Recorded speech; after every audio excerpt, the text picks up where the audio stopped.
gentlemen, let us begin the topic of conference. Kindly settle down.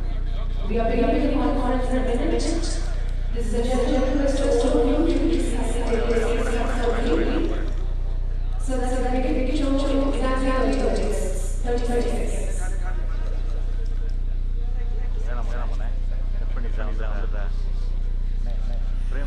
Request everybody, please put your phones on the mode. Can we take a moment, please put your phones on the mode? It could be iPhone mode or vibration, whichever is comfortable. So that we have a seamless conference today.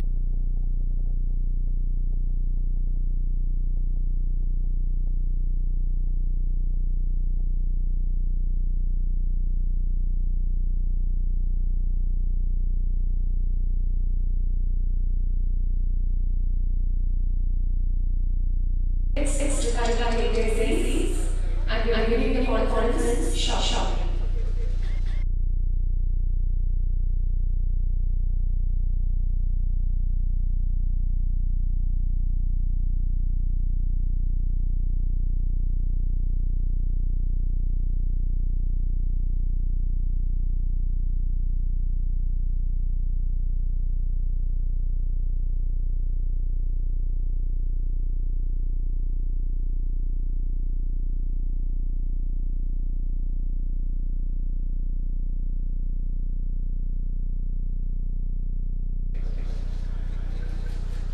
We are now beginning of the conference.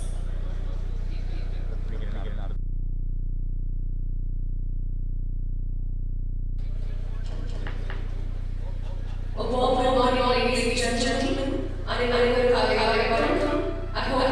a great day. A warm hearty welcome to all of you and welcoming this morning on AHPICON conference 2024 Tamil Nadu chapter with a big round of applause for all of us.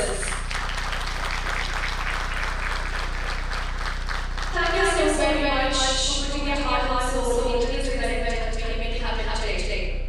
The Association of Healthcare Providers India, Tamil Nadu chapter, aims to ensure universal access to basic healthcare services for all by collaborating with stakeholders and supporting its members in delivering efficient and effective healthcare services to the community. And once again, a warm welcome to AHPICON 2024 Tamil Nadu chapter here in Nadu. Let us now welcome you. Please gaze yourselves as they came on.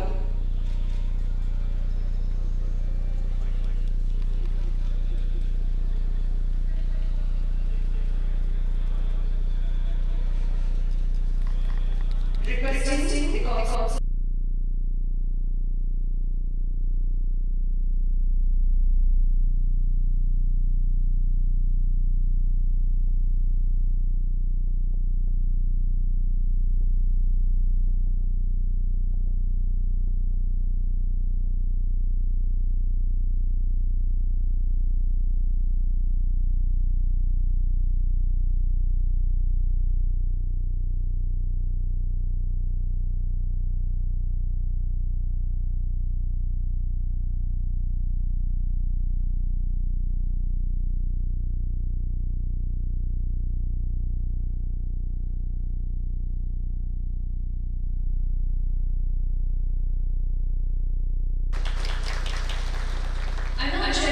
Request the delegates, the gentlemen, to please join us on the dais, beginning with a round of applause, Dr. Nadu, Organization Chairman, AHPICON.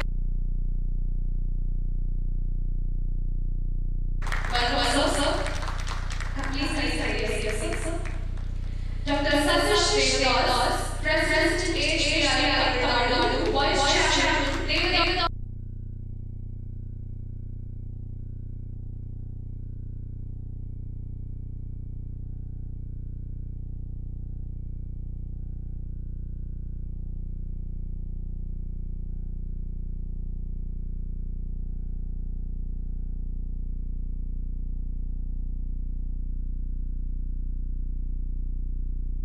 welcome, sir. Dr. Alexander Thomas,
ladies and gentlemen.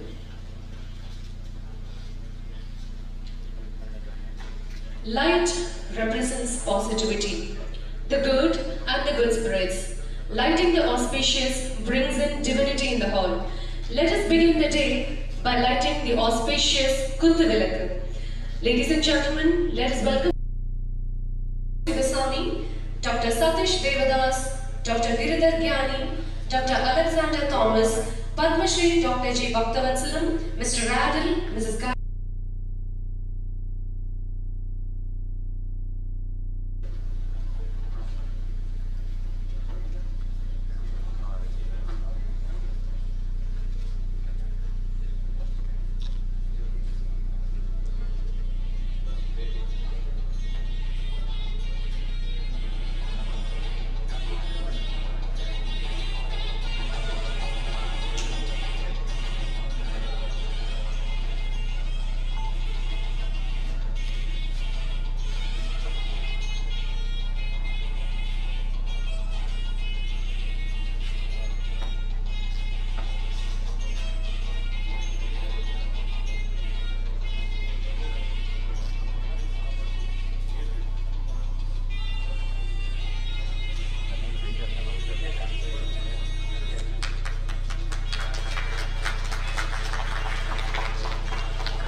Thank you everyone.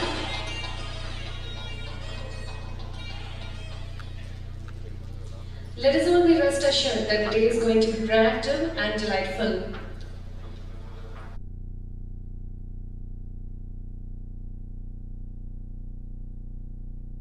Tamil Nadu chapter, we gently request Dr. Raju Sivasami, organizing chairman of AHPICON 2024, to please join us on the dais. Welcome, sir.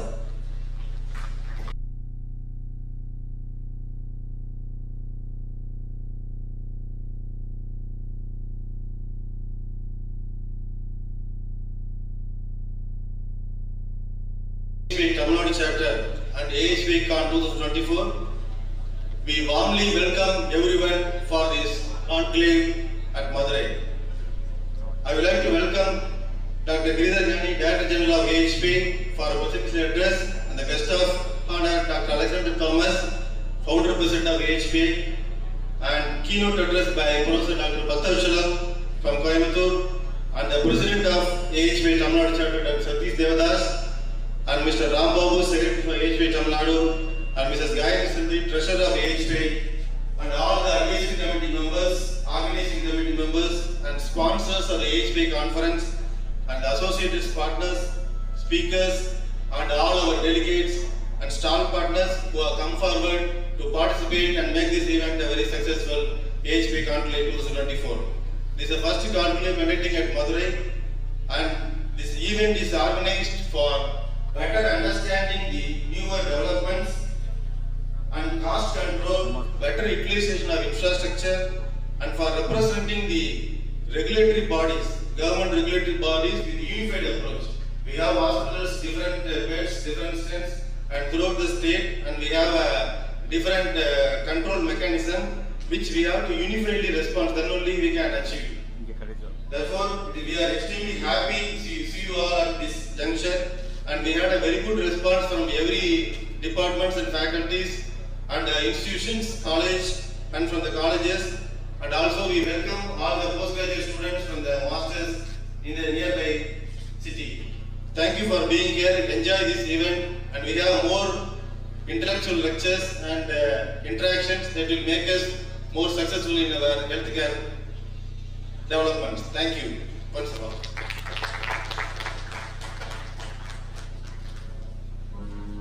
Thank you so very much, sir. We feel extremely warmly welcomed. Thank you.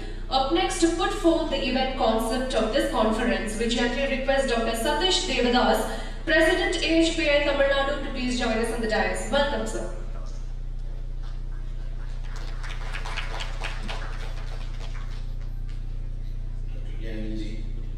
Dr. Alex,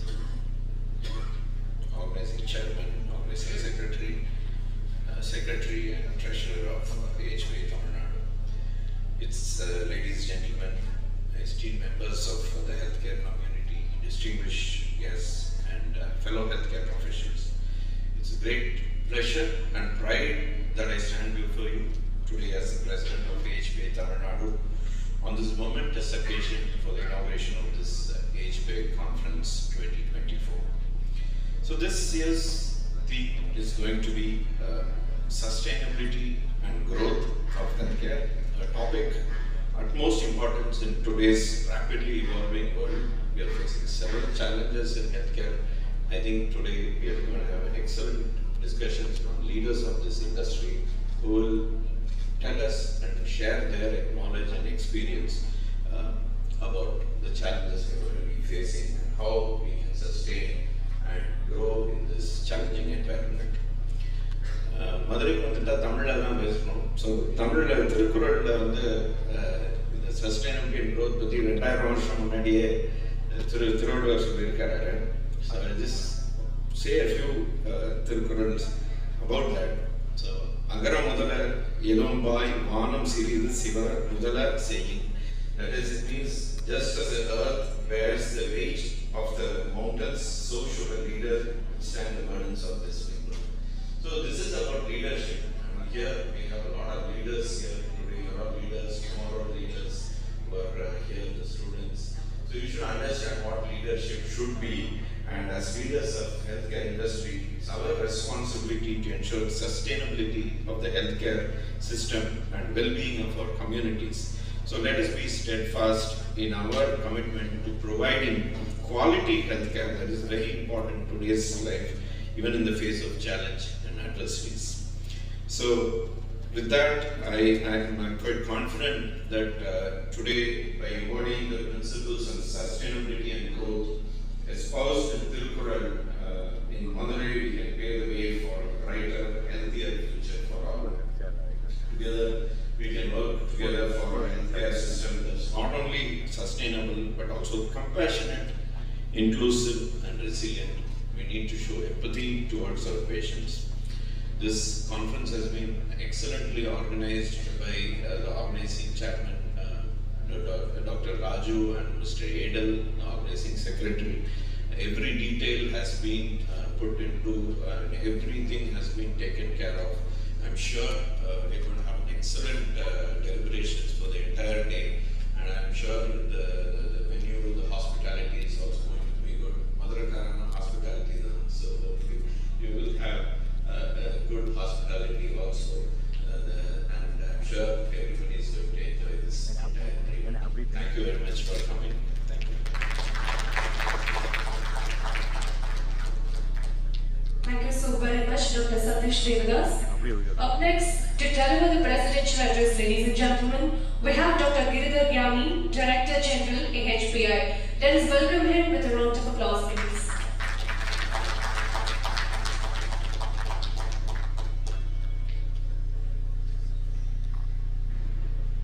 Good morning, namaskar.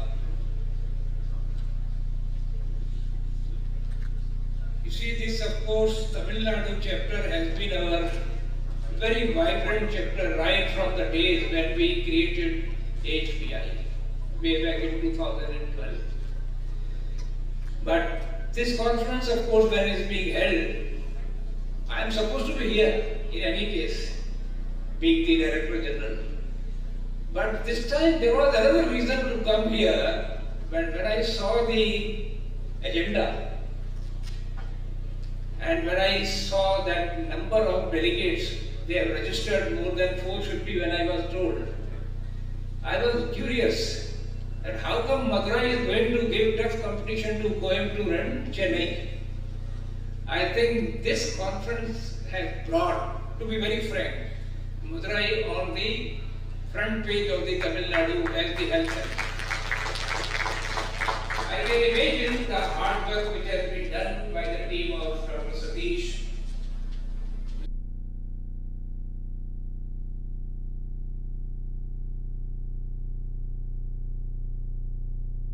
If you really ask me, first reason is that people come together.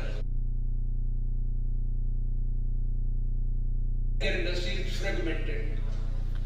But now I think gradually I am seeing that is the role, I think the power of AHPI in general and AHPI Tamil Nadu in particular. I think they have become the role model now. In fact, my last monthly meeting, I mentioned to all my company presidents of this country that look at the chapter Tamil Nadu. If had they done this conference in Chennai and brought 400 people, I would have said, okay, nothing great about it. But doing it in Madurai and bringing so much in number and so many speakers, all reputed speakers. In fact, this conference, if you ask me, agenda, is not only national, it is something like global conferences being held. I really compliment you.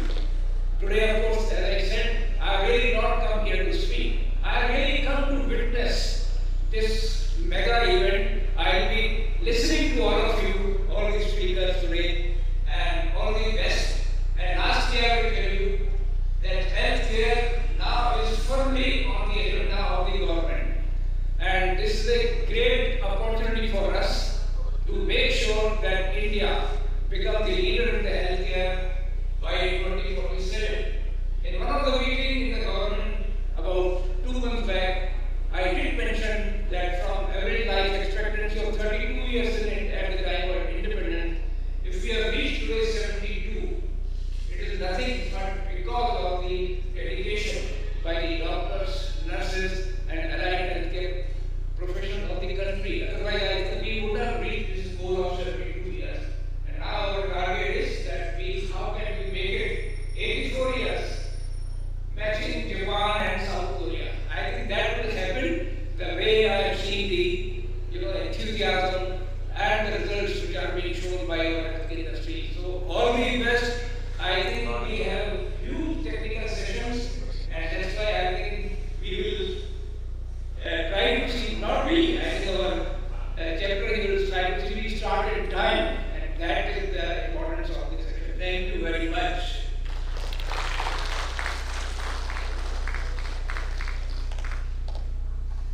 Thank you, sir. Your address really sounded very positive and promising for the day. Thank you so very much. Up next, ladies and gentlemen, we have the speech by our guest of honor, Dr. Alexander Thomas, founder, president 2018 to 23 batch, and patron of AHPI. Gentlemen, welcome to the stage, sir.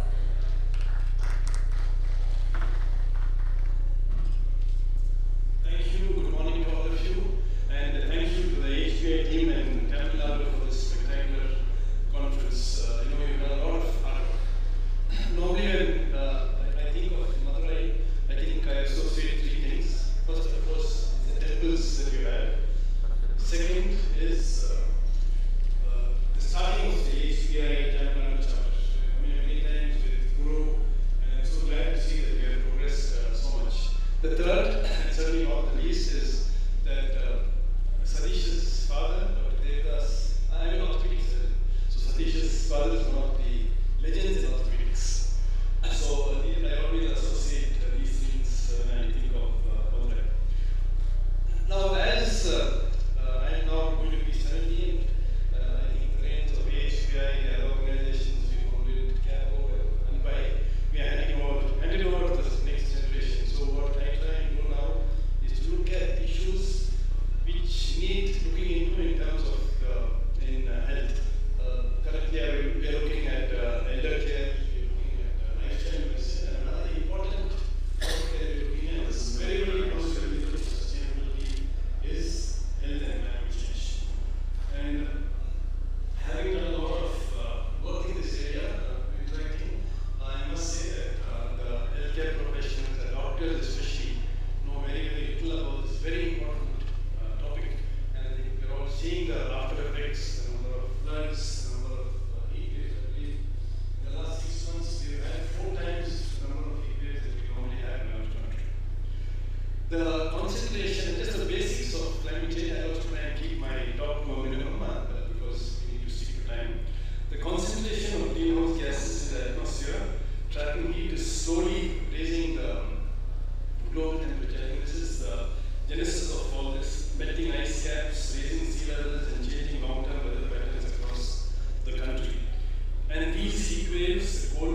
Climate change is a major threat to human health.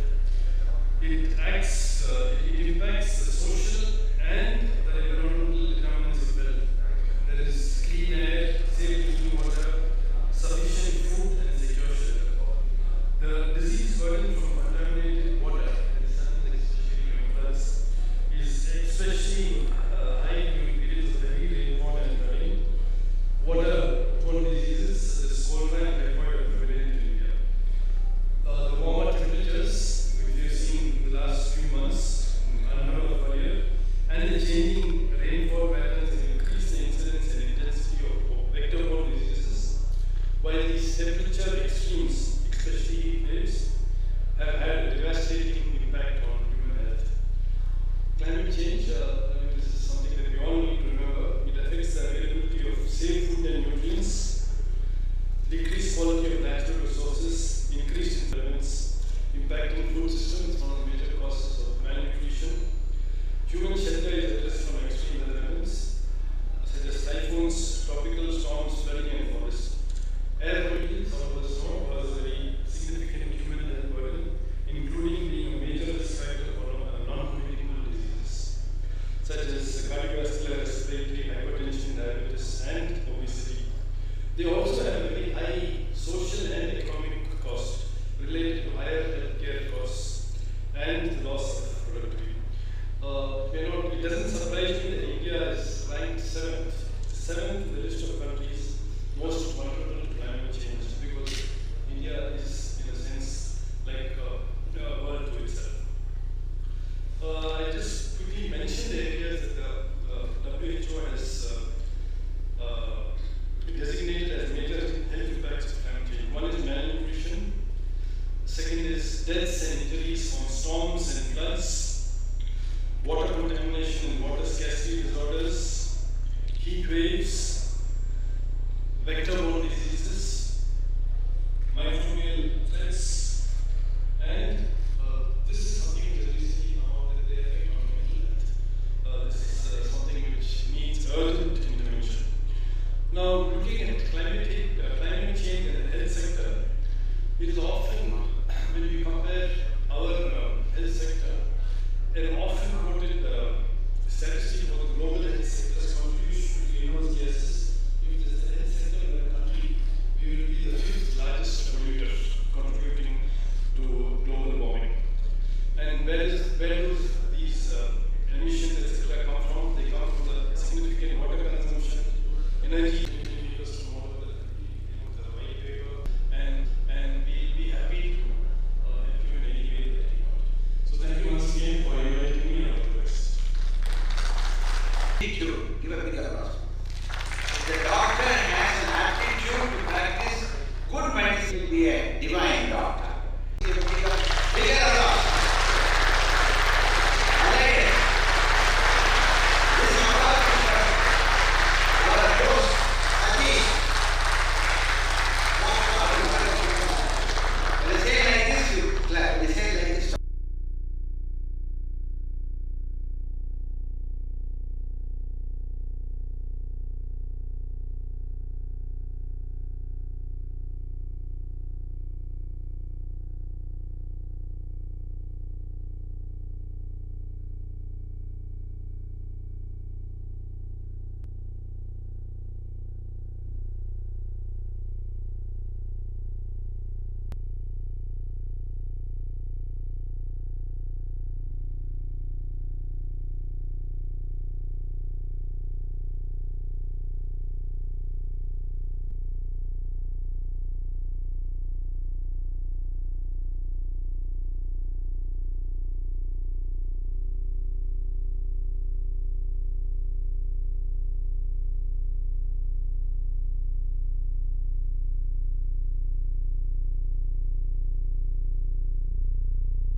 Pita, Guru, Doctor. When you're not well, where do you go? You go to Vadamalayan hospital. You escape to the money. Mata, Pita, Guru, Doctor, Nurse, Aparandeva. Mata, Pita, Guru, Doctor, Nurse, allied health professionals, Aparandeva. In the America. Man, they have come here, they are appointed themselves. They get sent up. The hospital is a hospital when you have dedicated nurses. Doctor cannot run a hospital. You need to have a combination of talented people. How to bring talented people is the biggest challenge. When they join the talented, after them that talent is being taken away to some other hospital. Either nurses or doctors from Max Hospital to Apollo, there is a transaction. They sometimes give some extra benefits. I'm not saying Ben's call.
I'm supposed to be speaking, you are drinking water. I have doubt that has some spirituality.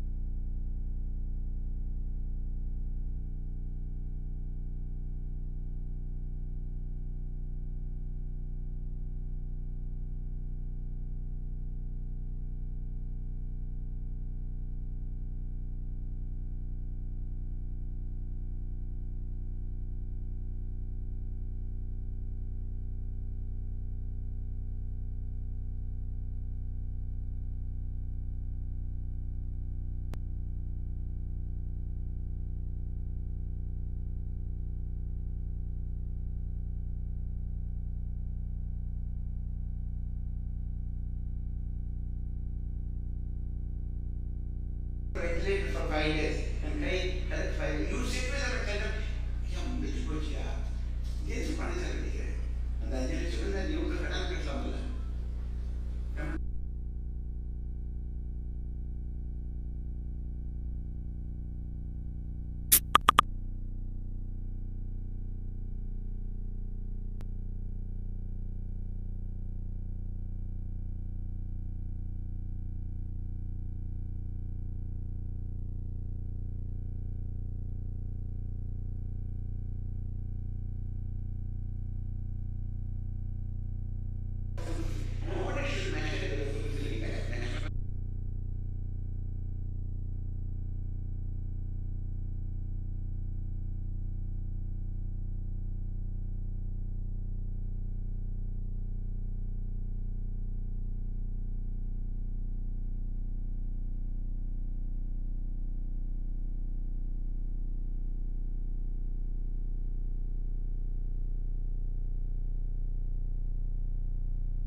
Good man.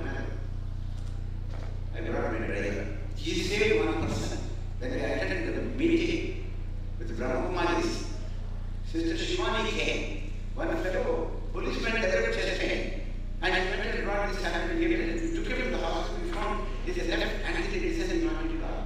We saved him. An idea can save that. Now this is health minister. Idea is saving life. The idea of creating a hospital is saving life. He said we will implement it in the past 6 months. The primary health services we need a plan. Moms would have implemented this idea and saved 5,500 patients in 6 months. You overly said. Please keep this box in your pocket when you get do women get heart attack? Please recommend do women get heart attack? Do they get heart attack? They are capable of giving heart attack.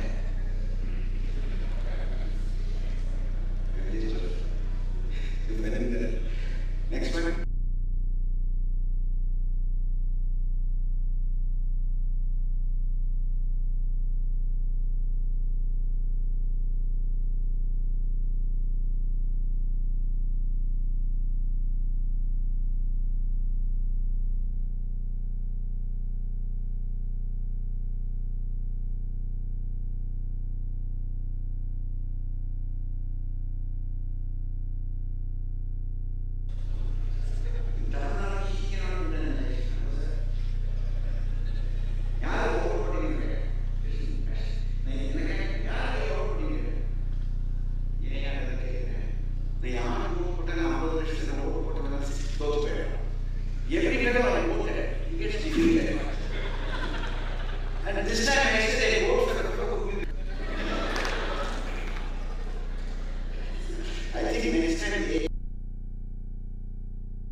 The last one is 1% is inspiration. The most inspirational person.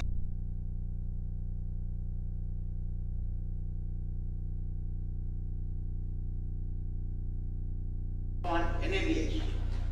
Please be okay. 1% is inspiration. 99% is perspiration.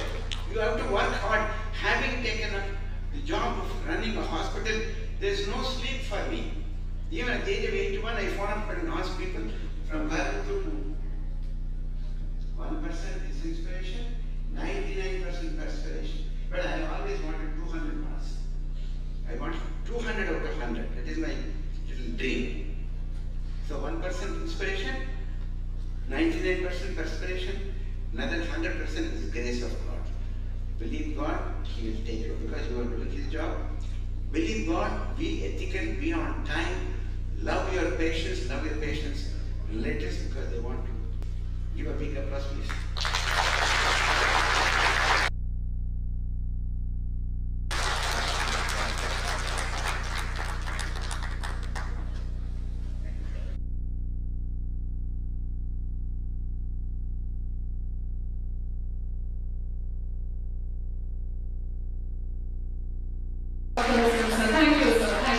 Thank you so very much. So ladies and gentlemen, as long as we are loving this inaugural session, there is also an end to it. So with reference to that, we would like to invite Mr. Adil J, Organizing Secretary of AHPICON 2024, to propose a vote of thanks, please.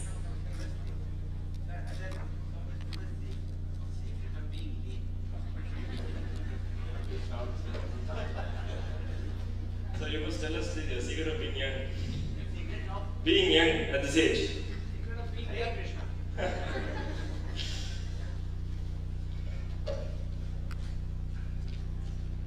So, good morning everyone. Vanakkam to Madurai.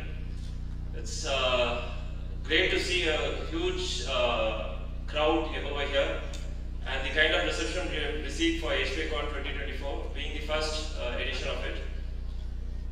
I would like to thank AHP Center, Dr. Girdhar Gyani and Dr. Alexander Thomas for giving the freedom to the chapter to organize and take initiatives to propagate the message of a unified healthcare system. And I would love to extend my special thanks to Dr. Satish Devdas to have kept the confidence in me. Thanks Dr. Raju Sivasamy as well for all the given us throughout the event. And thanks to the wonderful organizing committee to have spent a lot of time through the plan. We have created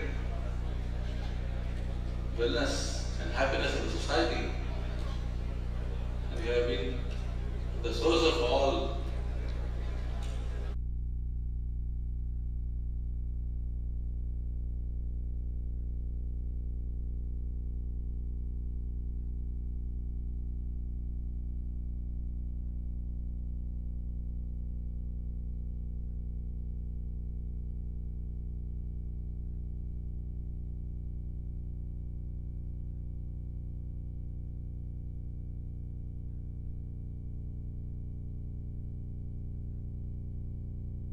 Two, if one is going to serve, we got an enormous opportunity to serve mankind.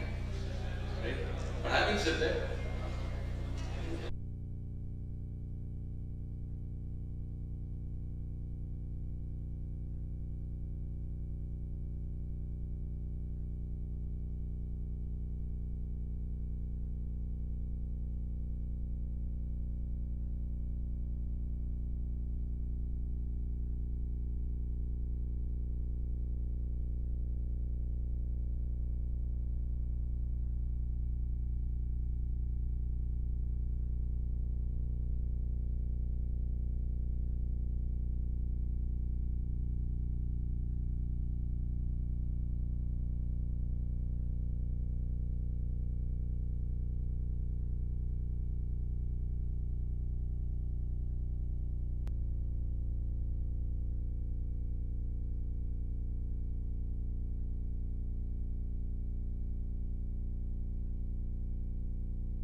marketing spend as well, the consumables as well, the operating procedures as well.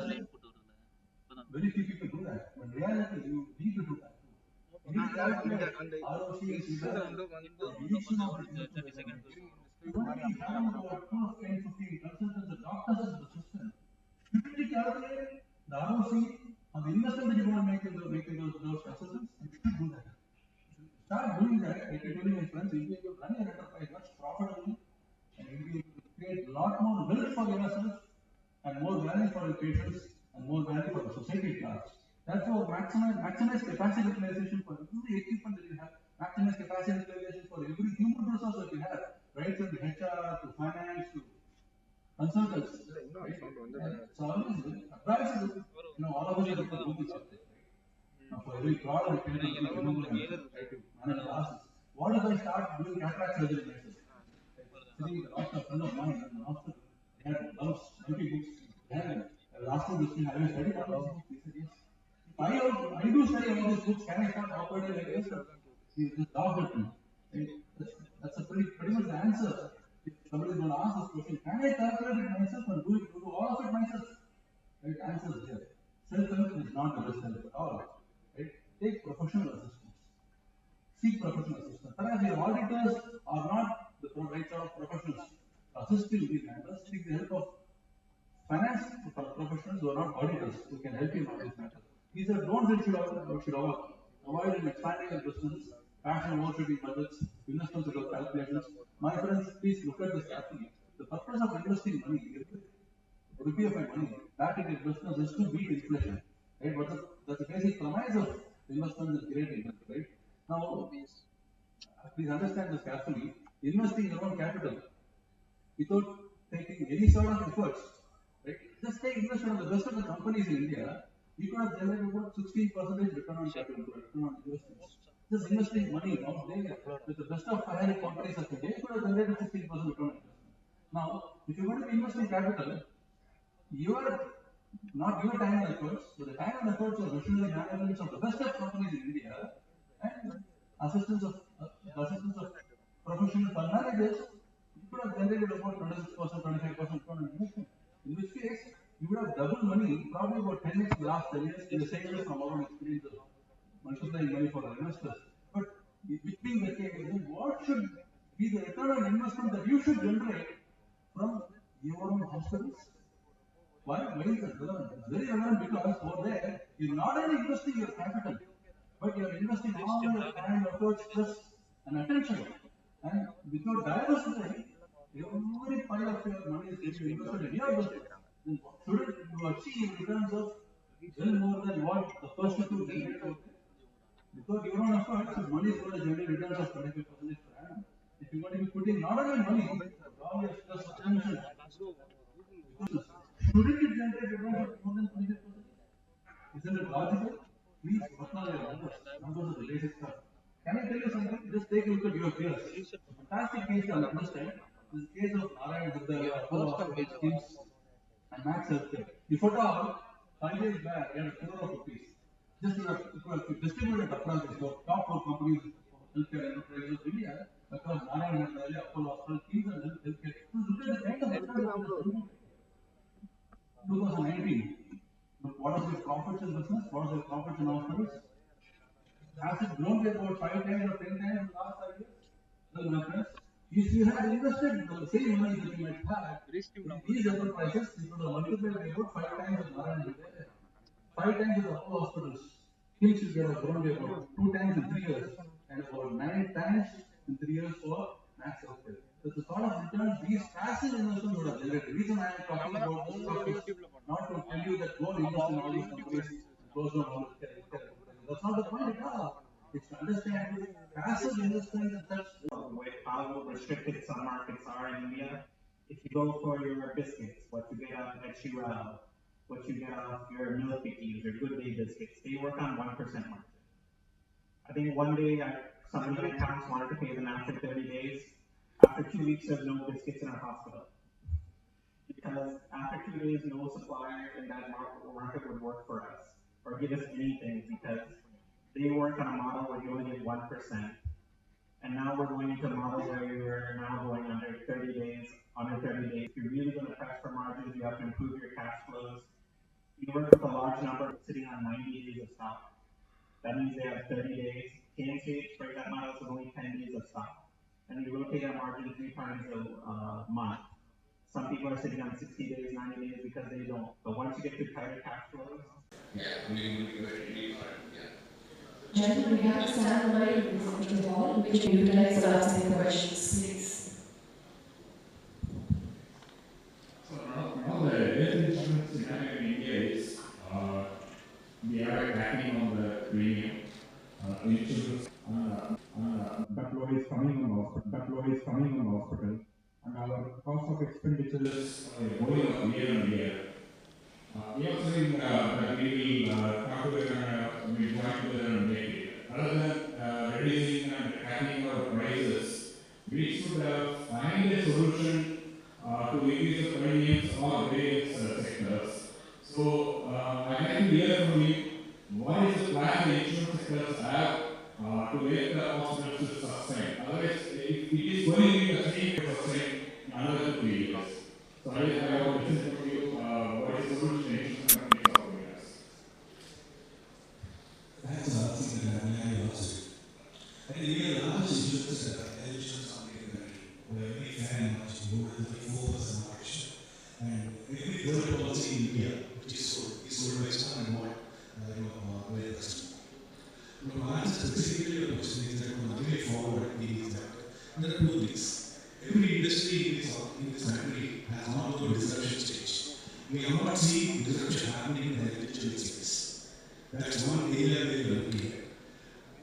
But to make this business sustainable and viable both for the payer and provider, it's our view actually how the industry is taking video as clients of the healthcare industry and the way our premiums are coming up and the kind of loss ratios we are looking at, the kind of fraud abuse waste that's happening. So the way forward we think is it's called the managed care model, which is very much prevalent in the Western region. And of course, we have to define a model for India. Managed care model and value-based care. These are the 2 things. We already stepped into the value-based care. We call it an accountable care organization, which means that we will work with a set of the products will be a network-based product. We will work with a set of providers with a prefixed pricing arrangement, with a capital business model, which will be a win-win situation for both the payer and the provider. This is a value-based care. There is something called the managed care model. See, so India. So, having said the last comment I want to tell you, we have this opportunity of going public without raising private equity too, because we can go with the SME market, SME listing, where you can, even if your enterprise is generating revenues of 40 or 50 crores or 30 crores with some bit of profits, could still get your company listed, raise equity, blow it back into business, build your current and expand from there on. There are some challenges related to SME listing in terms of valuation, but those are matters for discussion on another day. Therefore, you have an option to be able to raise public equity by listing yourself on the SME stock exchanges. Thank you. Actually, adding on to what see, as a first is debt. But the problem with the debt is the bank will definitely ask for a collateral. So, when you want to expand your business, beyond like Shiva said, more than every time, 3 times or 2 times.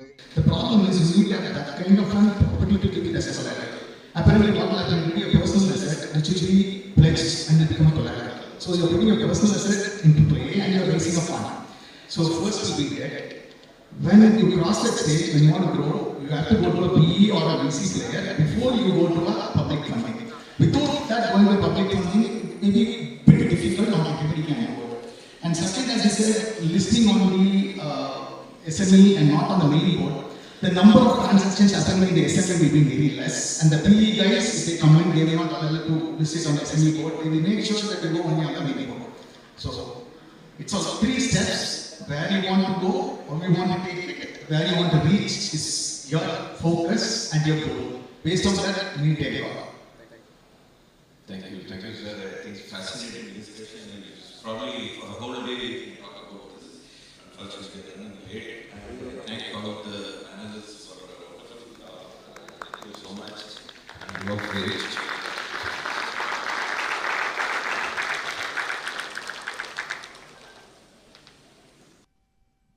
I gently request the speakers and the chair to please stand back on the dais, please. Ladies and gentlemen, can you please give a big hand to the entire team for putting forward such treasurer AHPI Tamil Nadu and CEO of Sitapati Clinic. Mrs. Gayatri Sangeet is a driven entrepreneur who leads Sitapati Clinic.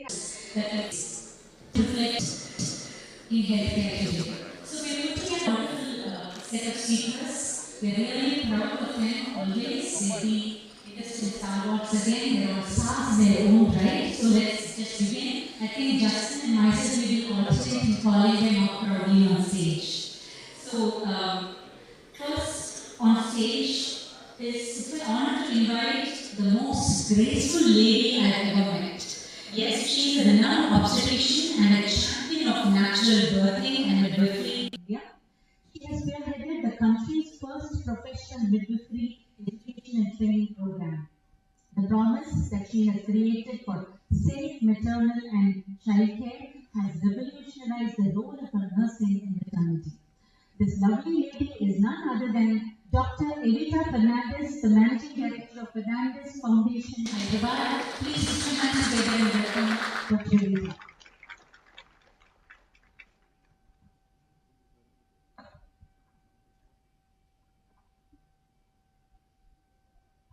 Good morning. Dr. Nadu, founder of AHPICON Clinics. So please join us.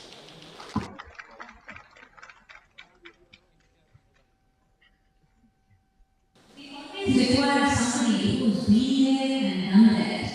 Yes, human resources is all about being on the ground, in the field, always there to help. So here we have another person, a lovely lady, who's been the director of nursing in Gleneagles Hospital. She's trusted her entire career with Gleneagles, and she's such a wonderful lady.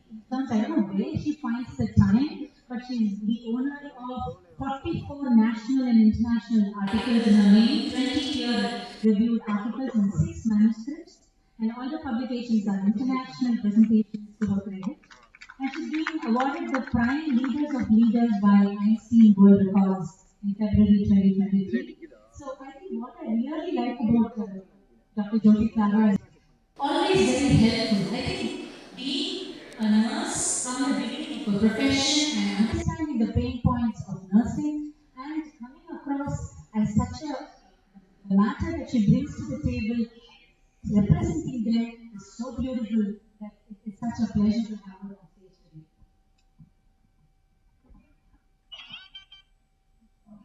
Invite the GP General Manager Kotla.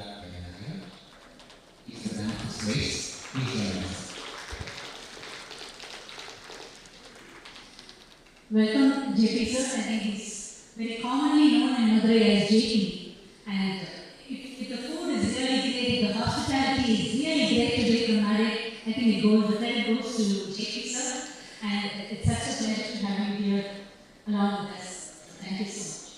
So, according to just to set the beginning of the more whatever you call it, I think the Google stats says that 59% of nurses in healthcare are facing a burnout at work. We all wonder what's happening because there is always an extreme shortage of skilled manpower. There's an imperative need to continuously train, especially the pharmacists, physician assistants, phlebotomists, and all therapists. So despite all our efforts to keep our staff happy, why are we having a threat of losing talents to neighboring institutions? Making one wonder, what do the nurses want? What do the staff want from the employers?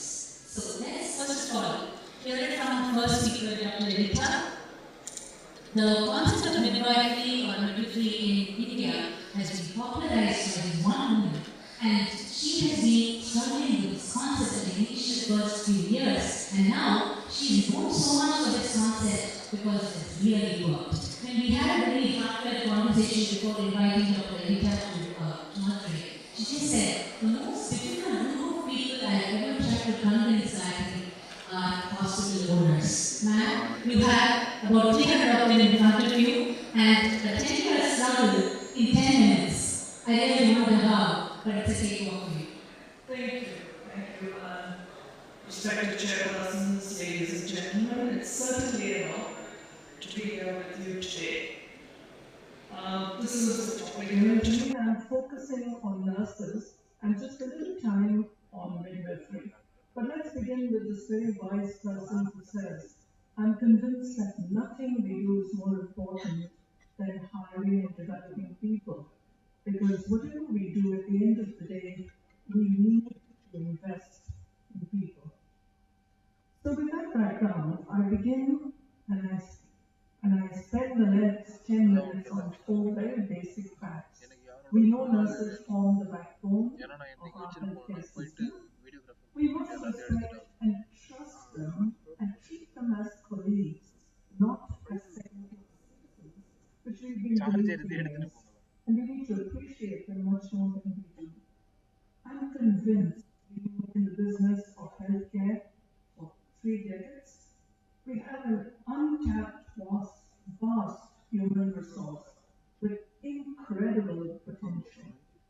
And fourth, if we provide our nurses with focused, high-quality training, midwifery is an example, magic then happens. Nadu is a not-for-profit, and our only mission is to make pregnancy and childbirth safe for every woman. We have been around for 76 years, so we have realized we are built for birthing.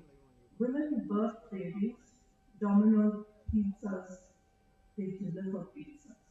So that's why the word is birthing, not delivery. Single specialty tertiary referral center. We do roughly about 9,800 babies, and that's why we are a postgraduate teaching training institute, and now a national midwifery training institute. Now, having got that out of the way, let's move to the new topic. We know all these problems exist for our nurses. I don't need to repeat them. So, what have we tried to do over the years? I'll try and do that over the next 8 points. Workforce. Yes, we began, like many other institutes, going to colleges, campuses, and hiring nurses. As a result, we've got a great, diverse group of nurses. We have a total of 1,833 employees across 3 hospitals, nursing school, 3 outpatient clinics, and a center for child development. And you can see 80% of us are women. I just realized this is one panel that has no gender discrimination, equal. We also have, our nurses comprise 31% of our task force. There's something that's come up there. Okay, right. The distribution based on qualification very quickly, you realize that BScs and GNMs form 87% of that population. And again, the positions that they occupy, you can see as staff nurses and senior nurses. So, what kind of a career path have we given them?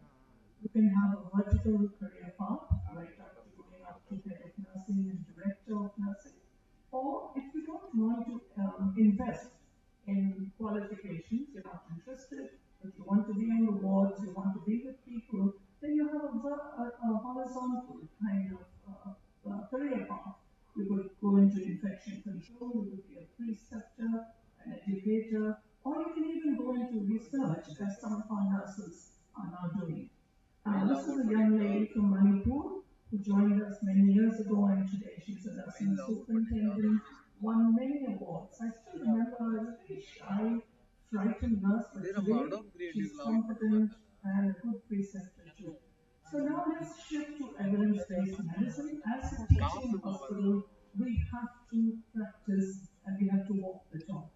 In the late 90s, early 2000s, there was a lot of evidence coming out that healthy women don't need obstetricians. If they are in the hands of midwives, now who's a midwife?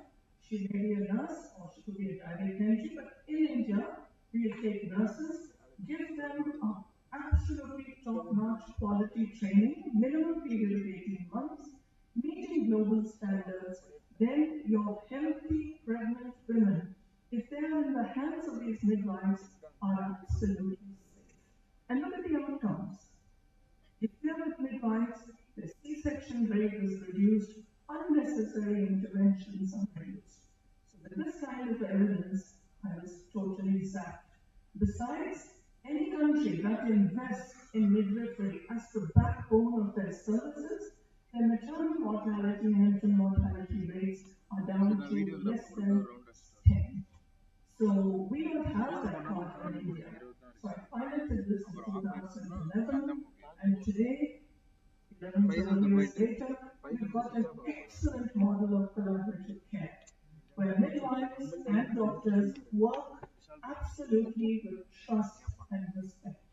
And what happens? With this kind of task shifting and focused training, there's sharing of accountability competence. Midwives take care of antenatal care, so they run independent antenatal clinics. They are with mothers during labor and childbirth. Obstetricians are not involved, and they take care of all of those things. These are just glimpses, but with midwifery, you've got a special cadre of nurses who are no longer nurses. Nurses generally take orders, though now we are changing that. But midwives take charge. They take charge of the woman and the baby. They are accountable for two lives. So their career path is different, their salary structure is different, and now that they're a National Midwifery Training Center, they can also become educators. So we run workshops and we never do it in isolation. It's always a nurse and a doctor, a midwife and a doctor, sending out a very strong message that we are on the same level, competent, dependable. So this is one of our neonatal nurses, the doctor, teaching doctors about neonatal resuscitation. From this year, we took a firm stand and we realized a lot of our nurses are the only breadwinners for their families. They don't have the luxury of going and doing an MSc or a BSc without a salary. So we decided, no, we will sponsor them and then, make sure that they improve. If they stay with us, that's fine. But if they don't, we are contributing to the healthcare in some way. Learning and development, every midwife has to do this online course. It's a 3-month course. We sponsor them. We pay quite a bit of the amount. But that certification enables them to interpret tracings and be better in the labor ward. Doctors have to do it.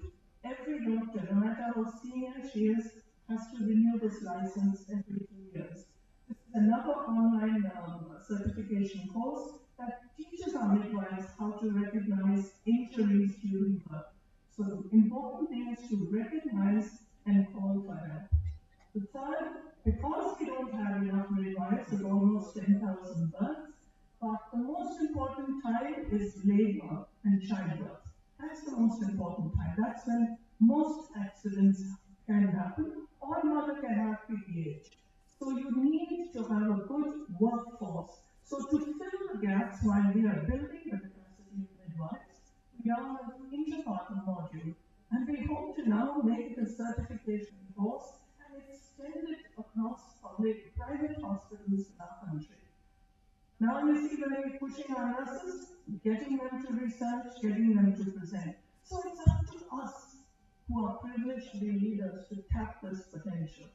Last year, we invested in 25 of our nurses, sent them to a boot camp on leadership and skills. And we were totally amazed with what happened. So this is another ongoing thing that we're doing. Well-being, mental health issues are growing. So now we've got a psychologist with a team of psychologists offering free support for anybody in the institute who needs it, starting from housekeeping to nursing. Mindfulness is something I believe in very, very strongly, having practiced it myself.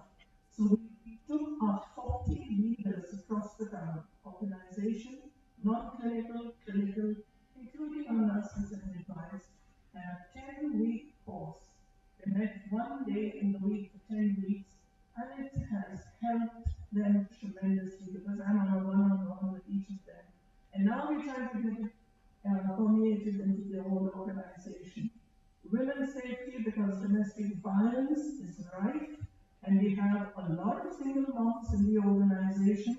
I myself have personally stood by women and encouraged them to come out of abusive marriages. So we do a lot of sensitizing on this. Now, how do we help with attrition?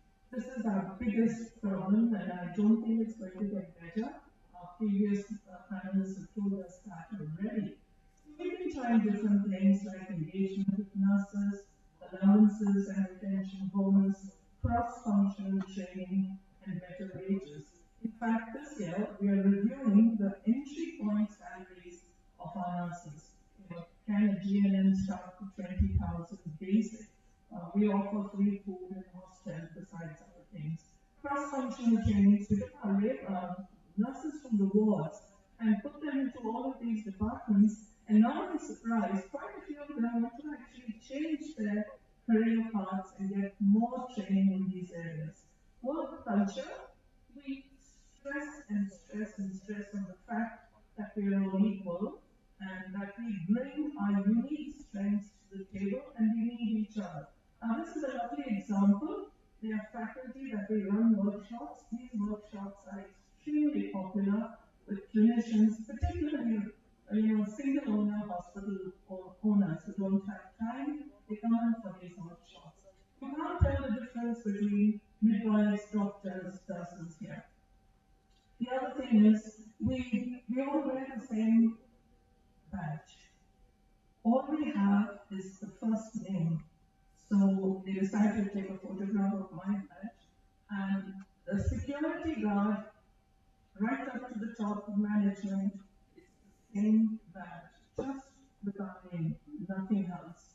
And that's a very strong message to say that each of us brings our value to the table.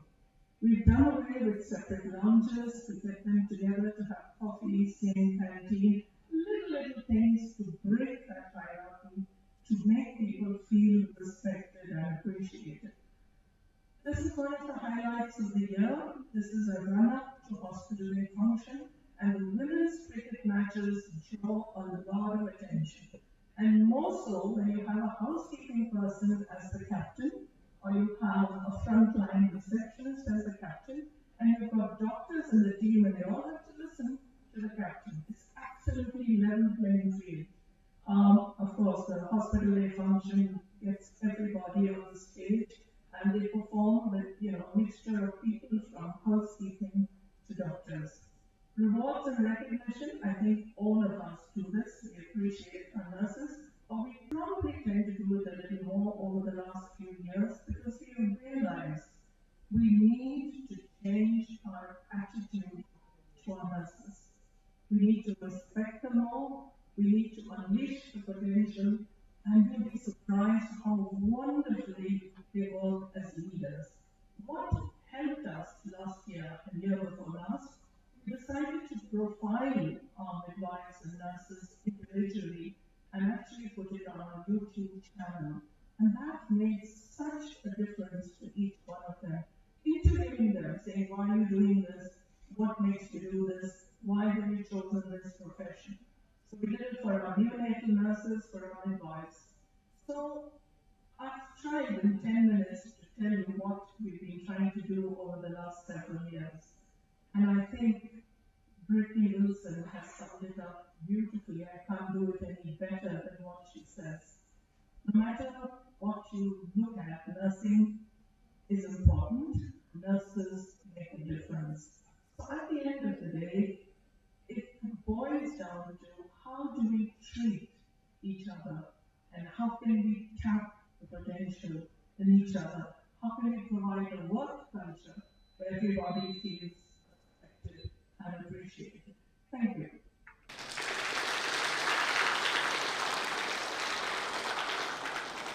Thank you so much, Dr. Rita. And I really am surprised by the beat sound coinciding with your last word. And that is such a perfection. I can see the perfectionist in you and the discipline with which this happens. So I mean, from this presentation, what is very evident to us is that each and every person is considered as a great resource inside the hospital. And the way that knowledge is being brought on par from all sides to the treating physicians, just to make sure that everybody is comfortable. The patients are being kept comfortable by the doctors are being kept comfortable by all the staff. The entire buck doesn't stop with one person, but with the entire team. So I wish you all the very best for taking this concept of midwifery all across the world. And next on stage, let's invite Dr. Pari. And a few words about Dr. Pari is that all of you have heard about the pedo pressure graph, which is such an invention with IIT people. It's been a collaboration by Dr. Pari and his idea that the pedo pressure is very important for the diabetic foot cases. And also he's a surgeon, a laparoscopic surgeon who's trained himself to be the mentor for entire group of healthcare professionals. So he does a lot of skills training, and here on stage he's going to share with us some of the difficulties or the challenges that one would face while training their hospital staff, and especially across the healthcare industry. Over to you.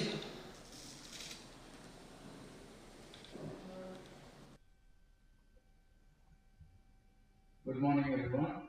I really thank the AHPICON Organizing Committee for giving me this opportunity, and also to be part of this very excellent panel.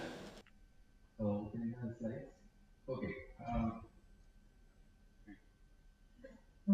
So, what I'm going to focus today is the government sector, because I have recently been working with the Tamil Nadu AHPICON Skill Development Corporation, and so found many challenges there. But it also applies to a lot of private organizations as well.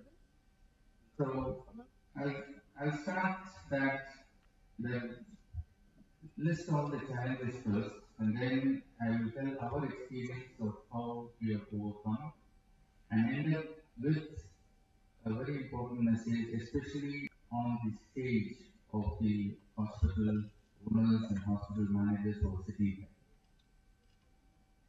So the first thing you will find when you go to you all know this is the bureaucratic red tape, and it takes many forms. So there are multiple levels. If you take education, because we're focusing mainly on nursing education, so or doctors or any healthcare workers, the nursing, the government sector is divided into three broad categories. It's Director of Medical Services, Director of Public Health, and the services. So you first have to know which one you're going to work with, and then once you get into it, then there are several layers of approvals before you can actually start working. So sometimes it takes even 6 months or even a year before you can actually start getting onto the ground and working. So many of us who are not prepared for this rate will sort of give up in the middle, and therefore we may not work with the government at all. So it requires a lot of patience and a lot of persistence to keep on working to work with the sector. The next is lack of coordination, and as I said, these things happen in a micro level even in private organizations. So that is once the organization becomes big. I remember when my organization started as a 20 or 40 bedded, it was so agile, we could take decisions on the go. But now, when you have a 200 bedded organization, it takes that much longer for the decisions to be taken. So red tape exists everywhere. Similarly, the lack of coordination. So you've got to know all these codes and views are there in a much larger scale, and therefore there is lack of coordination between the various departments. So again, in a private institution, it's only about maximum 10 to 20 departments working. But you can imagine the government, there are several departments, and top of it, there are several national programs working, state level programs working, and they have to juggle with all these things. So the attention goes from different directions, and therefore the coordination also becomes that much difficult. Lack of infrastructure and equipment is a problem. I remember I was at one training session, we were talking about PPH management, and the trainer was talking about how we need to put the patient on the trolley and keep them safe by putting the side rails up. And one of the persons who's from the government sector stood up and said, first of all, we need to find it. One is, if you have a usage to solve, they are can actually give you a way to actually solve the use case in the most efficient manner so that you spend less on your returns on more. Right? That is one way how you look at it. One use case, and maybe I'll answer the second question, just one more use case. This is one common problem where, especially I have seen this across multiple hospitals. I'm not very, once the patient is discharged from the hospital, I'm no longer worried about the patient, right? I'm more interested in worrying the top line. These are very common things that I hear. But one thing I would like to mention here is, if you discharge 1,000 patients from your hospital, that doesn't mean that all 1,000 patients will have a good recovery, right? So, one, I don't think so. Even a doctor will be able to, make the risk assessment of every individual before discharge and say that most probably this patient will deviate in the next 30 days. Let's take a very simple example of a congestive heart failure. Now, in the discharge summary, everybody writes, if you have fever, chest pain, shortness of breath, please come back or call this number. Whereas in reality, there are 24 different things that can go wrong with the patient. You can have an abundance in the left hand, you can have a swelling in the leg, you can have an abdominal pain that doesn't go with normal medication. And these are all signs and symptoms that are quite alarming and requires immediate physician attention. Right? Even the physician will not, even if you educate all these 24 things to a patient, the patient will not remember all these things. So, when a human is unable to say who is actually going to deviate, at what point they will deviate, you need a platform like a platform that will tell you, hey, here is a 72-year-old male, he has comorbid conditions of diabetes, hypertension, and asthma. He got a congestive heart failure diagnosis, treated in the hospital for 4 days of mental stay, and is discharged. Most likely, he might be experiencing bruises on the skin and blood in the stool exactly 7 days with a 90% chance. Then you make a judgment with the patient. Right? You make a judgment with the patient, confirm, yes, are you having any of these symptoms? If the patient says yes, immediately connecting back to the physician. Now, what is the good thing for the hospital here? They don't have to come and knock your doors. You are finding, from within your patient population, you are finding proactively who requires your intervention. Now, is this going to be a costly thing? No. What would the returns would be multi-folds. But it's a thought process. I want to make my hospital very efficient not only from a revenue perspective, but also from a cost and quality aspects as well. So you start articulating use cases and then figure out how do I use an AI technology to solve those things. So technically, if you look at all the departments of the hospitals, there are 208 use cases that you can use AI. I'm only talking about good cases. Thank you so much. That's very good input practically. So we have like 3 more questions and we have 5 minutes. So I'm sure that you all gracefully embrace this realistic situation. Yeah, we can go ahead. I'll ask Dr. Ellen. What I know that you are heading Dr. Ella Institute and the CEO of the institute. Could you tell us what are the specific AI tools that you are using, especially in your liver, transplantation space? Specific, AI tools that you find useful.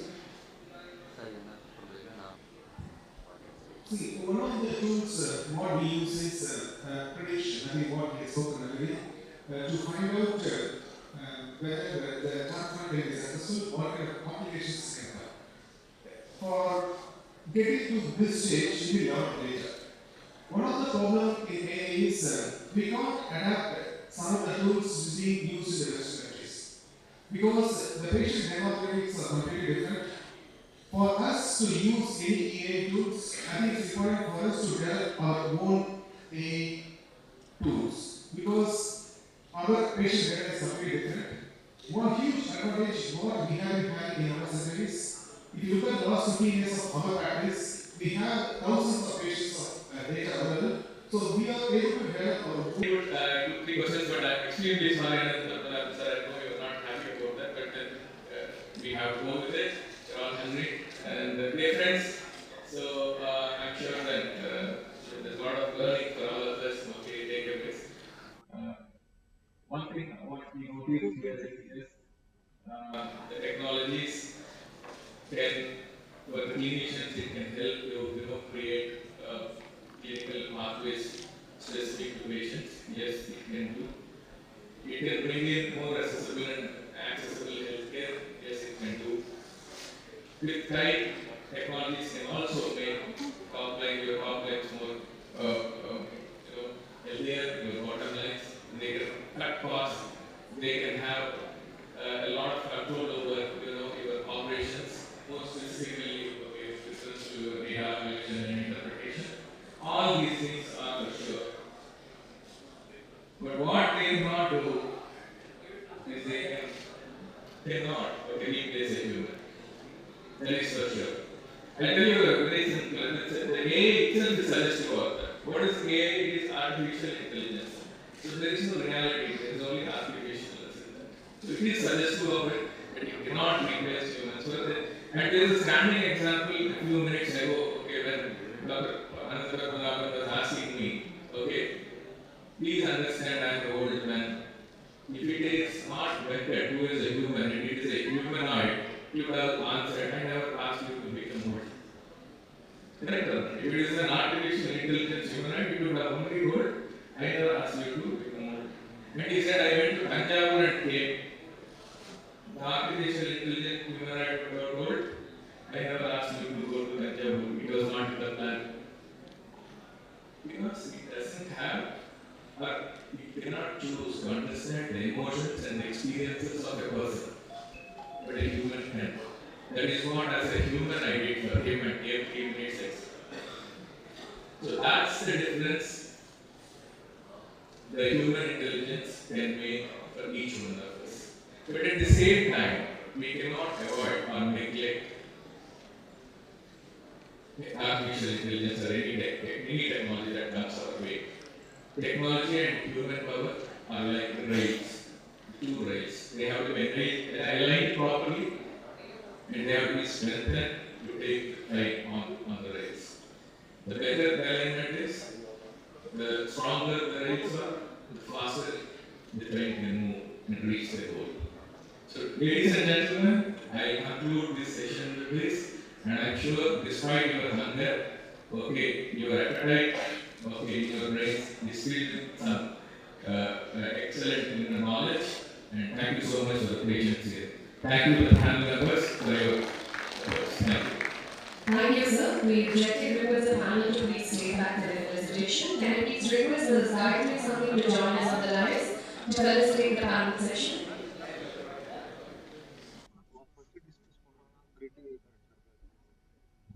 I request Mrs. Gayatri Sandeep to please felicitate Dr. Ilan Kumaran Kaliyamurthy.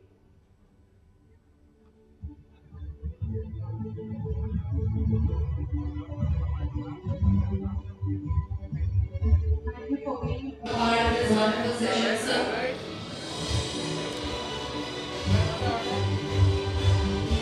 Mr. U.K. Anantha, sir.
I'm sure you're very hungry. And please kindly go ahead, have your lunch, have happy lunch, and let's get back in 30 minutes. Thank you.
Warm welcome, ladies and gentlemen. We are beginning the afternoon session now.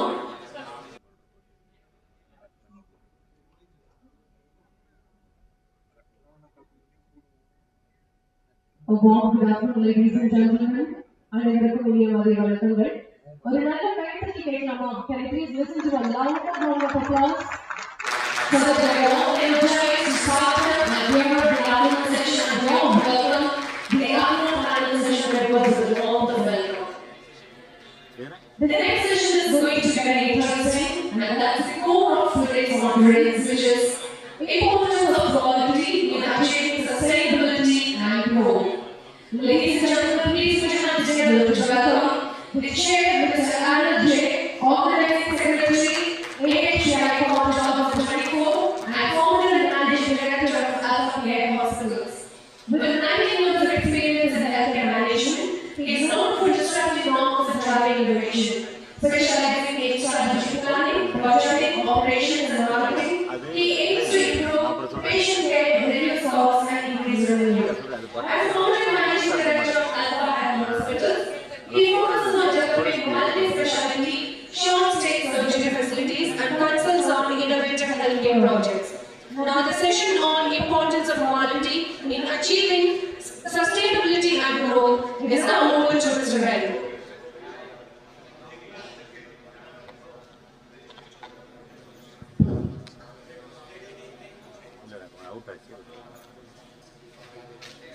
Good afternoon, everybody. Welcome back to the afternoon session. We have an interesting topic.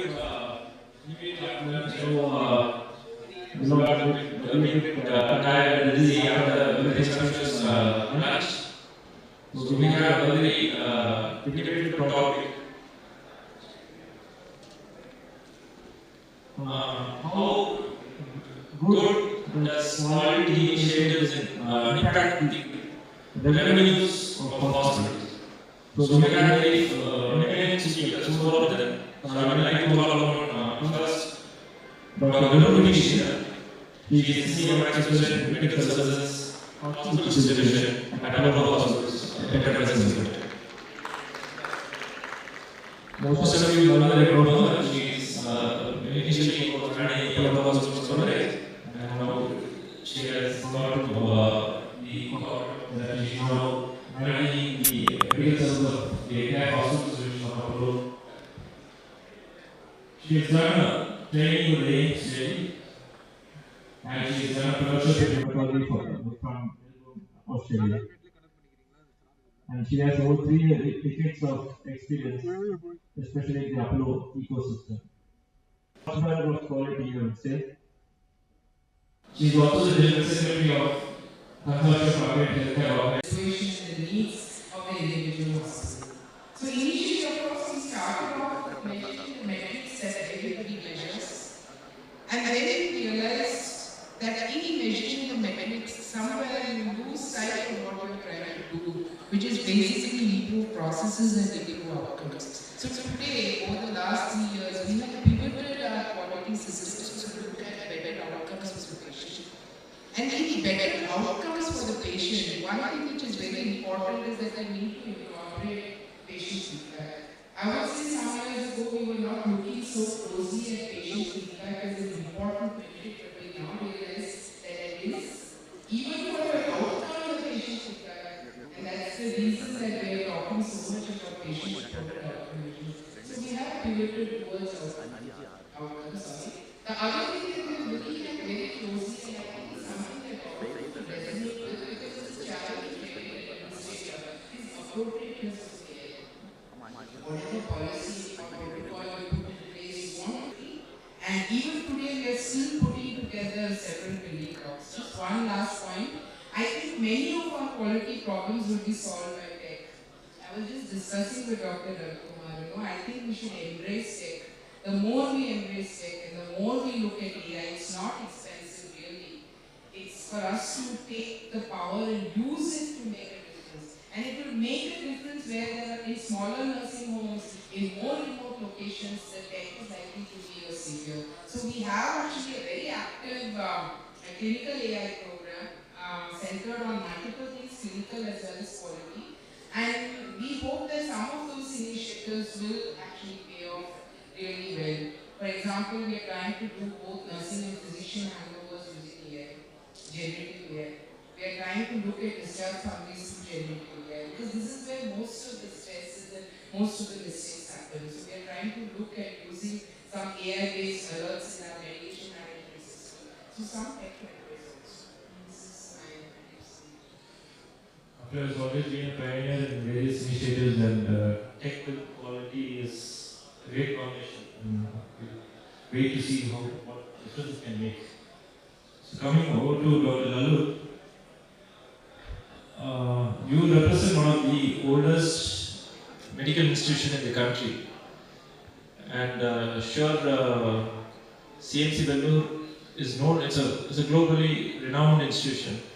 How do you see the journey of CMC Vellore, and what is your perspective of that journey, and what was your contribution to that journey? Can you just elaborate? Thank you so much. Thanks for giving this wonderful opportunity, and congratulations to the organizers of AHPICON Madurai. It's indeed a pleasure to be here. Rather than saying CMC's journey, I would say CMC's journey into quality management and accreditation. So this started in the year 2007. It was not bed of roses. It was a very, very difficult journey, I must say. Considering that this is the 125th year for CMC Vellore, and the culture being ingrained in the organization, it was very difficult to change the mindset. So in 2007, when we started with our journey, it was very evident that we had to do it because Another point in education is, look, if you go to a lawyer, pre-litigation or pre-dispute scenario, you needed to sum up to the lawyer what you require. So there you please understand, the right question fetches you the right answer. To formulate the right question to the lawyer so that you can understand and assess your legal position require a bit of legal awareness. Otherwise, I have seen many times they come to me. See, most of the doctors who come to me who are entangled with some kind of legal problems today, they don't represent them in court of law. They say, no, sir, we have already asked our lawyer friends or our in-house lawyer, we have asked the question, and he said it can be done. Now we are at the receiving end. That happens because your question formulation itself is wrong. That is why I am of the opinion, or I am a strong proponent, that there has to be some sort of awareness that is to be created. There are many number of, we were in another one, National Law School, to which I am part.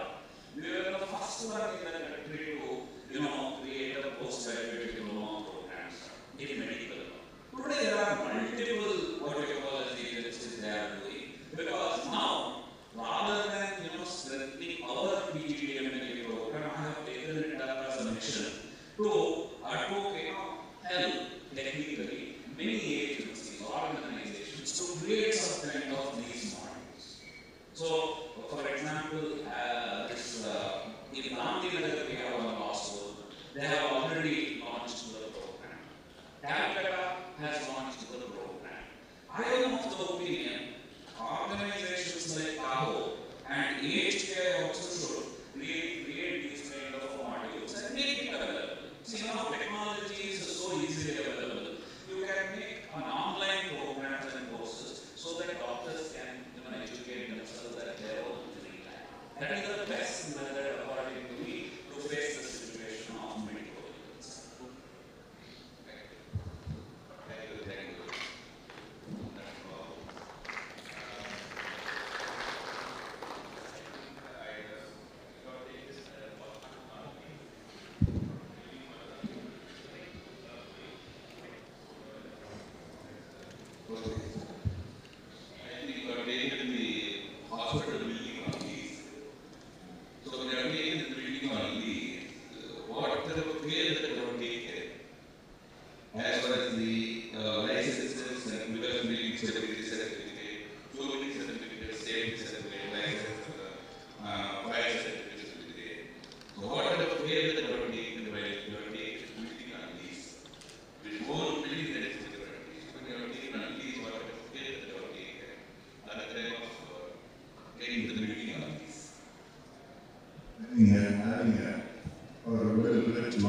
from this thing, I think that will be a pertinent question for me.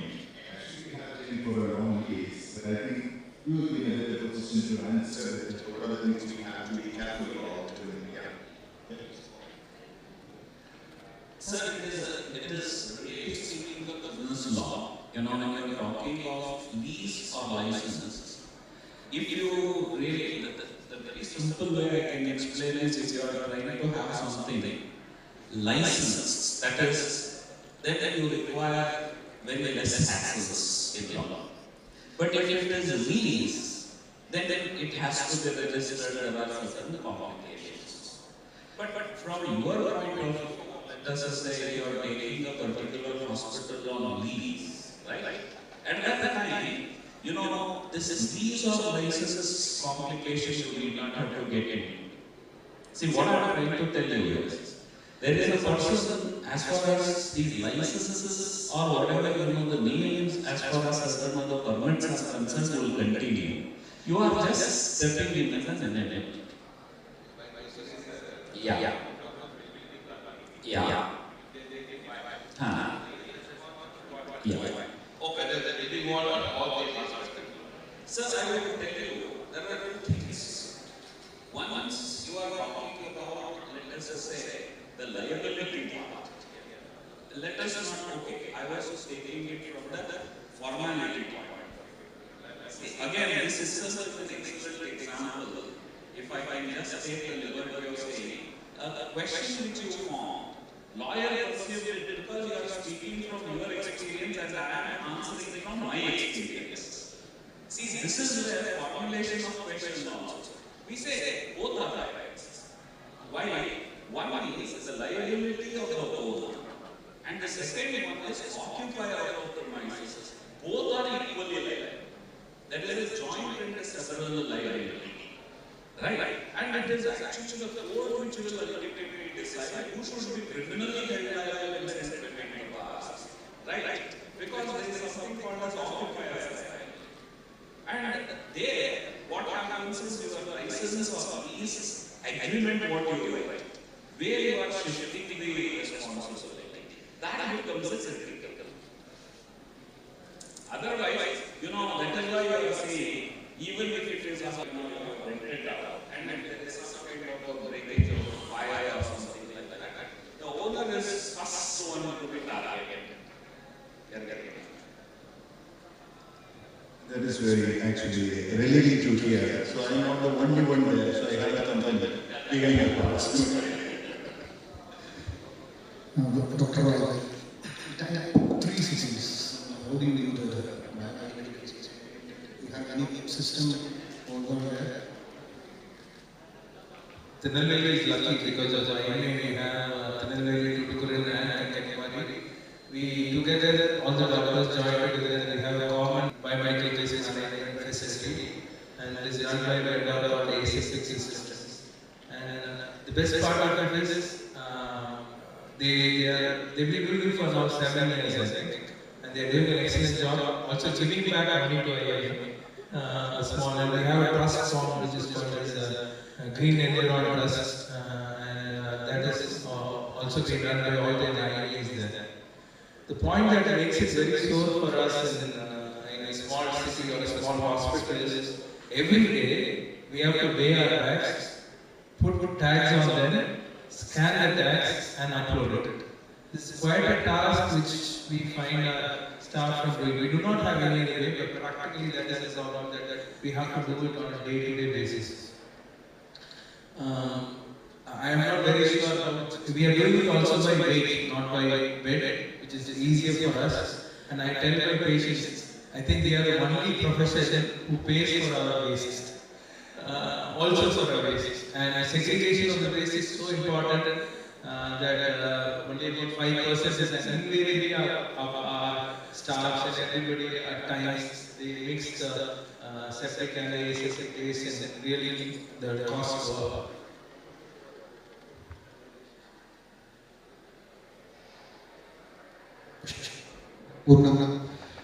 How long these licenses are taking over in hospital on wheels or taking over a new project, old running hospital? So how long these licenses will last And you said about the blood bank license, able to run for a couple of months. Following that, you have to go through a big process. Blood bank once again comes under drug and cosmetics. I don't know why. What is the drug in blood bank? So all these hazards are there. So how do you manage? So first we have to understand what the acquisition process is. Acquisition process, that is first they get into when they get into the also against transfer of license process. So some of the licenses are transferable, some of the licenses are not transferable. For example, the basic license to run the hospital, we call it as the clinical establishment. It is not transferable. So it has to be applied fresh. So first we have to divide which is transferable, which is not transferable, and we can apply the non-transferable licenses before its inception. And still we can manage the other things which doesn't need fresh application. We can manage it actually. For example, the ARP license will remain for the entire period of expiry in the original 109 but they will give you one authorization. So same way the pharmacy, same way we can transfer the other things. Which are the things which is very important, which can't be transferred is clinical development and certificate registration in corporation and the biomedical based authorization, error promotion authorization. PCC is not transferable. We have to submit and delegate it. So that is very important. See, this is more important. Ultimately, when an acquisition occurs, I am able to get all my insurance is empaneled. Then only my business can run in the same way. Till then, there will be a little snag in the business section.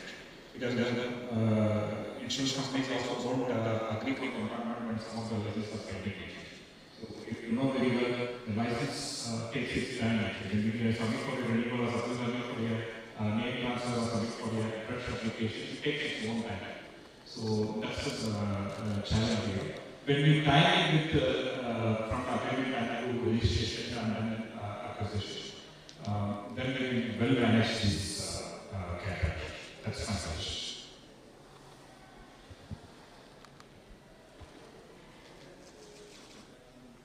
Okay, thanks to all the speakers. And after completion of this panel discussion, I have understood that most of the hospitals are facing challenges in getting licenses and also the difficulties on statutory and regulatory compliances. So we all of us, actually he also suggested and then Purna also has given the hint. The suggestion to the government would be state government to have a single window system where the hospitals can upload the entire data and all the required information in that particular website, so that the thing is hospital can get the license based on uploading one-time information to the government. That is what is happening the thing and all for every license and staff going around each and every department for each and every licenses. And the government also, the suggestion to the government will be the thing and the government also can give a unique reference number to each and every hospital, so that if you just press that number, you will know the status of your application also. Every time you not physically go to the departments and find out what is the status of your application. And it will also help. Now I have seen, I think I have attended more than 10 or 12 NABH audits when I was in this thing. So half a day the NABH assessor will spend half a day time only to verify the licenses. And 2 persons will be explaining about all the licenses sitting next to the NABH assessor. Suppose if we have that unique reference number for all the licenses, like now nobody is carrying the RTO, the driving license and registration, nobody is now carrying, because if they put the car number, the RTO or the police people will know entire details about that particular car. So no need to carry even the pollution this certificate or registration certificate or driving, all these things. Like that, the hospitals can also have one unique number, so that whenever we put that number, we'll know the status of the applications or what are the licenses that are already got to the hospital. So that's only this thing what we even while discussed also we came to that suggestion. And with that, I think we'll close this session. Thanks to all the speakers. Thank you.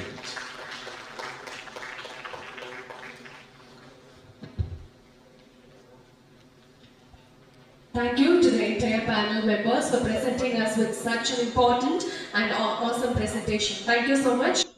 May I gently request Dr. Raju Sivasamy to come the chair of the dais, please.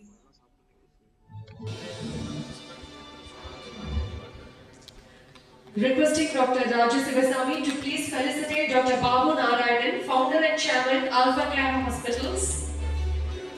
Sir, wait, sir. Camera paranga. Sir, camera paranga. Okay, sir, wait. Sir, close on. Nalla close on camera paranga.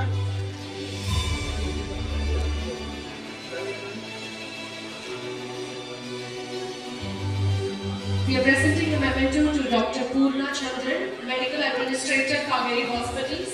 Sir. Wait, sir. Sir, close on. Front lo vaanga. Wait. Camera paranga.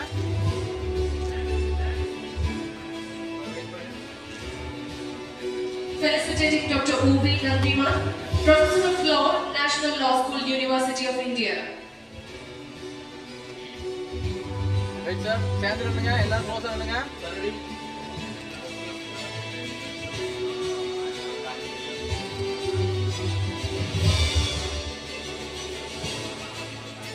Over to Dr. Francis Roy, Director and Orthopedic Surgeon under Rayakani Multi-Speciality Hospital. Okay, sir, Chandra nunga, close avanga. Okay, எல்லாரும் camera off பாருங்க. 1 second, camera off பாருங்க.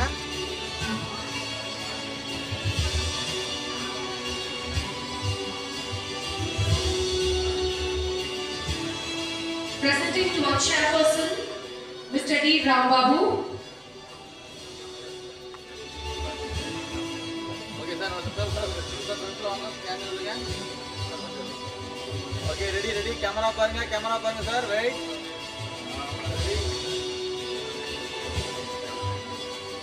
Presenting felicitation to our co-chair, Dr. Manimaran Jayaraman, Managing Director, Kuriji Hospital. Ready, sir, close avanga, pakatla vaanga. Galagi nikadinga. Wait.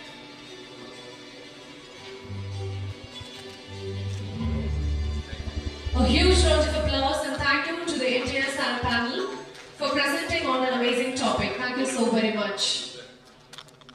But nalla kaithagal kudukalama. Are you all still energized? Yes? Thank you, and we are stepping on to the final session of today's event.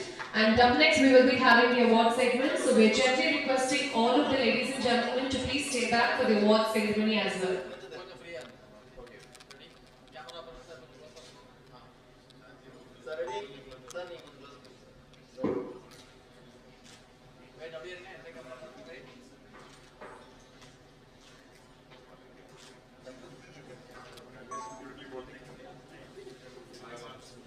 Thank you, everyone.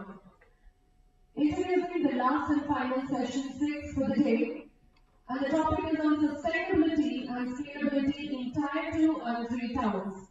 May I gently request the chairperson, Dr. Suresh Vishwanathan, Managing Director, SKS Hospitals, to kindly join us on the dais. Dr. Suresh Vishwanathan is the Managing Director of SKS Group, which includes SKS Hospital, SKS Automobiles, Rasa Majors Private Limited. He started at SKS Hospital in 1995 and became its Managing Director in 2004, making it into a leading healthcare facility. He also expanded into automobile dealerships with Mahindra, Skoda and Ford. While in the years from 2000 to 2005, MBA at Eton Cleveland Metropolitan General Hospital. He is also the Treasury Trustee of BS Educational Trust, running esteemed College of Nursing. Ladies and gentlemen, please welcome the chairperson, Dr. Suresh Vishwanathan, with a round of applause. Next we have co-chair, Dr. K.P. Pichamani, Managing Director, Sri Ranga Hospital. Join us on the dais, sir. Dr. K.P. Pichamani is a diabetologist and family physician, formerly a faculty member at the Tamil Nadu Dr. MGR University. He established Sri Ranga Hospital in 1992 and actively conducts camps and exhibitions to enhance the quality of life for people, especially those with diabetes in villages around Chengalpattu. His life motto revolves around promoting healthy living concepts for the future generations. The session is now over to the chair and co-chair, Dr. Suresh Vishwanathan and Dr. K.P. Pichamani. Over to you both. Thank you for the nice introduction. We face dual challenges. One is, after having 5 really interesting sessions, we need to keep the tempo up, and being the last session, of course we have the awards, we will try to make it as quick and concise to keep up the tempo. So I'd like to welcome Dr. Pichamani, my co-chair, and I'd like to welcome all the other participants of this panel. Dr. Sendil,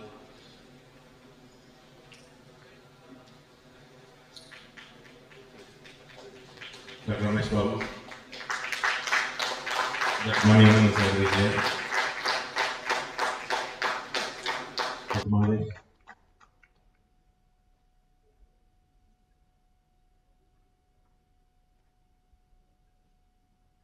and Dr. Amit Mohan.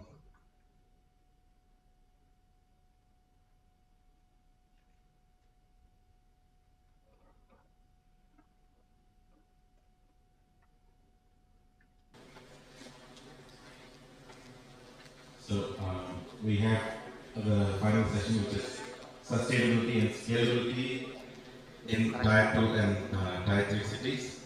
We've had a lot of talk till now on challenges being faced by hospitals in smaller towns. So now we're going to how do we sustain a hospital. We talked about challenges in starting a hospital, the legal headaches, let me put it like that, because of the legal compliance is required. But then any business, the hospital, as was discussed in the first session, the hospital should be run as a business. Even if you're a charity, you still need to make money to keep doing charity. Unless you've got external sources of funding, hospitals need to sustain themselves on an ongoing basis. And then, as a natural path of any organization, comes growth. So how do you scale up organizations? So, my co-chair also was.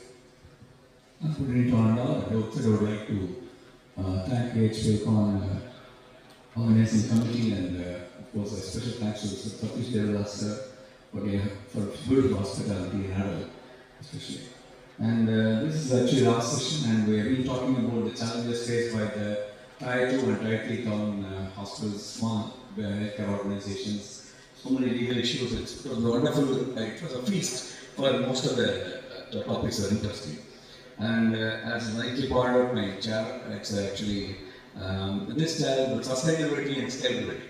So you have started an organization, you are doing reasonably well, and it can be an ownership organization, it can be a company or a private limited, whatever it is, and how that model is going to be taken over. How we are going to establish that. So the sustainability and scalability has got replicability also.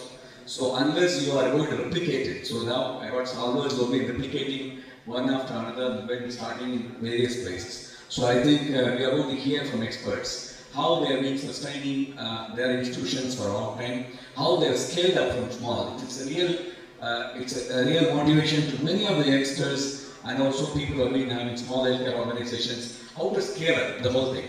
That's quite interesting. So let's now welcome our speakers. Thank you.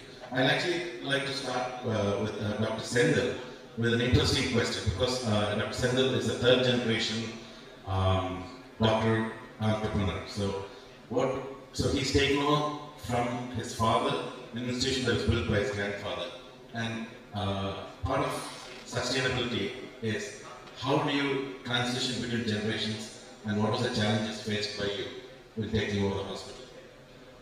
Thanks, Suresh. Also, I would like to thank AHP for bringing me here and giving me this opportunity to address in front of you all. And we are in 84th year of healthcare. I'm a third generation doctor. And I'd like to just tell a few words about how the hospital was before.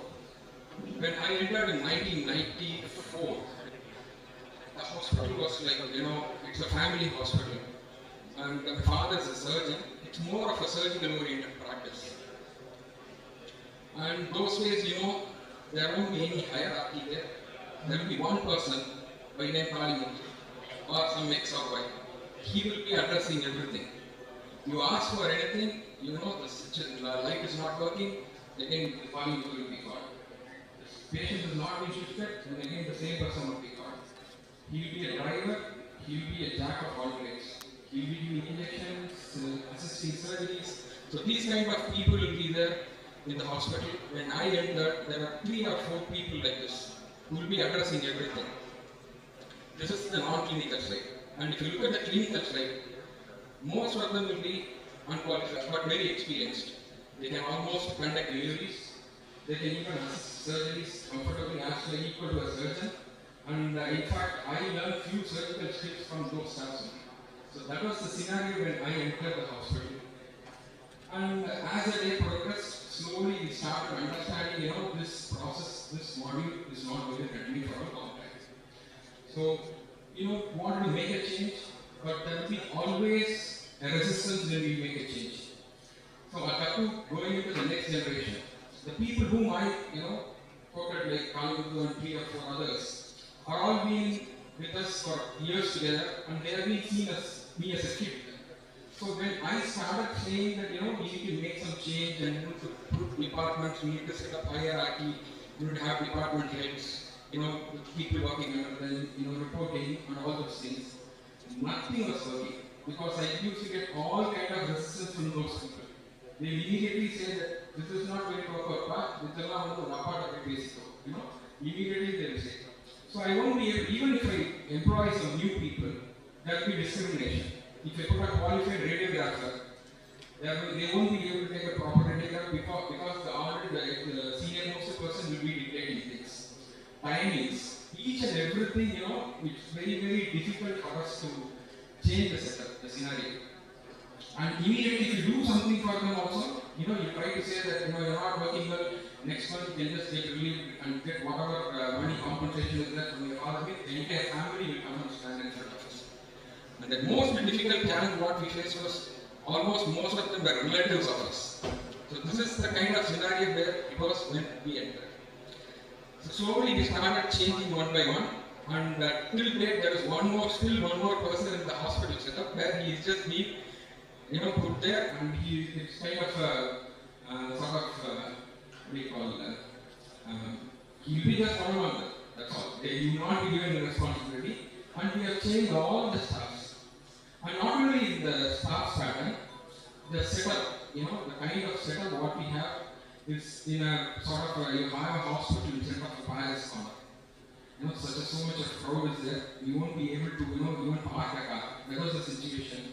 And from there, we have gone up to the next level of constructing a hospital of about 1 lakh square feet of 150-bed hospital. And our name of GBN Hospital at Trichy is a well-branded name, and it's been branded as mini government hospital. But the most important thing is we don't charge any consultation fees. Till date, it started from my grandfather, father continued, and even I'm an orthopedic surgeon, I don't charge any consultation fees. So this is we're just following the tradition of it. So the kind of patient whom we care will be always a poor socioeconomic status people. So these kind of people from there I have to build it up. So to sustain, I just started developing departments first. Did my own study in how many cases, what kind of specialty cases we have been handling. And from there I just prioritized the type of consultants to bring in. So whatever departments we were doing well, I started bringing in more consultants in that particular department. From there, slowly it started growing. And then we changed the setup. We moved to a different place. I already told you it's 1 lakh square feet setup.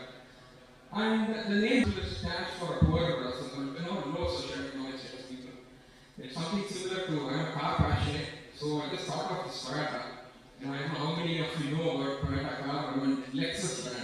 Nexus is a brand from Toyota. It's being branded for the next level of people to, address the luxury segment of the car. So similarly, I just renamed the GVL as GVL Riverside. That had a different name and changed everything. Even an entry, a reception has been changed as welcome desk. The staffs, earlier they used to call us, they just started calling everyone as staff nurses, sisters, proper identifying the people in a proper name, and started more, speaking in English now in front of people using our local Tamil language, because all those things, slowly just mattered. And completely, the rebranding was made everywhere, the infrastructure, including the type of rooms, the comfort what we have, the hospitality whatever we have made. And it took nearly 15 years for me to change this. It's a very long-term process. The resistance whatever I got in the initial period was the most difficult challenge which I faced in my career. Orthopedics is something completely different and administration is completely different. And in fact, this is the first time I am, representing this kind of a forum. Today, I am supposed to be a faculty in Northbourne Hospital at Nadu, where I said, I won't be able to do that because I wanted to just explore this as well. See what kind of discussions are being happening. And there's a really new forum for me. I'm still in the age of 53 now, and still I'm learning and forming up new things in the hospital administration, job description, and setting up a hierarchy. Now I think around 24 to 25 managers are the different department managers, where never used to be there in the beginning. So I can see the complete transformation there. And I'm really thankful to be in front of you now and sharing my experience. Thank you.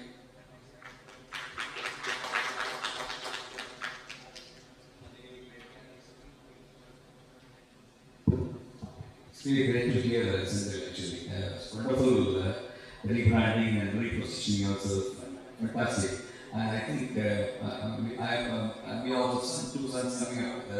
Now I don't really understand what they would have, how much difficulties they have, and they are going to work. Coming to the very interesting person, Dr. Manivannan, who needs no introduction to this gathering, and of course, we are very proud that a person from southern districts went to city and just started assembling some very great and checking the city's big units. So we really congratulate you on that, sir. We are very proud about you. And I think who else can talk about this topic of sustainability and scalability better than Dr. Manivannan? It's always special to be at the AHPICON and other associations. So one thing is to talk about Kaveri. I'll say that unless you could say that you work hard, you will definitely succeed. But I don't believe in it. Working hard is 70%, 30% luck is very important. So many times the successful people, if you study that, they are in the right place, right time, the right people. That's what I say. So I say that Kaveri was born in the right place, where there is hardly any corporate health setup. And the right time where corporate healthcare was started moving Apollo Hospital, is the only corporate hospital well known in Tamil Nadu. So there was a gap, big gap. And then with the right people, of course, we have some promoters from 3 families. It's not one person. So all of us got together and then started. All of us had our own individual strengths and weaknesses. And so I think that that's one of the reasons why we started Kaveri and we started growing also. That's also very important actually. The first thing is we have all, as I said, we had 7 people actually. Most of the hospitals we see is a single promoter hospital, where there is only one promoter, and so naturally they are not able to scale up beyond their geography. Of course, within the geography, they can grow very well, they grow very well. In fact, I used to admire KCH, Coimbatore, where one single geography, there are a huge number of deaths. And Coimbatore is very famous for the hospital, ESG, AG hospital, everyone, I used to work there all the time. So, in one single geography, they are very them after a long time. They used to ask, when you used to work with us, you never looked like a businessman. Suddenly, how do you seem to be growing? And what should we do to grow? I said that, doctor, you need to stop practicing to grow if you want to grow like this. We have five doctors in our promoters group, which two of us, myself and Chairman Dr. Shankar, both of us stopped practicing 15 years back. So the day when I went to Chennai to establish our hospital, I stopped my anesthesia practice. Good for the society, good for the company. So we need to stop practice if you want to expand your life.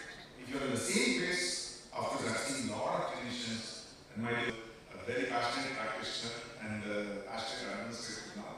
Because he's sitting in one hospital. He also has two hospitals within the city. He's finding it a little bit difficult. But in single geography it is possible. So that's one of the reasons why we are able to grow. We have to grow. It's a necessity, not this thing. So it's a necessity. The other thing is when this demonetization came, we are the only hospital where doctors are happy because there is no cash to pay. Since 2003, all our billing and revenues have been payments and everything have been registered. So there is no cash transaction at Calgary since 2003, which we started from our promoters, then slowly established across the hospital. So this is a very important thing in scalability. Why I feel this, once every transaction is accounted, okay, you can implement good IT systems. Why most of the time Indian hospitals don't use ITs? Because half of the transactions cannot be accounted or should not be accounted, so IT system is not possible. So once that is done, then it's easy. It's just a plug and play model. You put the same process in another place, and then from the next day on, you start tracking. For example, in my office around 30-40 people work who track around 200 parameters from more than 12 hospitals across the country. On a daily basis, we track. This is possible because all the transactions have been accounted for a very, very long time. We're able to do a lot of data analysis. We know what kind of patients are coming from, where they all those things. That's also one of the big reasons for scaling up. And another thing I said that we got so that we ensure that most of the critical processes are digitally enabled so that we are able to track the key research area, key areas and KPIs we are able to track remotely so that manual intervention is not needed. And probably these are the reasons why we are able to scale up, otherwise there is no other secret. Fantastic, sir. Very nice. And really interesting. There's something else that I want to ask you. What will you do to just start a medical or those things apart from this, sir? So one thing is, so when we are first generation entrepreneurs, it's sort of very painful. Dr. Senthil has got his own pains and we have got our own pains actually. As a third generation, he has got different problems. As a first generation, we have our own problem. So I still remember when we started the hospital, I keep telling that I saw my first computer when we started our hospital. Okay. We got computers, it was there and this thing, some screensaver was going, we don't know what to do with the computer in the hospital. I've seen a computer in the railway station booking counter, that's all. After 10 months only, I came to know that there is something called a hospital management system. Okay. Then imagine how our knowledge will be about equipment and other things. Every time we buy an equipment, we feel that we are best bargain, and after 1 year we realize that we have been cheated. Okay. So this frustration over a period of time, then I saw an exhibition happening in Bangalore. I went there, and then I realized why not we organize one for the benefit. By the time we are 200 bed, we had reasonable experience in medical equipment. So I thought, why not we share our experience? That's how medical was started as a just passionate project. And over a period of time, it has become a big project. Thank you very much, sir. Thanks, Mani. I still remember when Mani called me once and said, you know what, there's no exhibition for hospitals in the South. We should, I think of starting on. I said, okay, start. It sounded like you're going to do something small. From the very first conference, I saw it was a huge thing and it's only taken a life on its own. But let's not digress. I'd like to call upon Dr. Madheshwar, who's joining us from Coimbatore, and who almost single-handedly has created a new brand, Royal Care Hospital, and made it a landmark in Coimbatore. In spite of, like Dr. Manivan said, there were large established hospitals in Coimbatore. So everyone thought Coimbatore was a saturated market, many smaller hospitals, but he single-handedly created a new brand on par and still growing brand. So I'd like to ask him to share his struggles in establishing a hospital in Coimbatore and achieving operational sustainability. Thank you.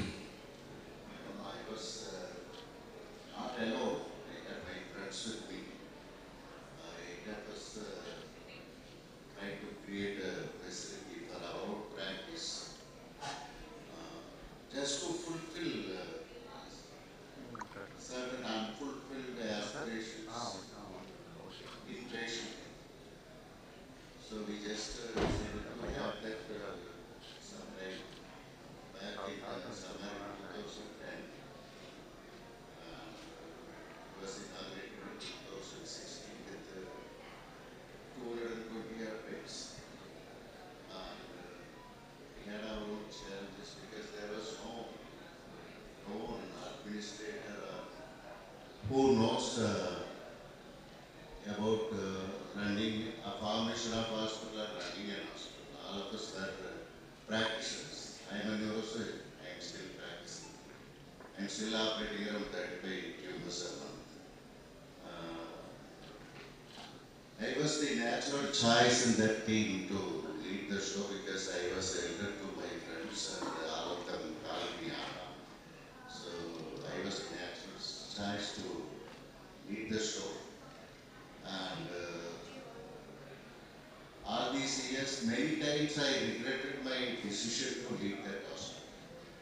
That is the truth. Actually speaking, that is the truth. Because of the pain and trouble you undergo during the initial formation of a big hospital. And running it successfully and reaching greater heights in a short time is a big challenge. And it is not a 50-bedded family hospital, it is a huge hospital. We ran out of beds within 6 months of inauguration. So we had to go for another 2 lakh square feet construction immediately. That was a big challenge, and getting money for the immediate expansion within 6 months was a big thing to do. There was no banker who was willing to stand with you, and we went from bank to bank, nothing transferred. Somehow we completed our second phase, and finally, with improvement in balance sheet and other things, we entered into SB later, after 4 or 5 years. Now we are okay with SB, and it is a 405-bedded hospital, running hospital, and we are expanding another 550 beds now. Construction is on, and we are trying to create everything inside under our roof. During second phase, we went ahead with oncology, Department of Oncology. Complete oncology setup was created at a huge cost. Soon we realized we are not going to survive with the oncology department. So we partnered with the American Oncology Institute to run the oncology setup for some time. They left and came back again to join with us at present. They are running radiation oncology alone under AOI. We have certain arrangements with them. Running an hospital which is formed in a quick time, and you try to have everything under one roof within very short time, brings very big challenges to any organization, especially hospital sector.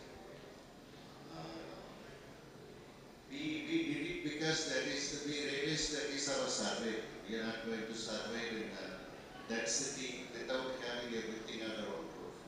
And all 8 practitioners are big practitioners, star practitioners in Coimbatore and that region. They need a setup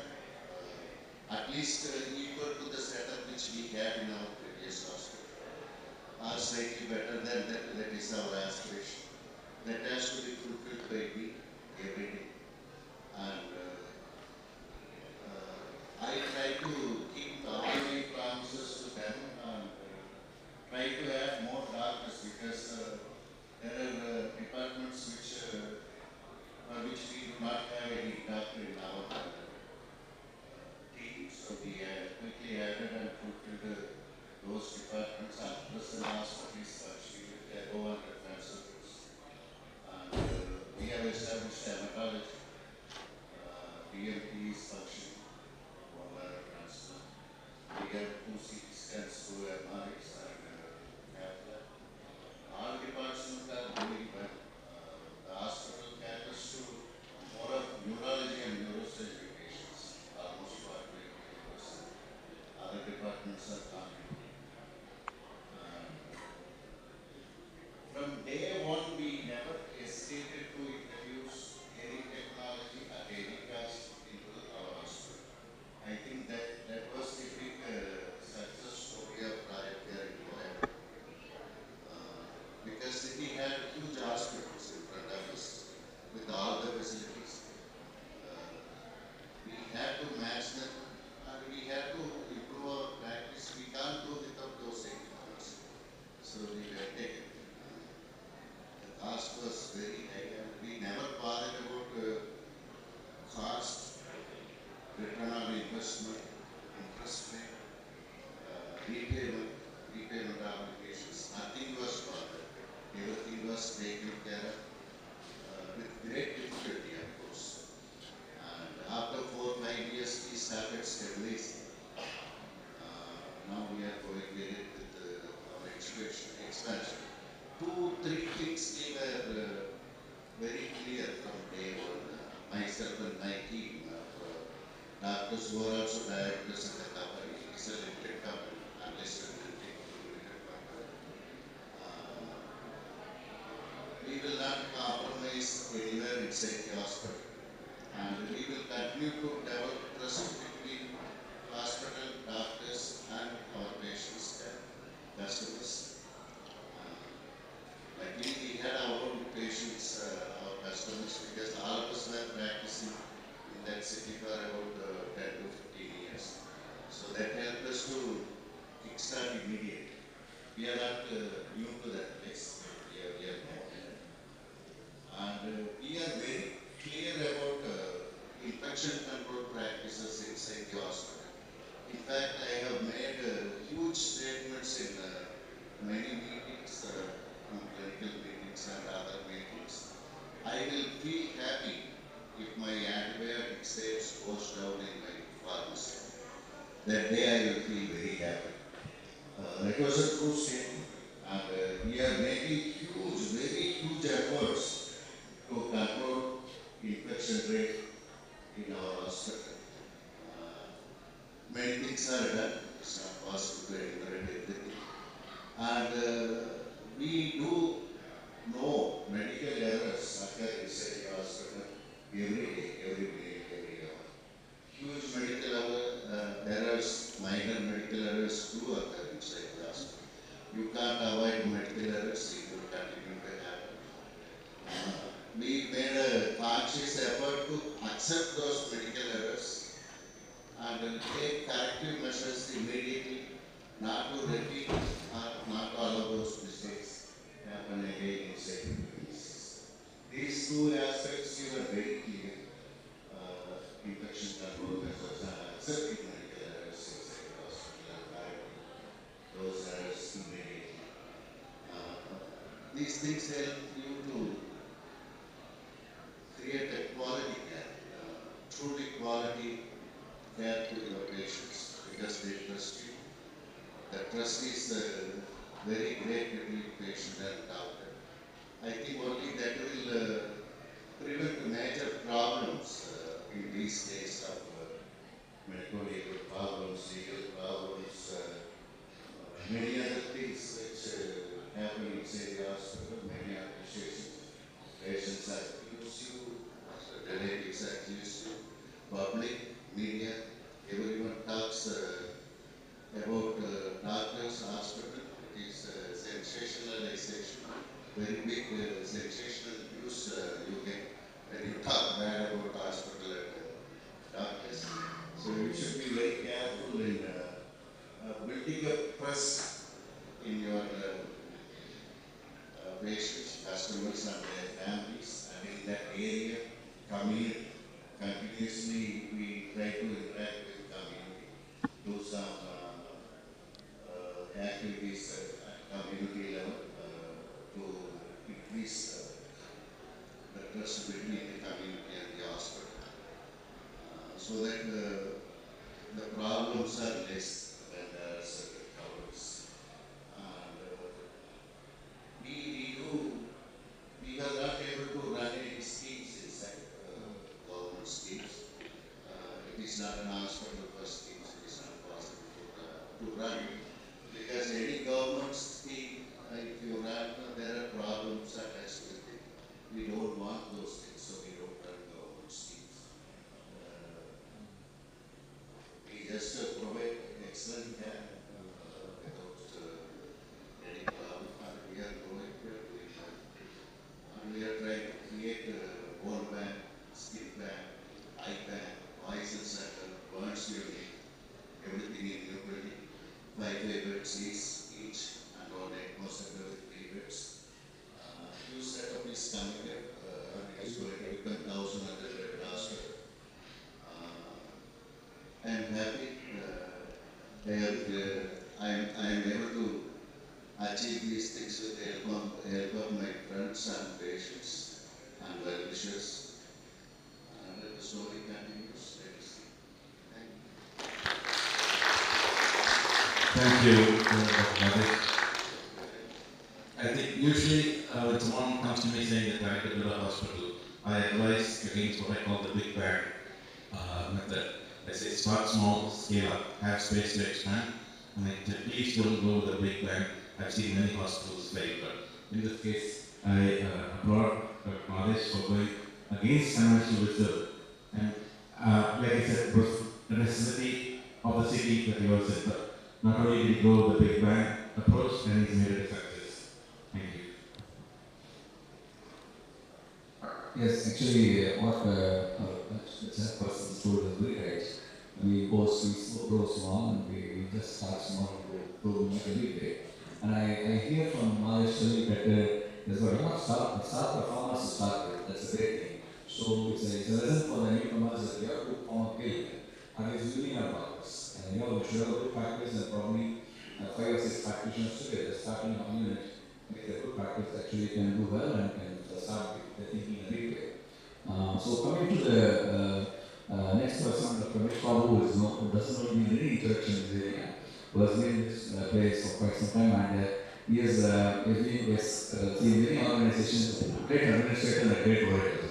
Welcome, Dr. Ramesh Babu. Thank you.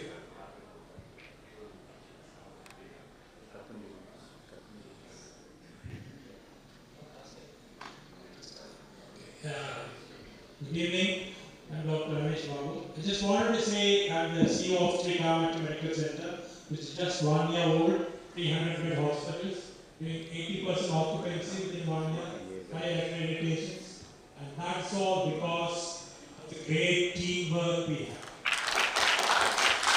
So one thing is you should understand one thing. There are many animals which are extinct today, but only one animal which is living here for thousands of years. What is that? What is it? Cockroach. Why? Because it adopts to change. So when you don't adopt to change, you perish. When you adopt to change, you will live long. That's the thing. And whatever business you have, you should adopt to change. Sendil was saying that he adopted the new change because that generation was different, this generation was different. People expect a lot of things from hospitals. They expect a lot of things from doctors. They expect facilities. That's why we're talking corporate hospitals because we never talked about 20, 30 years back. So we have to adopt to change, firstly. And number 2 is you have to have great teamwork. And then you should know whom to allot what. Please don't hire your relatives. Okay. That is one important thing I want to give a message. just because he is your mama or macha, don't do it. Because they will spoil all you. They will not work, they will not allow others to work. This is where we are making a big mistake. There are professionals now. Dr. Manivan was clearly telling that they are professionals. Inside professionals. If they don't perform, send them off. But never hire your irregulars. So they will spoil your show. You think they are loyal. They might be loyal, but they will not be able to. These two things I want to make very clear. And then, when you want a hospital or organization, as I said, this was said long back by none other than they said, Idanai, Ivana, Ivanuriku, Entrai, Adanai, Avanakad. That's all. That's management. A simple theory. Management is nothing. The leader doesn't do everything himself. He allots work. You do this, you do this. That's why it's called Idanai, Ivanal, Ivanurikum. Enjoy it. Adanai, Avanakad. That's all. Forget it. Relax, and then all the work gets done properly. If you do that, that's a great one. That is what we are doing in our hospital. We have appointed professionals. We know that who to do what, and they are better than us. You do it. Give us the results, and finally we got the results within 1 year. Today, though it is a new, just last February 1st, we inaugurated the hospital with 300 beds. Now we are 100 beds operational, 80 beds full, and within 1 more year we will break even. That is how we should go about that. So everything is related to leadership. Whether the country or state or individual organization, everything is dependent on leadership. Just one example, classic example I want to say, that Girdha Jyanisa, great leader. Without him, we would have got a quality. We have never thought of quality. Because doctors were telling what I am doing is my quality, that's all. But this man changed the entire concept of quality in our country. Healthcare quality, healthcare quality in our country. So this is leadership. Leadership has to be there. In every organization, there has to be a great leadership. And if you have a great leadership, and you have an entire excellent team, definitely your results will be excellent. And finally, sustainability. That's what we are talking about, sustainability. I wanted to say one thing. You all know about top line and bottom line. People in business will talk about a top line and a bottom line. Top line is nothing but a revenue. Bottom line is nothing but a profit, net profit. Okay, so we are all bothered about net profit. But today, you cannot concentrate only on the bottom line. Because people are talking about triple bottom line. John Elkington was a great author and a business entrepreneur. He coined the word triple bottom line. He said, if you make profit, there is no use. Okay, it's of maybe you may have some money, but it's of no use to the society, no use to the country, no use to the world. So he coined the term triple bottom line. So present day, you should have a triple bottom line. What is a triple bottom line? It's called 3 P's. First one is people. Number 2 is planet. And number 3 is profits. So that is the latest terminology they have converted into ESG. Environment, social and governance. ESG is the latest concept in sustainability. Whatever word you call sustainability, you cannot skip the word ESG. Environmental, social and governance. So the same thing is called 3 P's, it's a different terminology. So first thing, concentrate on your people. What do you mean by people? The people includes your customers, the patients. Second thing is the employees. Third thing is the suppliers. Fourth thing is the stakeholders. So first concentrate on your patients, your customers. Treat them well. Because expectations are very high today. You treat them according to each patient needs a different thing. So you treat them well, you will succeed. You treat your employees well. Because they are their internal customers. Take care of your internal customers. They will take care of your external customers. So do that. Third one is the suppliers. pay them properly, keep them good, because they will spread the message across the globe. Finally, your stakeholders, the government and other agencies, do that. So that's our people. If you take care of them, your 1/3 work is over. Second thing is your planet. What do you do for the planet? Because today everybody is bothered about, we are all become selfish. We are bothered about ourselves, we are bothered about our organization, and we are all not bothered about anything. That is why the term planet has been called. Planet means we should take care of your resources. See, these resources, what we are having today, will not be there tomorrow. Lack of proper air, lack of everything. So, what do?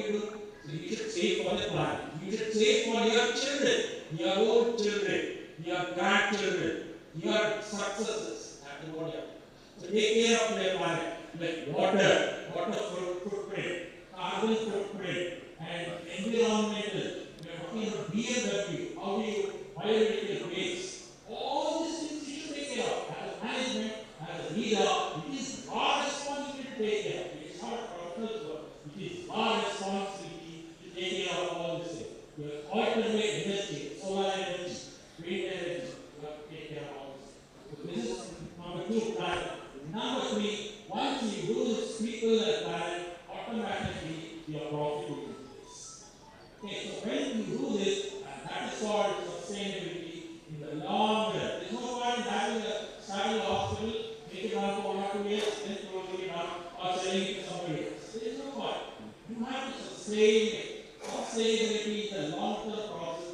Even the WHO says sustainability is a goal. So you have to have this goal. Once you do this, any organization for that matter will run. See, as far as my knowledge, my experience is concerned, no healthcare organization will go for a loss if it is properly managed.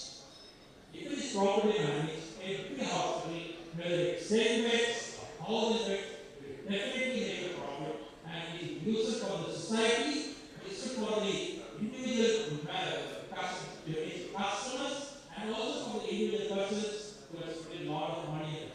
So I wish you all the best. Thank you. Thanks AHPICON for this wonderful. Thank you.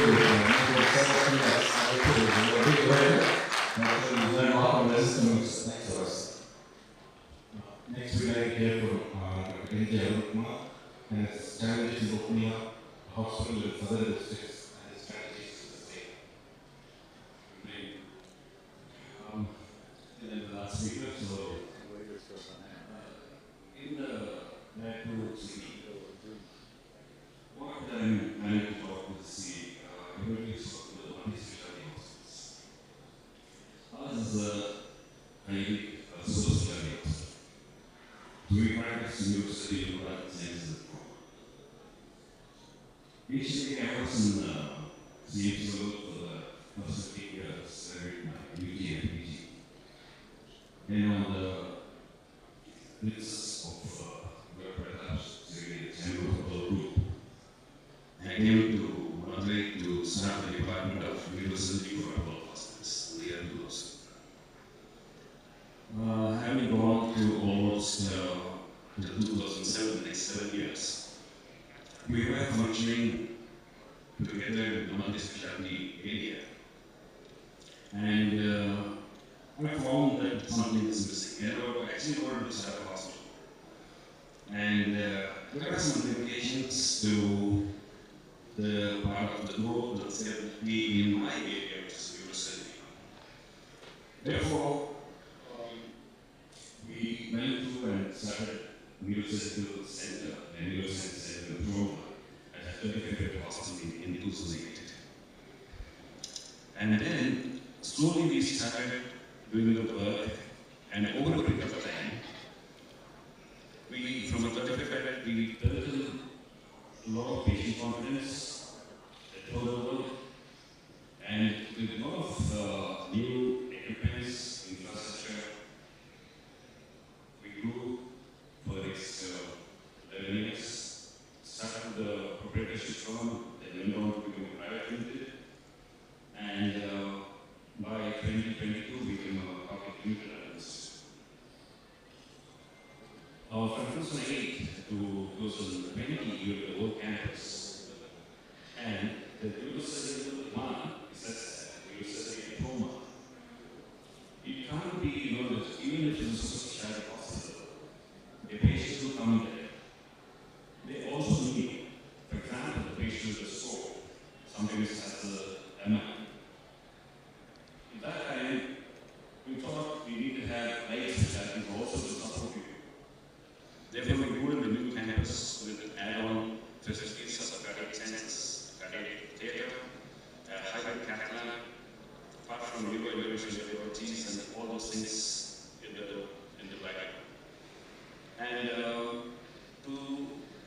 to sustain. To sustain this is pretty difficult because what we have is to retain talents among our team. We have to bring in a team because it's not only a online show, it is a larger campus and others. This is the biggest challenge to bring in new assistants, the team, the new radiologists, the new anesthesiologists, the neurologists, and retain them in a practice team. Because there are always good offers in the universities. And as you know, great chance to retain them, and that was one of the things which we had to go on.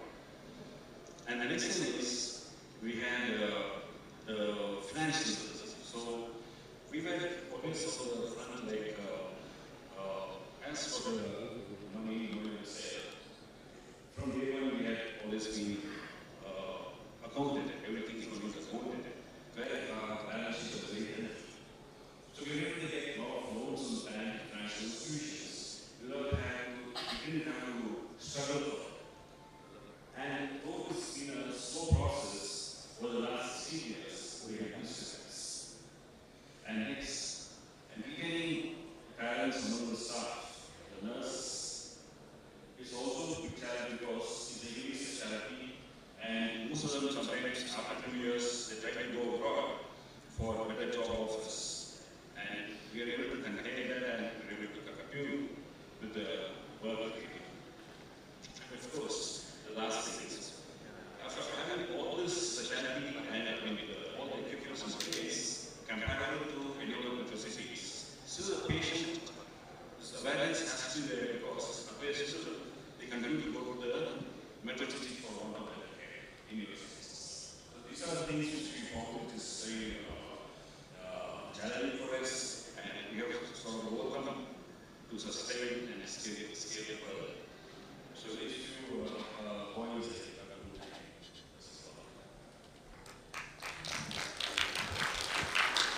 Thank you very much, sir. And indeed, it's a great experience you had. And of course, we want to have a few questions from the audience. If anybody is able to ask the direct panelists, any questions? Yes, Dr. Professor. So we hear from the Indian people that how corporate hospitals we hear from Ryan how we especially brings in all the areas of the area of radiology. So my question to all the panelists is it good to start as a in a Tier 2 or Tier 3 city should have a corporate hospital or not?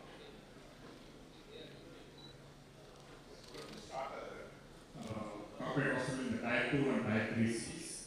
We need to define what is a corporate hospital. Corporate is actually land, you know. I keep telling that, think like a corporate. It could be a family-run hospital or a single family-owned hospital or whatever. So we need to think like a corporate. What is a corporate thing? Okay. Corporate generally think is, we are talking about big corporations, and a lot of speakers are talking about return on investment and other things actually. So, Dr. Madhav is very few lucky people who doesn't need to talk about return on investment, but otherwise most of the time actually, return on investment is very key, where you put in money on some equipment or some infrastructure or whatever it is, but we need to get return on it. Ultimately, profit is also a very important thing. Okay, total bottom line is okay, but profit is very important for growth and sustainability, for which process and people are important. That's also clear to the P actually. So, that is a corporate mindset actually. So you put in people, you put in process, and then automatically profit, you earn profit actually. Okay. This is what is lacking in some of the, I think only some of the doctor promoter hospitals actually. So the corporate is, that's what, even an individual doctor can open a corporate hospital. Okay. So that's what, it's not like a big business group starting a corporate hospital. So tier 2 town, definitely we can start. I'll say that Purna units or Chennai unit, actually I'll say that our tier 2 towns are making higher profits than our tier 1 towns and the tier 1 cities actually.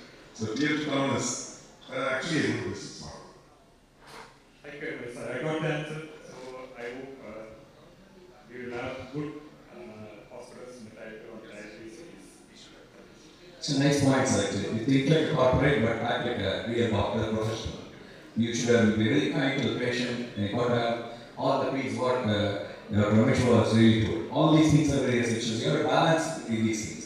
If you're able to have a balance, definitely you are doing a wonderful job.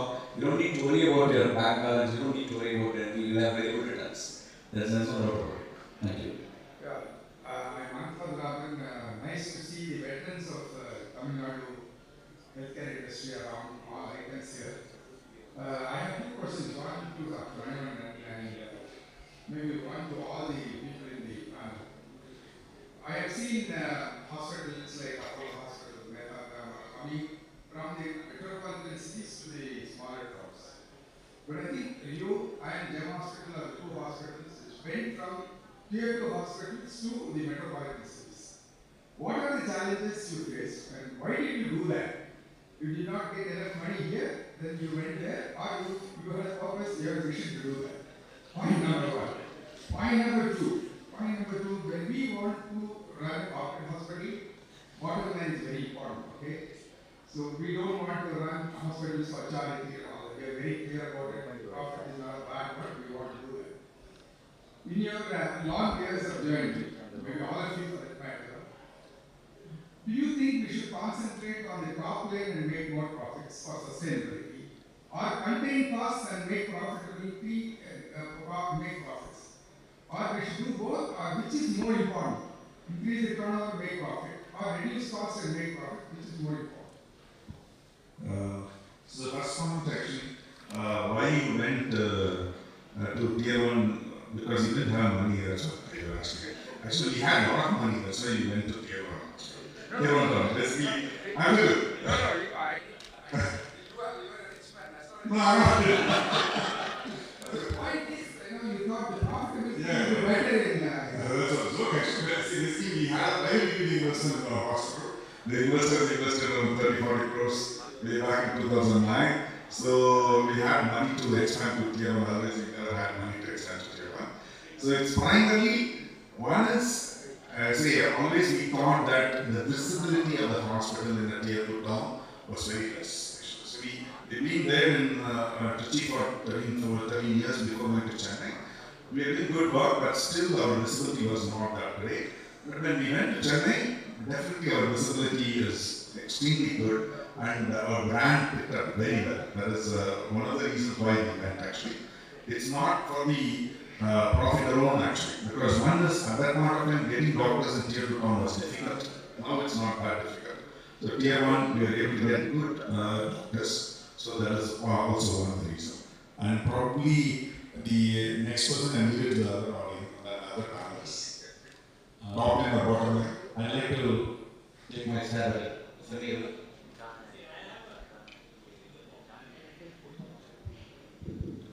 On the top line and the bottom line. The bottom line is very important because that is where most investors to the proprietor or the PhD or whatever it is, the bottom line is very important. So you have to see to it that your bottom line improves at any cost. Maybe from top line, as you rightly said, if you can do a lot of things and bring a top line, but on the two, bottom line is very important. Without profitability, it's nothing. I think part of the question also was, how do we go about increasing the bottom line by increasing the top line and reducing costs? And I would say reducing costs is going to be the key for multiple reasons. One, if you look at inflation versus the healthcare inflation, general inflation has grown much faster than healthcare inflation, just because the elasticity, paying capacity of patients or insurance payments has not scaled up as much. So it's not an untapped market where you can keep on increasing the charges. Whereas in the long-term sustainability, if we can become more efficient, One of the sessions was also about automation, AI. All those are methods of reducing cost to the middle line. We say top and bottom, but the middle line is actually expenses. So if we can reduce our expenses, that will definitely sustain us. And of course, growth, natural growth, not just increasing the cost, but increasing the volume, that is going to help. Anyway, a sustainable manner is reducing costs. And in concluding, I just like to quote from Steve Jobs at Apple. Steve Jobs would always famously say, we don't look at share prices. We make products that we would like to buy ourselves. We make products for ourselves. We make the best product that people will automatically come.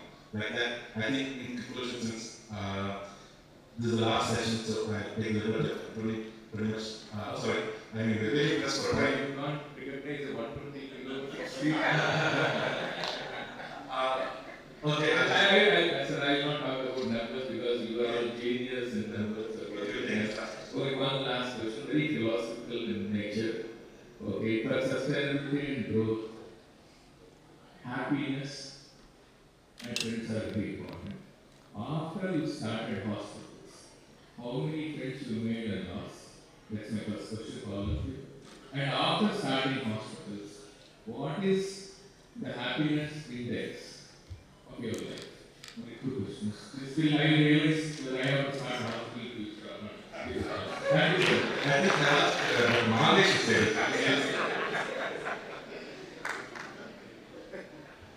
Because there's one thing definitely if you're a hospital owner, and you're rated your friends also because they all need you. I always speak truth, I don't lie. The hospital, to say the truth, I think I have lost something. But still the bond is there. People are angry at you for various reasons. You can't help it. You have to run the hospital. That cannot be compromised. If you try to compromise with every one of your friends because they are with you, it is a hospital, it's not going to succeed, it's going to fail. Happiness index differs from person to person. I would put it like this: every day when I leave hospital, initial periods I used to leave at 1 a.m., 2 a.m. in the morning because of the fear inside. Many things happen. The neuro ICU and the CCU had a single AHU. Third day of inauguration, CCU had 6 patients inside. Neuro ICU was getting ready. Somebody went in with the supervision and a few minutes without switching off the AHU. So formal smoke went into that CC. Luckily the sisters are old enough to enter into CC and shift all the patients, and every single moment was recorded and which came into the social media within 5 minutes before I knew her. So the hit was so huge at that day of inauguration. I think I would have been finished that day itself if we fail to shift those patients in time. So happiness index is different. Personally speaking, I lost my happiness, family lost its happiness. If you have to run a big hospital, I'm not talking about 50-bedded, 30-bedded family run units which can be managed. They also have lots of profit nowadays. If you try to start a big hospital, try to have a good cardiologist, big education. That will help to save your life. But having said all these things, when I get into my car and come out of the hospital, there is a long drive of about 200 meters to the main road. I have to take left always to reach my home. That is an LLT road, starting at LLT road. When we get left, I turn and look at the hospital. And I feel very happy, and I have lots of pride about that. Creating such a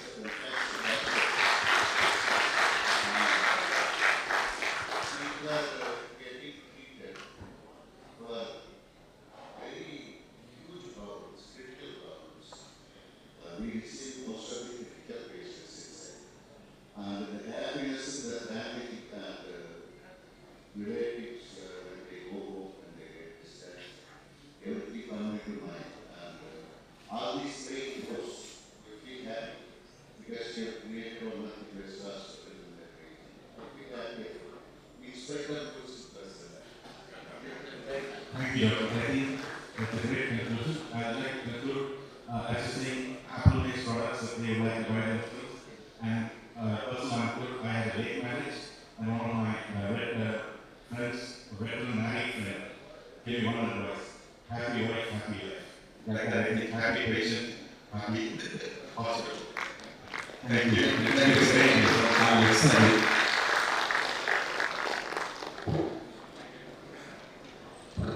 Thank you, everyone, and thanks for organizing the meeting. It's been a great day and great learning. Thank you to all the panel members for giving this session so interesting at the end of the day. Thank you so very much. I gently request Mr. Randall to join us on the dais to give felicitate to the speakers and the chair. Requesting Mr. Randall to please felicitate Dr. Manivan Selvaraj, founder and managing director, Kaveri Group of Hospitals. Give us a round of applause, ladies and gentlemen. Requesting all of you to please stay back to the valedictory followed by a award session. Requesting Mr. Randall to please felicitate Dr. B.J. Sendal, managing director, GP and Riverside Hospital.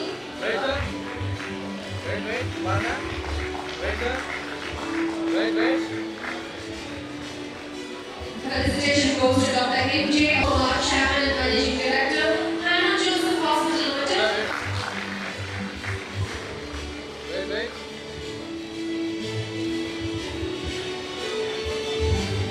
Next felicitation goes to Dr. K. Madeshwaran, chairman, consultant neuro and spine surgeon, Royal Care Super Specialty Hospital Limited.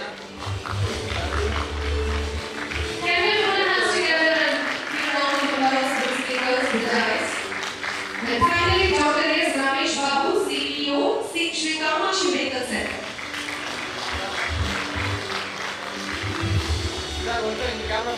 Felicitation now goes to our chair and co-chair, Dr. Suresh Vishwanathan, managing director, SKS Hospital. Thank you for chairing this session, sir.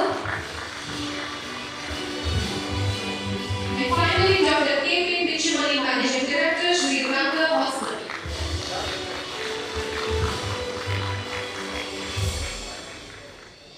Thank you, Mr. Randall. Can you please step forward for the group picture? Ladies and gentlemen, we request all of you to please stay back for the valedictory function followed by the award ceremony.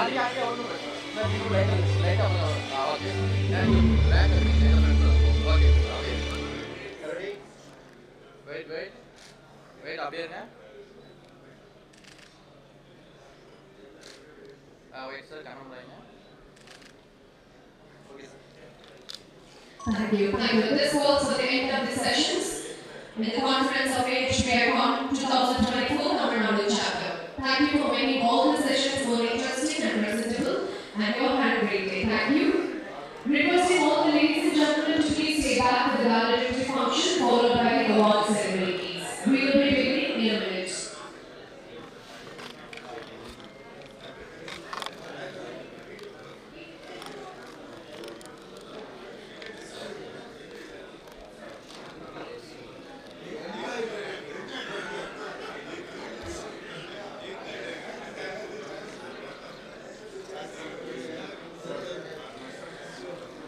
Dear delegates, beginning the stage ready for the valedictory function, followed by the award segment. So please stay back to witness the entire doctor's conference getting over successfully.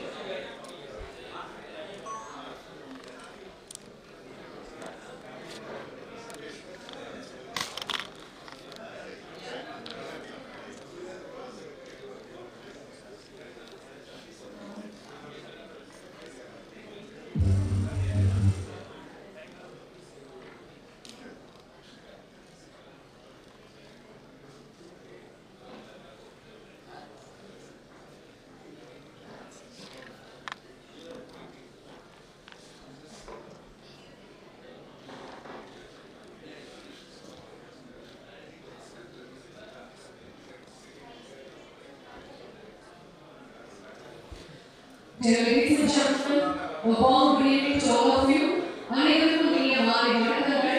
So once again, welcome to AHPICON 2024 Tamil Nadu chapter valedictory function. The Association of Healthcare Providers India, Tamil Nadu Nadu chapter aims to ensure universal access to basic healthcare services throughout by collaborating with stakeholders and supporting its members in delivering efficient and effective healthcare services to the community. Here we have a short and crisp video about AHPI. Please experience the video all.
Thank you so much for the video.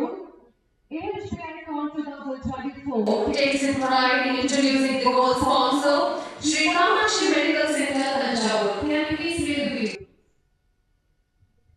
Delta மாவட்ட மக்களின் நலன் கருதி பசுமை வாய்ந்த கட்டட அமைப்பு தொடங்கப்பட்டிருக்கும் Sri Kamakshi medical சென்டரில் AIIMS போன்று பல மருத்துவ கல்லூரியில் பயின்று பயிற்சி பெற்ற 100க்கும் மேற்பட்ட மருத்துவர்களை கொண்ட மருத்துவமனை, 300க்கும் மேற்பட்ட படுக்கைகள், டெல்டாவில் முதல் முறையாக செயற்கை நுண்ணறிவு கொண்ட CT scan, cath lab, MRI scan, digital mammography and digital X ray இத்தனை அதிநவீன கருவிகள் உள்ளடக்கிய தென்தமிழகத்தில் முதல் மருத்துவமனை, முதன்மையாக நம் ஸ்ரீ காமாட்சி மெடிக்கல் சென்டர் தஞ்சாவூர் சர்வதேச தரத்தில் சாதாரண கட்டிடங்கள். டெல்டா மாவட்ட மக்களின் நலன் கருதி. Thank you. Ladies and gentlemen, please put your hands together to welcome the following dignitaries on the dais, beginning with Mr. Nadu, the celebrated order, Dr. Raju Sirasamy, welcome on the stage, sir. Mrs. Gayatri Sandeep,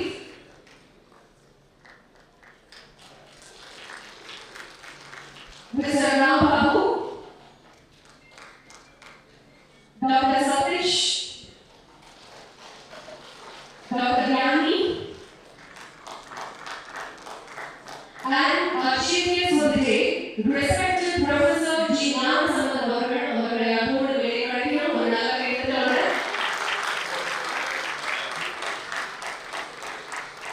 And the chief guest, Dr. Ratnan அவர்கள், formerly Madurai medical college அவர்களை பணிவன்போடு வேலை அழைக்கிறோம்.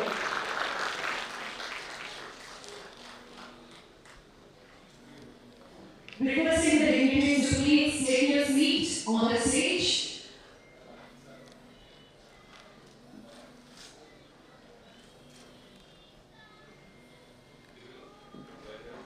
Please take your seats, dear dignitaries. Thank you. I gently request Dr. Satish to please welcome everybody on the stage.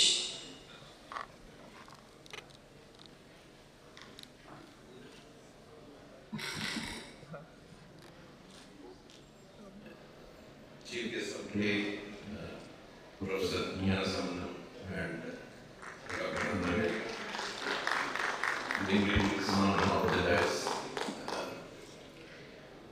இந்த விழா வந்து ரொம்ப சிறப்பாக இருந்தது. இந்த கருத்தரங்கு விழான்னு சொல்லுவது மதுரையில் இப்படி ஒரு கருத்தரங்கு வந்து நம்ம for healthcare hospitals and private hospitals. Association of Healthcare Providers Tamil Nadu chapter சிறப்பாக நடந்துள்ளது இந்த கருத்தரங்கு. ரொம்ப ஸ்பீக்கர்ஸ் எல்லாரும் அவங்களுடைய எக்ஸ்பீரியன்ஸஸ் ஷேர் பண்ணி டெஃபினட்டாக அதனால எல்லாருமே பெனிஃபிட் அடைஞ்சிருக்கிறோம். ஒரு நல்ல ஒரு ஃபீலிங் எல்லாருக்குமே. ஒரு பிரச்சனைகளெல்லாம் எல்லாரும் இங்கே வந்து குமரி ஏதோ போகிறாங்க அப்படின்னு நினச்சா பிரச்சனைகளுக்கெல்லாம் பதில்களும் நிறைய பேர் கொடுத்தாங்க. I think it was a very excellent program for us, and we're very happy. One person I want to acknowledge for all this effort is Mr. Edel, who is organizing. He's worked very hard getting the speakers. He's now a professional conference organizer, I think. He's really done a great job. Very meticulous, each and every point. He, like the Prime Minister's visit, he made like each and every minute count for the entire thing. We went a little over the limit, but still it was very nicely done. And all the arrangements, the hospitality, everybody felt very comfortable. The speakers, the sponsors, everything was excellently organized by Mr. Edel and able guidance of Dr. Rajas. So we are very happy. Organizingly, excellent work. So much time. Last 4 months, we've been meeting every week, either online or offline, and we've been working very hard to make this function and success. Now, AHPICON Tamil Nadu, we want to make it extremely strong, and we need to have a lot of unity and bring voice of the private hospitals. That is one of the major pros we want to be in Tamil Nadu, and that way we can have a lot of say when we are talking to the government. And also, there are a lot of different problems everybody spoke about: nurses, doctors, ceiling, and all those issues. We want to make sure that these problems do not arise. We want to make sure we give the government proper advice on how much of seats of medical colleges, PGs, nurses. It's definitely better for nurses. We want to make sure that nursing should be done even in private hospitals. Training should be done in private hospitals. In fact, Dr. Gnani has planned to do a certificate course in nursing on AHPA, so the national level it has been discussed. So I'm sure we'll be able to work on skilling also. And the last point I want to say is AHPA is not fighting the government, as somebody told me that AHPA is always fighting with the government with the legal cases. But if an association is not able to ask for something with the government, what else can they do? We have to go the legal way. And it's not an individual can never go against the government. It's an organization or association can go and ask for legal remedy.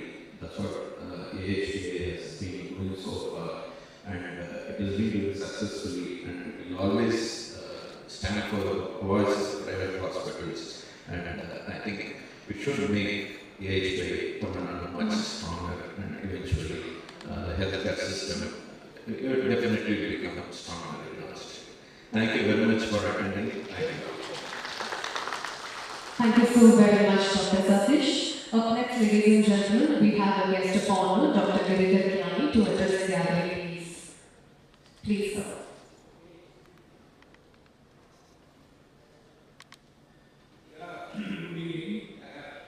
This is a very big session, and everybody is looking forward to have awards after this particular session.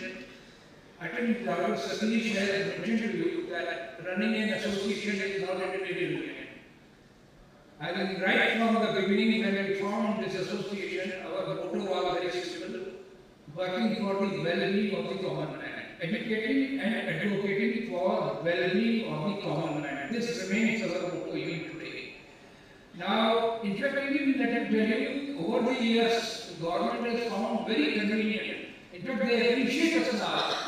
This is whenever we have a problem regarding industry, Now we know that we can just call people from AHPI, talk to them, sort it out across the table. Otherwise, it used to be very difficult earlier. Similarly, if you really see that we are now helping government on various issues. For example, Dr. Satish mentioned, we have trained 7,000 people still during the COVID time. When the Prime Minister launched his team, COVID Frontline Barrier, we were the only organization who could train 7,000 frontline COVID workers.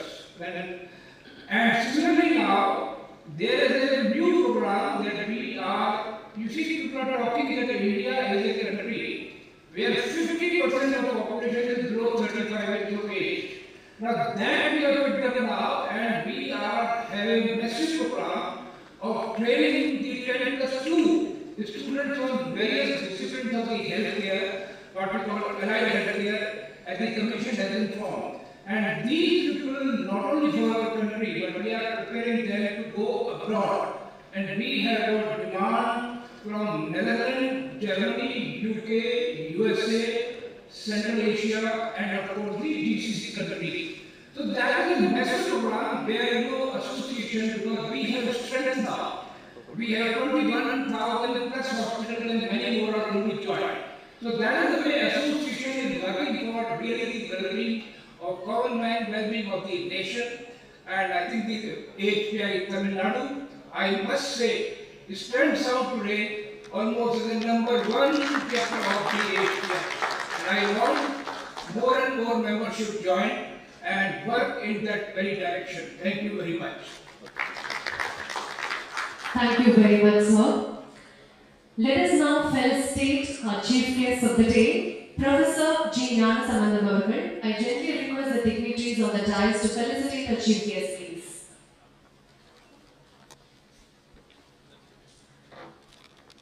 ஒரு நல்ல கைத்தட்டலோடு நம் நிகழ்ச்சிக்கு வந்திருக்கும் சிறப்பு விருந்தினர் அவர்களை கௌரவிக்கிறோம்.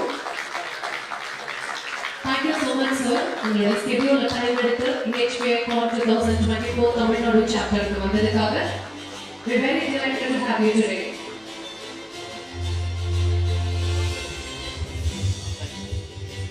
We would now like to felicitate another chief guest, Dr. Rathinaveli, former Dean, Madurai Medical College. ஒரு நல்ல கைத்தட்டலோடு டாக்டர் ரத்னவேல் அவர்களை வரவேற்போம்.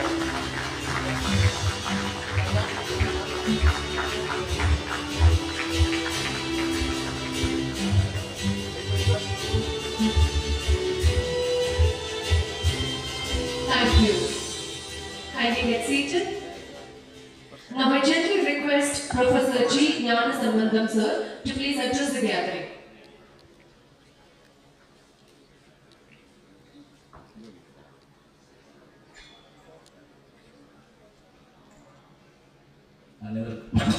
அனைவருக்கும் வணக்கம். இந்த அருமையான கருத்தரங்கிற்கு என்னை அழைத்தமைக்காக என்னுடைய நன்றிகளை என்னுடைய இனிய நண்பர் அடல் அவர்களுக்கு சொல்லிக் கொடுக்கிறேன். ஆல்பாக்கேனுடைய ஃபவுண்டர் அவர் தான். இந்த AHPICON என்ன செய்கிறது, என்ன செயல்பாடுகள் எல்லாம் நிகழ்த்துகிறதுங்கிறத நான் ஒரு இந்த படம் முடிய போகிறப்போ வர்ற மாதிரி வந்து பார்த்துட்டு இருந்தேன். அவர் கூப்பிட்டப்பே காலையிலே வந்துருக்கலாம் போல எனக்கு தோணுச்சு. ஏன்னா நான் நல்லா பொதுமக்களோடு இருக்கிறவன். எனக்கு இந்த நிகழ்வுகளை பார்க்குறப்ப இது எத்தனை செயல்பாடுகளை செய்து காட்டுகிறதுங்கிறத கொஞ்ச நேரத்தில் புரிஞ்சுக்கிட்டேன். இந்த கேள்வி பதில் நிகழ்ச்சி ரொம்ப அருமையாக இருந்தது. நான் பார்த்த உடனே பெரிய கட்டணம், பெரிய வருமானம் அப்படிதான் நினைக்கிறாங்க எல்லாருமே. அதில் என்னென்ன பிரச்சனைகள் இருக்குது, அது எப்படி சமாளிக்கிறது, நல்ல மருத்துவமும் வேணும், இந்த குறைந்த செலவில் நிறைந்த வசதி உலகத்திலே கிடையாது. சும்மா சொல்கிறேன், அதாவது நல்ல செலவு நல்ல வசதி தான் செய்ய முடியும். அது காரணம் என்ன அப்படின்னா, சரியான பொருளை சரியான விலையில் தான் கொடுத்து வாங்க முடியும். அப்படிதான் செய்யணும். நீங்கள் நான் குறைச்சி வாங்கிட்டேன் அப்படின்னு சொல்கிற போது அதனுடைய தரம் எப்படி இருக்குன்னு எனக்கு தெரியும். அதோடு தூங்கா நகரத்து தூண்கள் அப்படின்னு நான் என்னுடைய யூடியூப் சேனலில் ஒரு இது தொடங்கியிருக்கிறேன். மதுரையினுடைய வளர்ச்சிக்கெல்லாம் காரணமாகக்கூடிய பெருமக்களை எல்லாம் நான் பேட்டி எடுக்கிற மாதிரி. அப்பதான் நான் ஒவ்வொருத்தரும் எவ்வளவு முயற்சி பண்ணி மேலே வந்துட்டாங்க அப்படிங்கிறதுலாம் தெரியுது. அதுபோல இங்க எல்லாரையுமே கூட கூப்பிட்டு நான் என்னுடைய யூடியூப் பேச வைக்கணும் கூட எனக்கு ஒரு ஆசையா இருக்கு. ஏன்னா உலகத்துக்கு கொண்டு போகலாம் அப்படியே. நான் உண்மையை சொல்றேன், என்னுடைய யூடியூப்ல ஒரு செய்தி போட்டால் காலையில் போடணும்னு வச்சுக்கோங்களேன், முதல்ல எங்க இருந்து வரும் அப்படின்னா ஆஸ்திரேலியாவிலிருந்து அதுக்கான ஒரு ரெஸ்பான்ஸ் வரும். ஏன்னா சூரியன் முதல்ல அந்த பக்கம் தான் வரைக்கும், அங்கதான் முதல்ல அப்படியே வரிசையை வந்து எங்கன்னா இரவு 12 மணிக்கு எனக்கு அமெரிக்காவில் இருந்து அந்த செய்தி வரும். நீங்க போட்டதுல இதை பார்த்தா ரொம்ப நல்லா இருந்தது அப்படின்னு. மதுரையில் உட்காந்துட்டு நான் இதை செய்யறேன் அப்படின்னு சொன்னா இது இன்னைக்கு இருக்கக்கூடிய ஊடகத்துறை நமக்கு செஞ்ச ஒரு பெரிய நன்மை இது. அதோட மட்டும் இல்லை, நிறைய போட்டிகள் அந்த கொரோனா வந்த பிறகு பார்த்தீங்கன்னா அதைத்தான் இப்போ எல்லாருமே குறிப்பிட்டாங்க. அப்போ டாக்டர்ஸ் பட்ட பாடு இப்போ எல்லாருக்குமே உண்மையிலேயே இன்னொரு கடவுள்னு ஒருத்தர் இருந்தார் அப்படின்னு சொன்னால் அதை அன்னைக்கு மருத்துவர்கள் மூலம் தான் நாங்களாம் தெரிஞ்சுக்கிட்டோம். எல்லாரும் வெளியே போகாதீங்க, எல்லாம் வெளியே போகாதீங்க அப்படின்னு சொல்றப்ப வெளியே போவோம், போனா தான் காப்பாற்ற முடியும். அப்படி வந்தவங்க யாருங்கிறது மருத்துவர்களும் முன்கள பணியாளர்கள் தான். அந்த முன்கள பணியாளர்களையும் பின்னணியிலிருந்து இயக்குனது மருத்துவர்கள் தான். அதோட நான் எல்லா நாட்டுக்கும் போயிருக்கிறேன். நான் போகாத நாடுகள் இல்லை. நான் பெரிய பணக்காரன்லாம் ஒன்றும் கிடையாது, அரசியல்வாதி இல்லை, பெரிய தாதாவும் இல்லை. தாத்தா தான் 4 பேரம்பதி இருக்கு. அப்புறம் எப்படி போனேன் அப்படின்னா, அது நான் படிச்ச கல்வி என் தமிழ் என்னை கொண்டு போய் சேர்ந்திருக்கு அப்படின்னு நான் நினைக்கிறேன். அப்படி நான் போறப்பெல்லாம் நான் எல்லா இடங்களையும் பார்த்து வருவேன். சமீபத்தில் நான் வந்து நியூ ஜெர்சிக்கு வந்தப்ப அங்க இருக்கிற சில ஹாஸ்பிட்டல் பார்த்து இப்போ கூட சமயத்தில் சூப்பர் ஸ்டார் அங்கே போயிட்டு வந்தார். அந்த ஹாஸ்பிட்டல் தான் போனேன். நம்மளோட என்னை அழைச்சிருக்கவங்க இருந்து வேலை பார்ப்பாங்க, இல்லாட்டி அவங்களுக்கு வேண்டியவங்க யாராவது இருப்பாங்க. போய் பார்த்தா உண்மையிலே பெரிய வியப்பா இருக்குது. வேற கிரகங்கள் இருக்கிற மாதிரி தருவது. இந்த பாண்டு படங்கள் எல்லாம் வரும் இல்லையா, ஜேம்ஸ் பாண்ட் படங்கள் 70களில் பார்த்தீங்கன்னா அவர் தெரியாததில் பேசுவார். அப்போ நமக்கு ஆச்சரியமா இருக்கு. இப்போ நம்ம வாட்சில் தான் பேசிட்டு இருக்கோம், பெரும்பாலும் நான் வந்துடுறேன் அப்படிங்கிறோம். அதுபோல அந்த ஹாஸ்பிட்டல்ஸுடைய அந்த பெரிய ஆச்சரியங்கள்லாம் பார்த்து அதே மாதிரியான ஹாஸ்பிட்டல்ஸ் தமிழ்நாட்டில் முழுவதும் குறிப்பா மதுரை சார்ந்த பகுதிகளில் வர்றப்ப நான் பார்த்து உண்மையிலே பெருமைப்படுவேன். அதுக்கெல்லாம் காரணம் நீங்களாம். அதுக்கு நான் என்னுடைய வணக்கத்தையும் நன்றியை மறுபடி தெரிவிக்கிறேன். எத்தனையோ துறையில பணத்தை இன்வெஸ்ட் பண்ணலாம், ஆனா எல்லாருக்கும் ஒரு லட்சியம் இருக்கும். இப்ப உங்களுக்கு எனக்கு தெரிஞ்ச உதாரணம் சொல்றேன். எத்தனையோ தமிழாசிரியர்கள் இருந்த நாட்டுல ஊவே சாமிநாத ஒருத்தர் கேள்விப்பட்டிருப்பீங்க. உத்தமநாதன் கூட வெங்கட்ராமன் சாமிநாதன், தமிழ் தாத்தா. அவர் பொருளாதாரம் போய் ஏடுகளை தேட போனார். ஒண்ணு கவர்மெண்ட் ஸ்பான்சர்லாம் கிடையாது, எந்த சம்பளம் கிடையாது, லீவு கிடையாது. ஒரு மனுஷன் ஓடி போய் தேடி எடுத்ததுனால தான் தமிழ் இலக்கியங்கள்லாம் இருக்கு. இயற்கை சில பேர் தேர்ந்தெடுக்கும். அதுபோல நம்ம அறியாம நம்மளை யாரும் தேர்ந்தெடுத்திருக்காங்கன்னு நம்ம முடிவு பண்ணணும். நான் என்னுடைய நண்பர் கமலஹாசன் ஒரு போய் பேசிட்டு கேட்டேன். அவர் என்னுடைய நண்பர் நீங்க வந்து நினைக்கிறேன், அவருக்கு என்ன தெரியும், எனக்கு தெரியுமா அப்படின்னு மாதிரி கேட்கக்கூடாது. அப்படியே ஒரு தடவை நடந்துச்சு. அடிக்கடி நாங்கள் ஃபோனில் பேசுவோம்.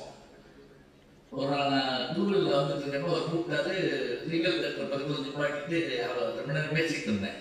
அதை சிரிச்சு பேசுனேன். நான் நம்ம ஊருக்கார ஒருத்தர் கிட்ட வந்து யார்கிட்ட சிரிச்சு பேசுறீங்க அப்படின்னாரு. நான் உடனே அந்த ஸ்பீக்கர் அப்படி அவங்க இது பண்ணிட்டு கமலஹாசன் அப்படின்னேன். அவர் கமலஹாசன் நான் அமிதாப் பச்சன் சொல்ல வேண்டியது என்ன அப்படின்னாரு. அவர் நம்பவே இல்லை.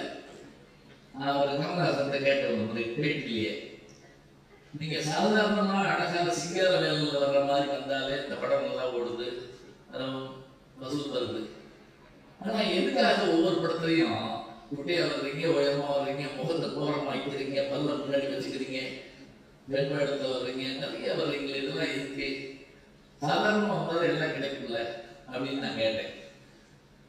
அவர் பதிலுக்கு எப்படி கேட்டார், கலைஞானி இல்லை, அவரு இசைஞானி இளையராஜா, கலைஞானி. அவர் என்ன கேட்டார் தெரியுமா, உங்களுக்கு தான் நல்ல சம்பளம் வரல. என்ன கேட்டார், உங்களுக்கு தான் பேராசிரியர்கள் நல்ல சம்பளம் வரல, அப்படியே 100 ரூபா அடையிறீங்க அப்படின்னாரு. ஒரு நிமிஷம் தகச்சு போயிட்டு நான் சொன்னேன், நான் படிச்ச தமிழ் கதையில் இருக்கக்கூடிய மக்களையும் சேர்த்து அடையணுங்கிறதுக்காக தான் நான் 100 ரூபா போறேன். அதே மாதிரி தான் எனக்குள்ள இருக்கக்கூடிய வேகமும் தாகமும் எல்லா இடங்கள்லையும் சென்று பரவணுங்கிறதுக்காக தான் நான் பல்வேறு வேலைகளை பார்க்குறேன் அப்படின்னாரு. அதே போலதான் இங்கே இது இன்னைக்கு வரைக்கும் மதுரை கிராமமா நகரமான்னு கேட்டால் உண்மையிலே யாருக்கும் சொல்ல தெரியாது.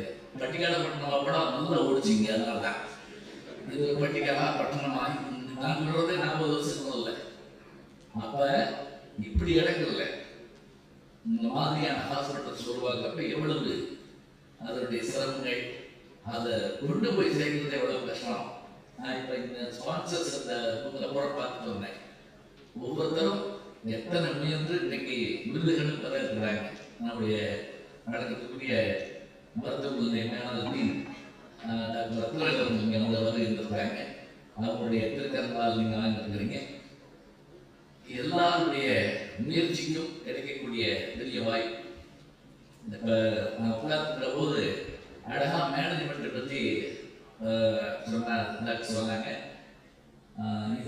இதனால் இவள் பிடிக்கும் என்றாயது, அதனை அவனுக்கு விடாது அப்படிங்கிற இந்த ஒரு திருக்குறள் என்ன தெரியுங்களா? திருக்குறள் பாடத்தில் வச்சிருந்தாங்கன்னா பல பேர் படிக்கிறதே இல்லை. உண்மையை சொல்றேன், நமக்கு ரொம்ப பிடிச்ச விஷயத்தை பாடத்தில் வச்சா கூட யாரும் படிக்க மாட்டாங்க. புத்தகத்தை ரொம்ப பிடிச்ச புத்தகம்னு வச்சுக்கோங்களேன், பாரதி பத்திரிகை, அதை பாடத்தில் வச்சா ரொம்ப பெரியவாங்க. ஏன்னா பாடம் வந்தோடனே அது ஒரு பயம் வந்தது. எவ்வளவு அருமையான விஷயம் பாருங்க. ஒரு இதனை இந்த சேவை இதனால் இந்த கருவிக்கொண்டு இவன் முடிப்பதே தாய் இத்தனை இவனால் செய்ய முடியும் அறிந்து அதனை அந்த செயலை அவன்கள் விடவிட்டிருந்தான். நோய் போய் தேர்ந்தெடுக்கிறது மட்டும்தான் நம்ம வேலையாகும். அது செஞ்சா அரசன் சொல்றார், திருக்குறள் பார்த்து அரசன் விடப்பட்டதான். அரசன் சொல்றார், நீ சரியா கண்டுபிடிச்சு இல்லைன்னா பூக்கடையில வேலை பார்த்த ஒருத்தர் கொண்டு பட்டாசு கடையில் உட்கார வச்சிருந்தாங்க. வெடிக்கடையில ஒண்ணு கூட விற்கல. ஏன்னா 5 நிமிஷம் தண்ணி வச்சுட்டே இருந்தாங்க. அவன் மேல தப்பு இல்லை, அவனை மக்கள் அவன் மேல தப்பு.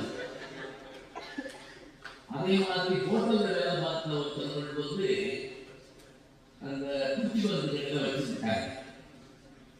அவன் அவர் கேட்கிறார், பாலிக்காய் இருக்கா அப்படின்னு கேட்கிறார். பூச்சி மருந்து இங்கேயே சாப்பிடவா, ஃபேமிலிக்கு காசு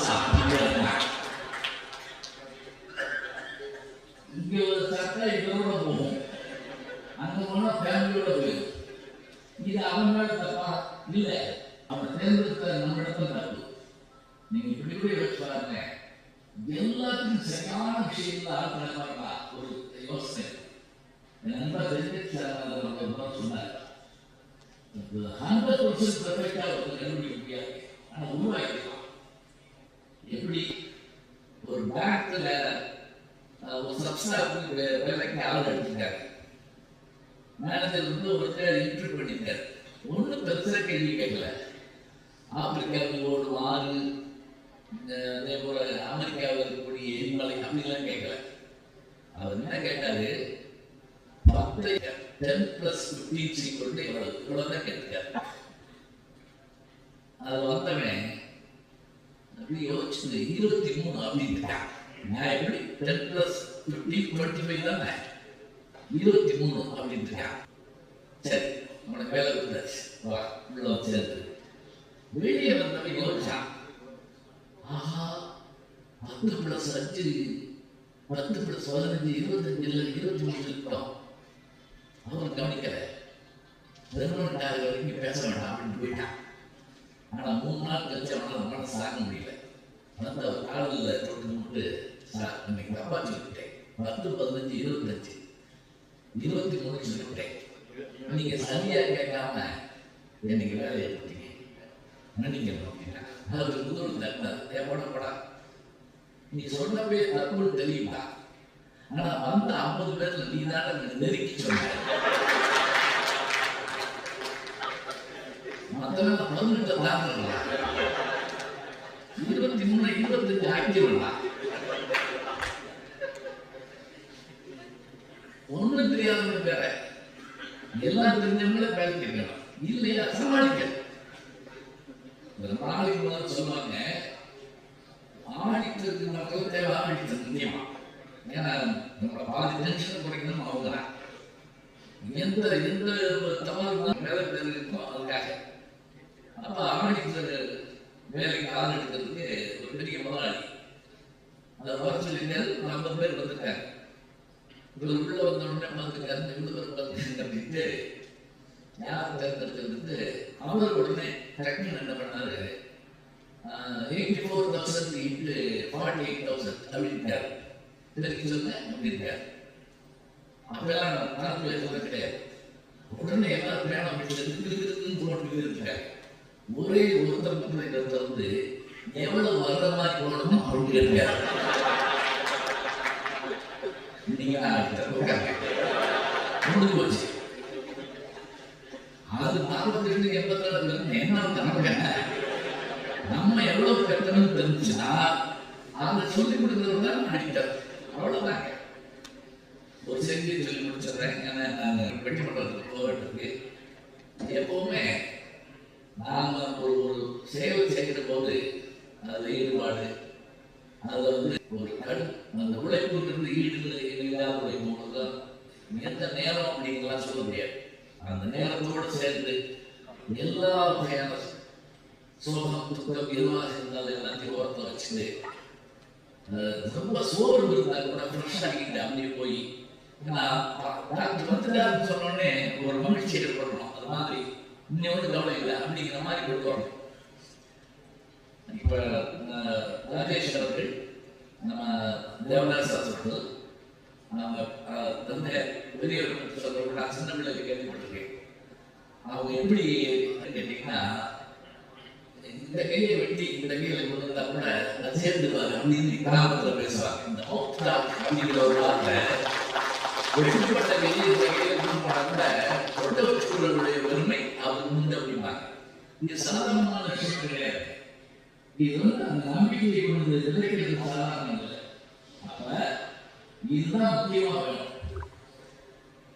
திருக்குறளுடைய முடிச்சவரை, அதாவது யாரை நம்ம வந்து பக்கத்துல வச்சுக்கணும் அப்படின்னா அது திருவள்ளுவர் சொல்றாரு.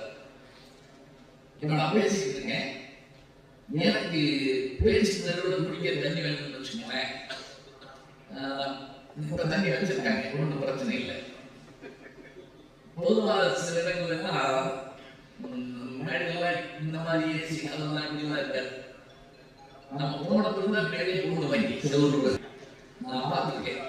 ஒரு தடவை நான் ஒரு சின்ன கிராமத்துக்கு போகிற போது எங்கள் கார் உள்ள போது ஒரு கூட்டமே ஓடி வந்து எங்கள் கார் பின்னாடி நாங்கள் இறங்கினோடனே ஒரு ஆளுக்கு ஓடியாந்து உங்களை தான் கேட்கலான்னு இருந்தோம். என்னன்னு கேட்டேன். மேலே எங்கடா போடலாம்னு கேட்கறதுக்காக உட்காந்துருக்கோம். நைட் 11:30 மணி கவாலையோட வந்து உங்களை பார்த்த உடனே தான் வெளியே போகலாம்னு இருந்தேன்.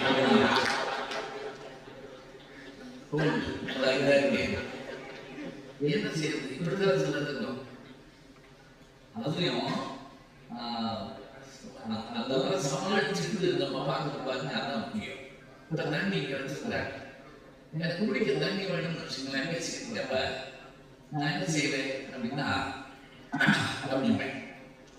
உடனே தண்ணி கொடுப்பாங்க. சில சில பேர் நீ என்ன இருந்தவங்க தண்ணி கொடுத்துருவாங்க. இது கையில் சைக்கிள் பண்ணி பார்க்க மாட்டாங்க. தண்ணி விடுப்பா அப்படின்னு வாய்ப்பு கூட கேட்போம். ஆனா அதெல்லாம் சொல்றதுங்க அது என்ன அப்படின்னா, குறிப்பே இல்லாத இடத்தில் கூட குறிப்பை உணரக்கூடிய ஆற்றல் மிக்க நல்ல நல்லவர்களை, குறிப்பே இல்லாத இடம், குறிப்பே இல்லாத இடம் என்னதுன்னா, எனக்கு தண்ணி வேணுங்கிற செய்கை காட்டாம சொல்லாம என்னுடைய பாடி லாங்குவேஜ்ல காட்டாம இருந்த போது எனக்கு ஒருத்த தண்ணி கொண்டு வராங்கன்னா அவர் நல்ல திறமையாளர்னு நான் அவரை நோட் பண்ணிக்கிறோம். குறிப்பில் குறிப்பு உணர்வாளி உறுப்பினில் யாது கொடுத்தும் கொடர் என்று குரல். குறிப்பே இல்லாத போது குறிப்பு அறிவார்களை நீ உன்னோடு எவ்வளவு செலவு பண்ணி வைத்துக்கொள் எல்லாரும் மேல வார்த்தை. இன்னும் எளிமையா சொல்றேன், குறிப்புணர்வுன்னா என்ன? ஒரு நண்பரை கூப்பிட்டு வீட்டுக்குள்ள போறோம், மனைவி நிமிர்ந்து பார்க்கிறோம் அப்படின்னு என்ன அர்த்தம்? அவருக்கு டீ கொடுப்பான்னு அர்த்தம். அவருக்கு அந்த அம்மா முடிச்சு பார்க்கறாங்க நம்மள அப்படின்னு என்ன அர்த்தம்? அவனை வெளியே வெட்டி இப்படின்னு அர்த்தம். இப்ப நம்ம பேசிக்கிட்டோமா? பேசல. அவங்க இந்த மூக்கு கடையில் டீ போடுவாங்க, சூப்பரா இருக்கும், போமா அவருக்கு சிரிப்பா இருக்கு. அவர் எந்த பேர் டீ கடை விட்டு விடுவாரு. இது கூட இந்த சந்தான ஆதியா நாயகர படத்தை பார்த்துருப்பீங்க. இவனதை உன்னே விடுவேன் அப்படிங்கிறப்ப என்னடா கிளப்பிட்ட பிரியாணியெல்லாம் செஞ்சு வச்சுருக்காங்க. சந்தான சிரிப்பு சிரிப்பாவோட பாருங்க, சிரிச்சு எப்படிடா அப்படின்னா எல்லாம் தெரியல நம்பேட்டா அப்படி அந்த மாதிரி இந்த குறிப்பு உணர்வார்களை நாம் பக்கத்தில் வைத்துக் கொள்ள வேண்டும். பில் கேட்ஸ் சொன்னார், நான் படிக்கிற போது கோல்டு மெடல் வாங்கல, படிக்கிற போது பில் கேட்ஸ் படிக்கிற போது கோல்டு மெடல் வாங்கல. ஆனா கோல்டு மெடல் வாங்கின எல்லாரும் எங்க வேலை பார்க்கறாங்க, அதுதான் முக்கியம். நான் கோல்டு மெடல் வாங்கல, கோல்டு மெடல் வாங்கினவங்கள வேலை பார்க்கிறேன், அது பெரிய விஷயமா இல்லையா? இதுதான் பெரிய சிறப்பு. நல்ல மருத்துவம், நல்ல மருத்துவமனை, எங்க ஊர்ல ஒரு சிறந்த மருத்துவமனை இருக்கிற ஒரு நம்பிக்கை, அது நடந்துகின்ற பெருமக்கள் லாபம் மற்ற எல்லாத்துக்கும் மேலாக நம்ம இன்னைக்கு புதிதாக ஆர்டிபிஷியல் இன்டெலிஜென்ஸ் ஏஐ அது என்னதான் செய்ய போகிறது தெரியல. எப்படி திடீர்னு ஒரு மின் யுகம் கூட வந்த ஒரு புரட்சி வந்த போது பெரிய மாற்றம் வந்துடும், அது போல இருக்குது. அந்த மாற்றங்களை எல்லாம் நம்ம பார்க்கணும். அந்த மாற்றங்களை எல்லாம் கொண்டு வந்து மதுரையை, தமிழகத்தை உலகத்திலே மிகச்சிறந்த வைத்திய நகரமாக மாற்றக்கூடிய பெருமை உங்களுக்கு உண்டு சொல்லி வாழ்த்தி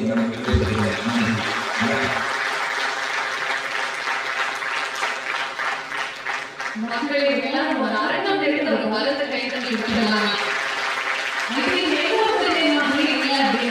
எல்லாரும் ரொம்ப சிரிச்சு ஹாப்பியா என்ஜாய் பண்ணுவோம். நிகழ்ச்சியை வரவேற்ற சிறப்பு விருந்தினர் ஞான சம்பந்த வழியாளர்கள் மிக்க நன்றி. Thank you sir. அடுத்தபடியாக can I request Dr. Ratnave, former Dean, Madurai Medical College, to kindly enter the gallery, please. Let us welcome him with a round of applause.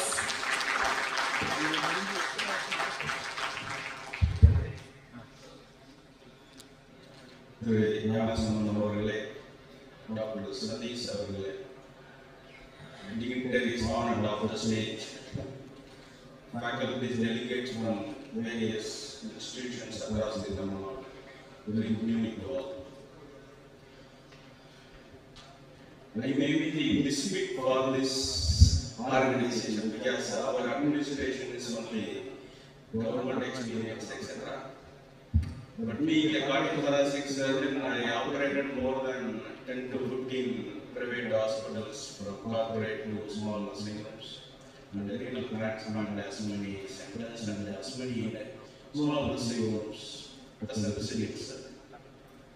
On the administrative part, we have given approvals to medical colleges, nursing colleges, and the second opinion to litigations filed in the Madurai bench of Madras High Court for the various legal issues and transplant approval, so many things. There are only one point I want to stress is In my medical career and surgical career and administrative career, எந்த private medical institution or hospital or teaching institution or reasonable ethics, practicing science, reasonable in all aspects, if not 100%, at least 95% plus, இந்த எந்த institution loss ஆனதா நாங்க பார்க்கல, கேள்விப்படல. So that is the healthcare sector. So always those who are doing blunders, those who are doing gross unethics are only going down in the health sector provided. So that is the message we received over the past many years, and also as a government side administrator giving approvals and management of the private hospitals. So இதெல்லாம் வந்து நம்ம ரொம்ப கவனமா பார்த்துக்கணும். So only thing is give ethical practice, correct fees, correct charges for the service who are giving. Definitely the private hospitals will grow. Because our policy is public and private sector health policy, Indian policy. World வந்து pure public policy இருக்கிற developed countries எடுத்துக்கிட்டா national services in UK மட்டும்தான் வச்சிருக்காங்க. It is not doing very well. ஒரு ஹெர்னியாக்கு போனீங்கன்னா surgery date 4 மாசம் 6 மாசம் கழிச்சு வரும். ஒரு அப்செக்ட் யூரோபதிக்கு கத்திட்டு போறதுக்கே வந்து it will take 1 week. So that's the way UK practice is going on by NHS. But ours is public and private sector. So this forum must present to the government only one point: mediclaim, the health insurance to the government. எங்க சைடுல இருந்து ஏற்கனவே நிறைய சொல்லிருக்கோம். Every citizen of this country must have health insurance. That's the only way to get affordable treatment for anybody. So இந்த ஒரு இஷ்யூல வந்து கரெக்டா நம்ம டீல் பண்ணி அதற்குரிய சார்ஜஸ் கரெக்டா ஃப்ரேம் பண்ணா நம்மளுடைய காமன் மேனோட நீட், ஹெல்த் செக்டர் நீட் வந்து கிட்டத்தட்ட வந்து நம்ம 95% மேல ஃபுல்ஃபில் பண்ணணும். So I request the association to take up only one valid point with the Government of India and the Government of Tamil Nadu is health insurance for all the citizens of this country. I thank Dr. Satish. அவங்க அப்பா தான் அவர் ஞான சம்பந்தம் சொன்ன மாதிரி அவரோட student நாட்கள்லாம் ஆர்த்தோவில் தேவதாஸ் யூனிட்ல வந்து தவழ்ந்து வர்றவன் யூனிட்டுக்குள்ள தவழ்ந்து வர்றவன் திரும்பி போகும்போது நடந்து போவான்ங்கிறது தான் மதுரை மெடிக்கல் காலேஜோட ஸ்டூடெண்ட்ஸ் அண்ட் பேஷண்ட் கான்செப்ட். அந்த வகையில் we have been associated with the Devadas and Satish more than 40 years, from MBBS to till now. That's the way the ethics of ortho practice is done by Professor Devadas. I appreciate the AHPICON for doing a wonderful meeting here and discussing a lot of valid points. Thank you very much for the opportunity. Thank you so very much, Dr. Ratnavil, for presiding over this amazing conference today, and thank you so much for addressing the gathering. Ladies and gentlemen, we now come to the final seconds of the valedictory function, following which award ceremony will take place. Gently requesting all of you to please stay back for the award ceremony as well. I call upon Mr. Radha to propose a vote of thanks to the audience.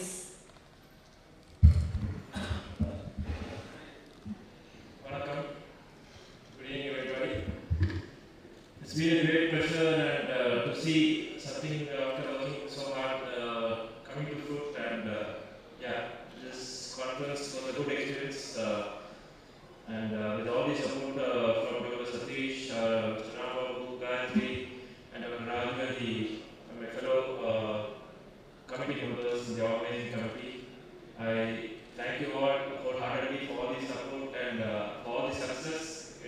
Credit goes to all of you. I will not. I just put before we go to the. Before I start thanking the stakeholders, I would like to allow them to play a video of the event.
Thank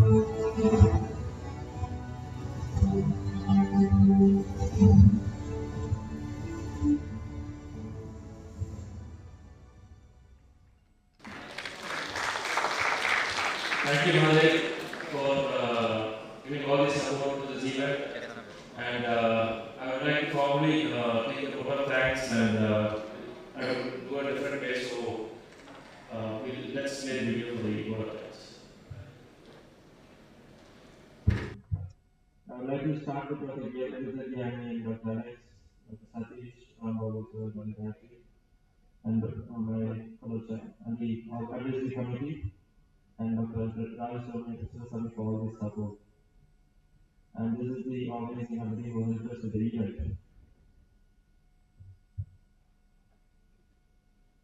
I thank Nadu for all the support and guiding with us. The sponsors, the Kamash Medical Center International of Mother, the silver sponsors is Neda, Madonna, Delimal, Kaveri Hospital, SRM, Anna Joseph, Apollo Hospital, SRM Medical College, Tata all sponsors. The associate sponsors, CWD Hospital, Medway, Rela, Dalian Bigay, Surrey Hospital, Nandival, and Deepak Hospital, and Kaho for sponsoring the daily kit. Thanks to Dr. Good for that. AHPICON Consulting for taking the support of the awards. Successful Healthcare for being a media partner. And Social Health for the digital support on the team. Never Soft. And Korean Revai for giving us a great event today and a great experience.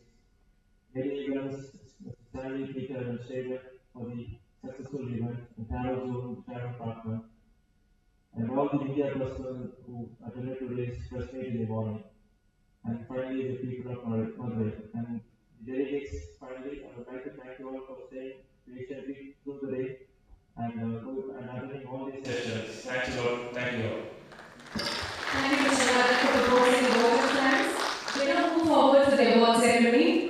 So, first time AHPICON 2024 we have introduced AHPI TN Excellence Award 2024. So, the Association of Healthcare Providers India AHPI Tamil Nadu chapter is organizing the AHPI Tamil Nadu Excellence Award 2024 to recognize the best hospitals in various categories across different zones of Tamil Nadu.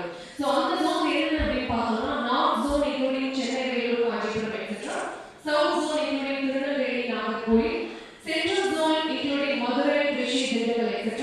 East zone including Pondicherry, Tanjavur, Kadalur. West zone, Coimbatore, Salem, Vellore, Ivagandalam, Singapore, West zone. So under these several categories of the awards கொடுத்திருக்கோம். And in the basis நம்ம evaluate பண்ணிருக்கோம் அப்படின்னா criteria of NABH standards வழியாக ஒரு jury panel which we have identified the awardees. So with this, let's move on to the most important segment of award ceremony, which is the Lifetime Achievement Award. Ladies and gentlemen, please put your hands together while we witness the video announcing the Lifetime Achievement Award.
AHPICON24 proudly presents the Lifetime Achiever Award to Professor Dr. Mohammed Ria, Chairman Ria Hospitals.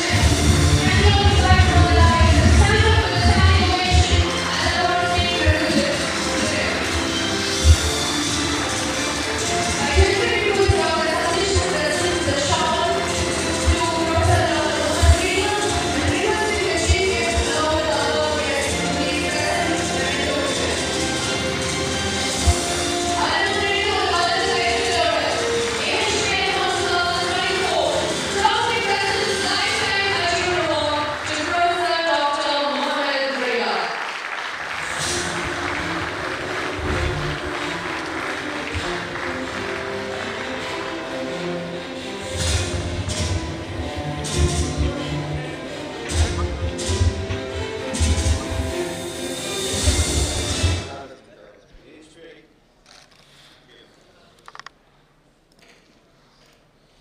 AHPICON is very proud to present the Lifetime Achievement Award to Professor Mohammed Ria. With the healer's grace and the servant's skill, his liver transplant expertise and national treasure. Performing over 6,000 procedures at will, Dr. Mohammed Ria has saved lives without measure. Impacting generations to come, a lifetime of service earns him this award. It's an honor for AHPICON.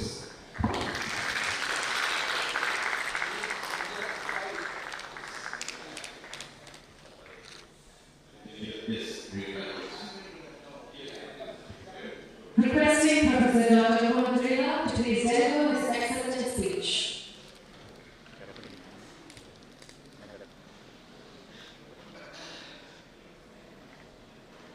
Thank you. They said I should give a talk for 5 minutes, but I've got in mind now.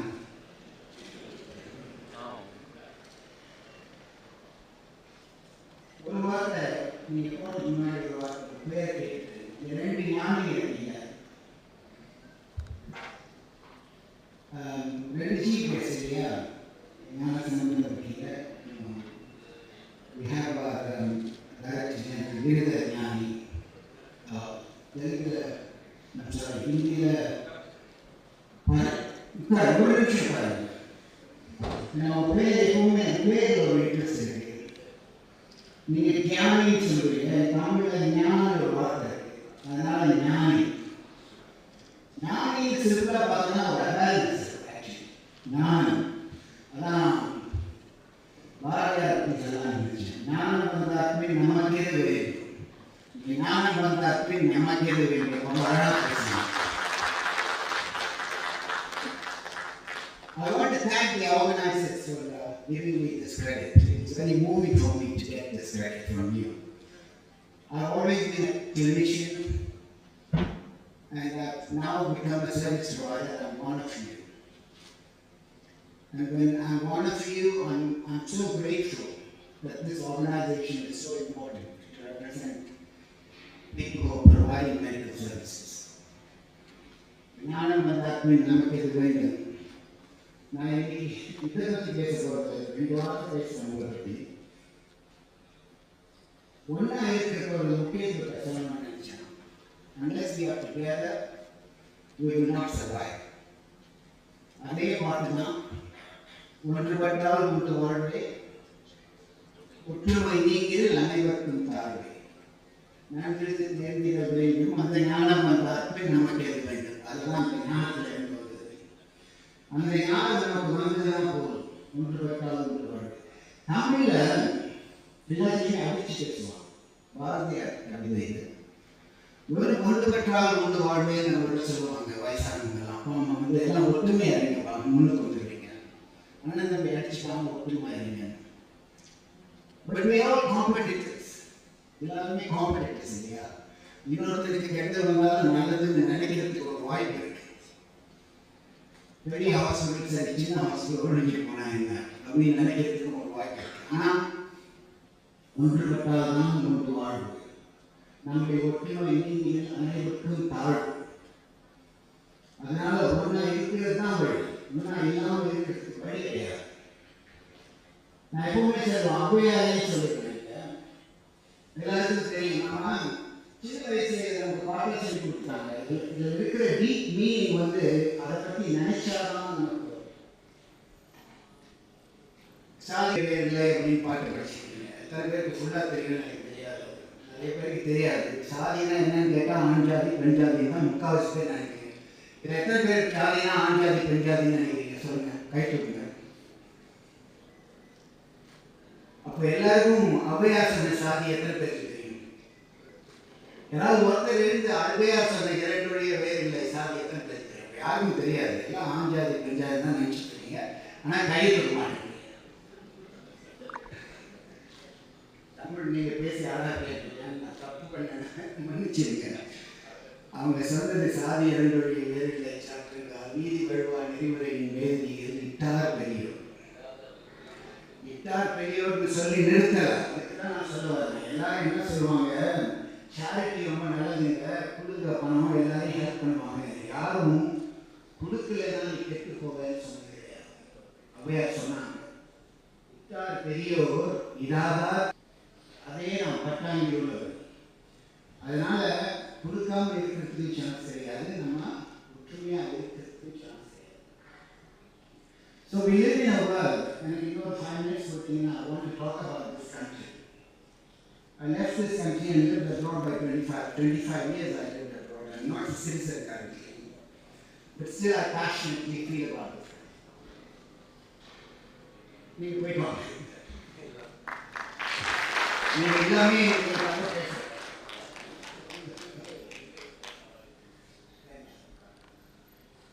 So I really do feel passionate about the country because at the moment the war is going on and everything that is going on affects me a lot. I don't know if it affects you a lot. It affects me a lot. There is a huge polarization, mainly in terms of caste and religion. I think our politics is dominated by caste and religion. And I hope that we will really improve. And here really, I want to, many of you would have read the world that Rabindranath Tagore wanted to wake up in. I don't know how many of you know. Where the mind is without fear, and the head is held high, where knowledge is free, where the world is not being broken up into pieces by narrow domestic walls, where truth comes from the depth of heart. Actually, it's not the truth coming from the depth of heart, where words come from the depth of truth. In addition to that, he says, where tireless striving stretches its arms towards perfection. However much we do, I don't think we can reach perfection. And beyond that, he says, I think these are the most important of it, where a clear stream of reason has not lost its way into the dreary desert's sand of dead hearts. Now he's imagining a desert, sand, and a flowing water. And you think it will disappear for some time and dry up. That's not what he wants to see. And he sees the water as reasoning and the desert as our old habits. Unless we get rid of our old ways of thinking, the stream is not going to flow to. And into that kind of freedom, my Father, let my country awake. I want to say something about the caste system and the potential Islamophobia. I'm not talking about this country. I've seen this now throughout the world. People are actually showing their real face. Whether it's the United States, the United Kingdom, or Germany, I'm shocked at the reactions to what is going on around the world. Whether it is actually the war in Ukraine or war in Gaza. I think people are behaving very differently, and I don't want such things in my country. I still see this as my country. But what did our people,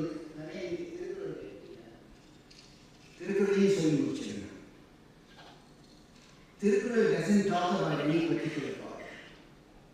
நம்முடைய மறைகள் எல்லாமே ஒரு கடவுளை பற்றி தான் பேசுது. I don't think there is any difference in what any religion says. நீங்க திருக்குறள் எந்த கடவுளை பற்றி பேசுதுன்னு சொன்னீங்கன்னா உங்களுக்கு திருக்குறள் 10 பாட்டு இருக்குல்ல, எல்லாருக்கும் தெரியல 10 பாட்டு. Sure, all of you know all the But there are two things which very similar to what is in the Quran.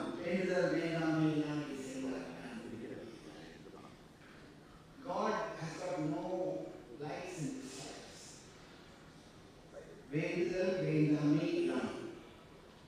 The one who has no wish for something, no wish for anything. He doesn't differentiate one from the other. So why is it that today, I think one of the biggest problems today about religion is we are making God with human habits. I mean, we are giving human attributes to God. I always say, in Islam we start everything with Bismillahirrahmanirrahim, which means in the name of God, the most benevolent and the most merciful. So God should always be seen as above human, always above human. He doesn't think like us. Don't ever think he thinks like us. I never think that God will punish anyone because He's extremely merciful. And we see God in everything that we see. I have some interest in Kambaram. There again, the Kadol Varti doesn't talk about any individual God. I said first Kadol Varti, Purimanthal, Ulaham Yavayum, Tam Ulavakalim, Nilaviruthalum, Neekalum, Neengala, Alayala, Alayapalaya, Avataiva, another case, and Nandale.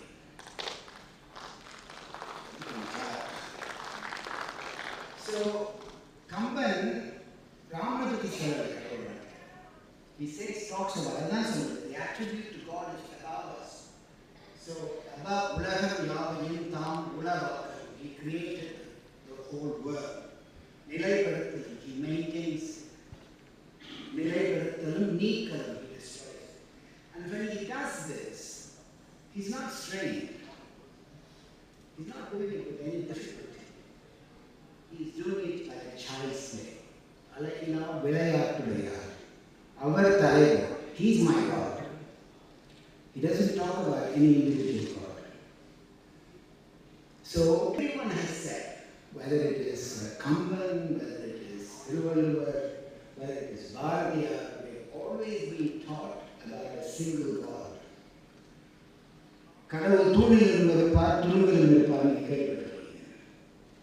He's omnipresent. He's above us. There is no human attribute to God.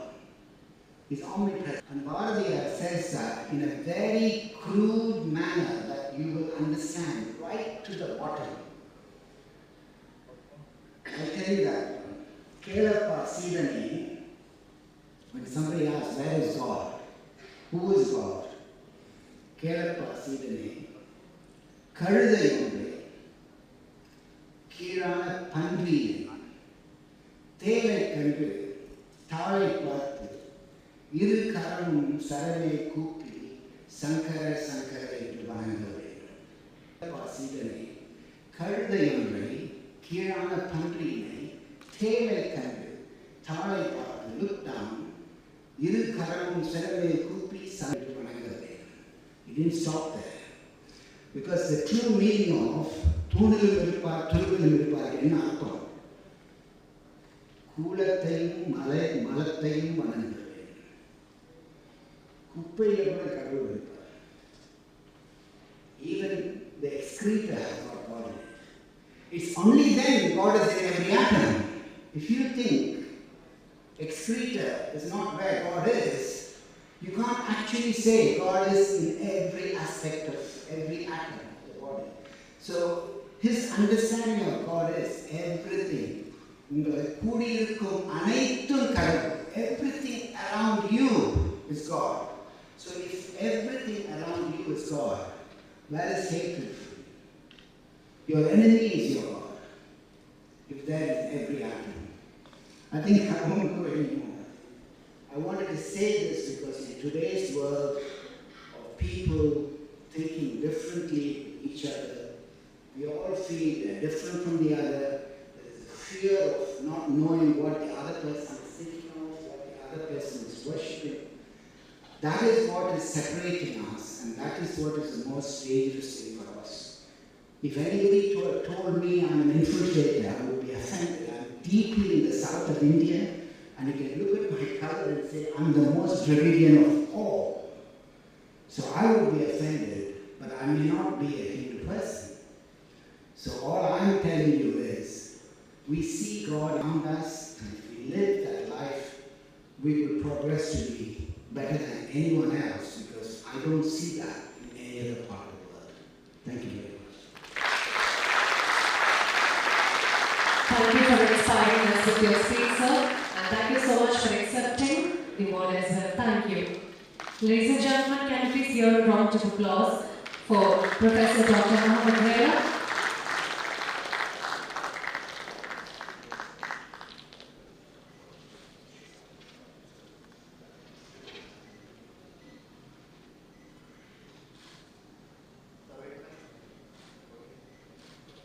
Thank you, Doctor. Requesting the dignitaries on the dais to please stay back for the award session up next.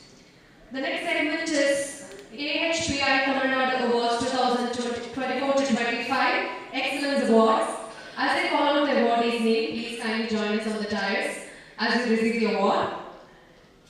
The first zone, Central City, Trichy. And the winner is Trichy SRM Medical College Hospital and Research Center for Best Medical College Hospitals. With a round of applause, I gently request Trichy SRM Medical College and Hospital delegates to please join us on the dais. For another title,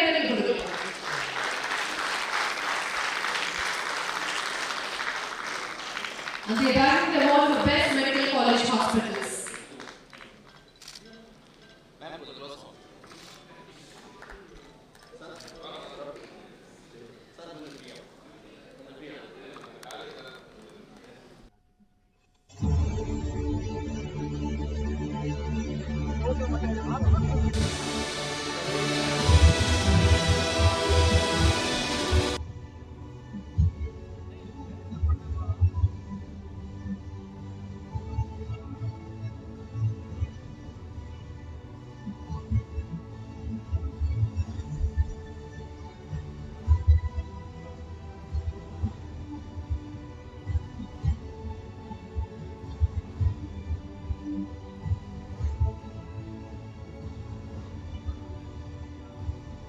Congratulations.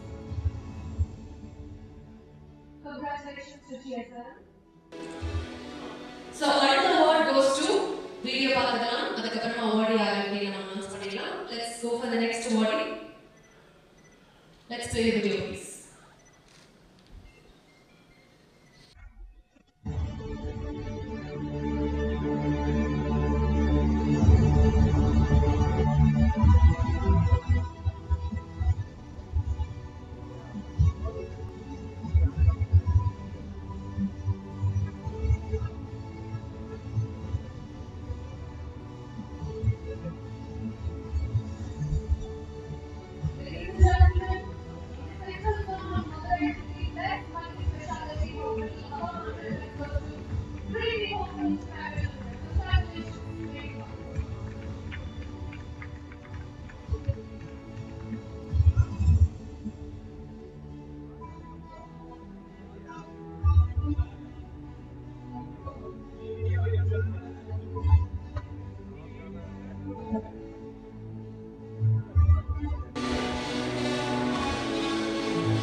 Congratulations.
Specialty Hospital, about 100 beds goes to Cardiac Hospital, Cantonment District. Congratulations, very good.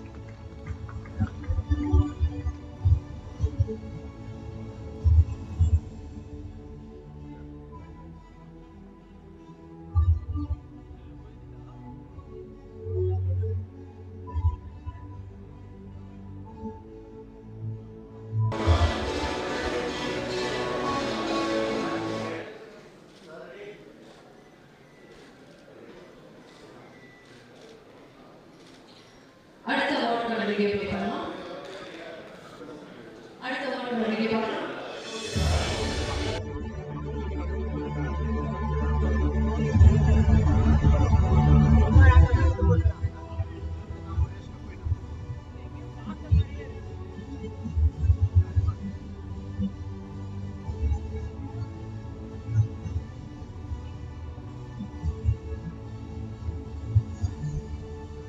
The next president of Best Medical Specialty, below 100 beds, is Clinical County, AHPICON Hospital.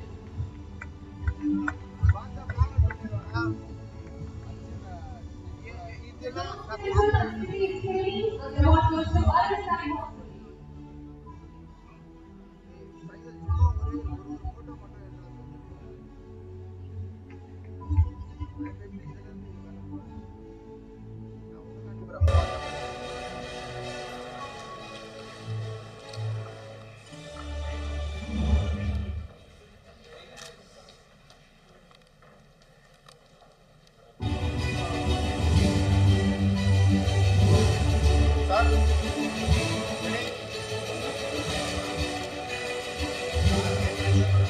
Congratulations, Paradise Hospital team.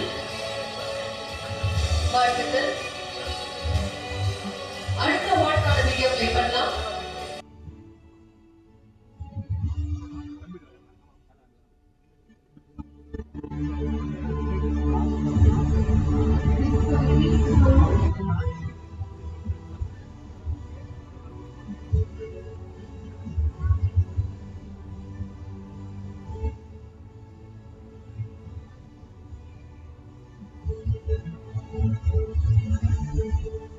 International Best Medical College Hospital, ladies zone, Paragalore goes to Dhanalakshmi Srinivasan Medical College and Hospital.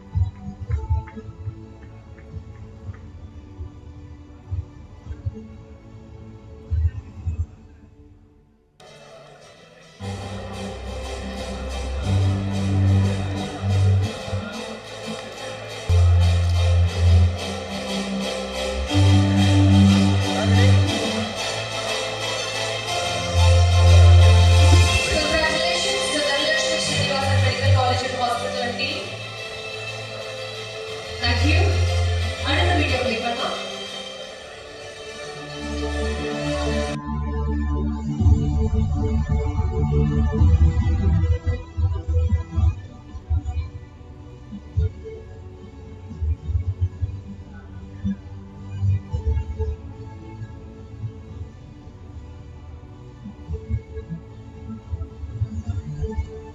Next time we are Best Multi-Specialty above 100 beds, East Zone, Tanjavur goes to Meenakshi Hospital.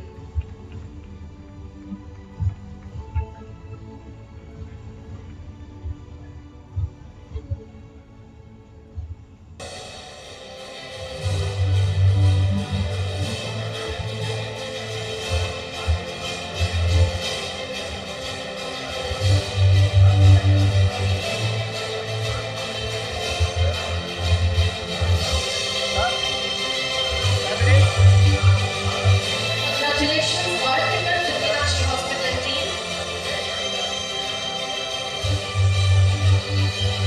Thank you.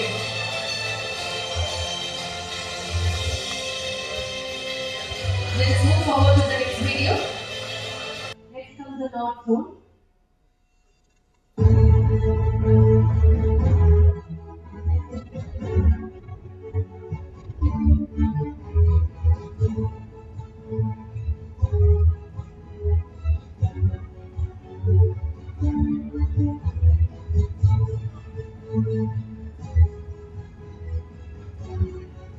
The next category of Best Medical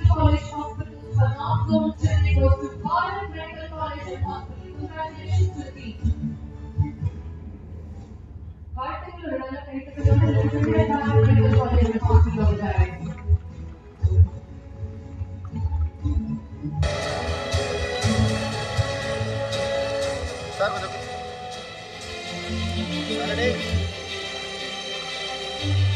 award is for Best Medical College Hospitals, North Zone, Chennai. Congratulations, sir. Let's move on to the next video.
So delegate kit you have a photographic QR code and then you scan pannina ella pictures award pictures ellame irukum. You will be able to download your individual pictures. Thank you and congratulations Sri Lanka Hospital. Let's move to the next video.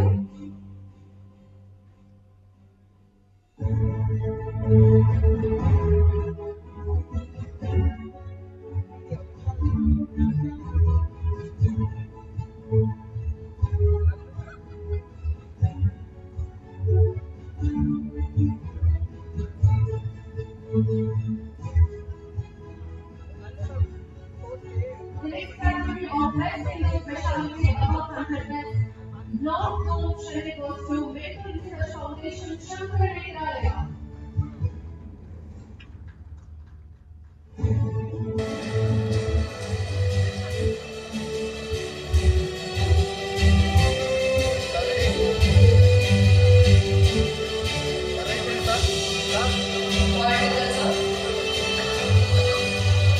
Let's move to the next video.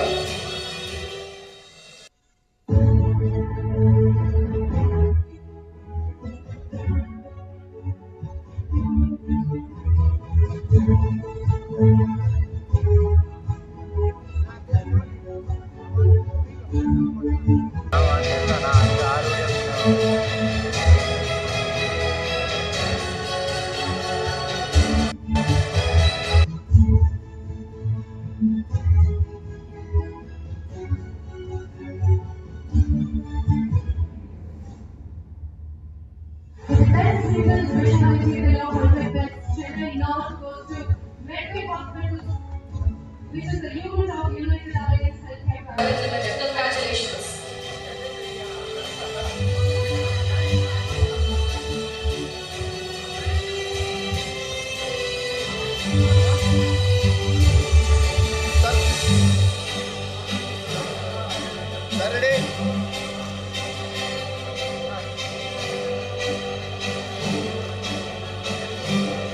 Congratulations to Medway Hospital. Very good. Let's move on to the next video, please.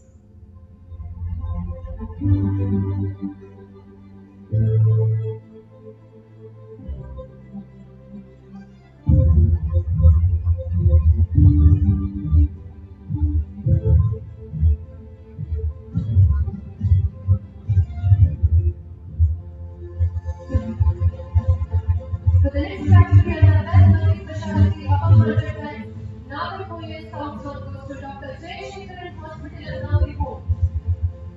None of the titles of the ladies welcome Dr. Jayashankaran Hospital and Nadu.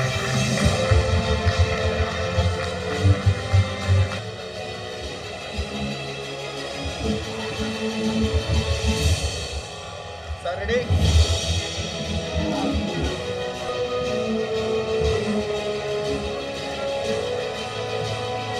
Thank you. Let's move on to the next video.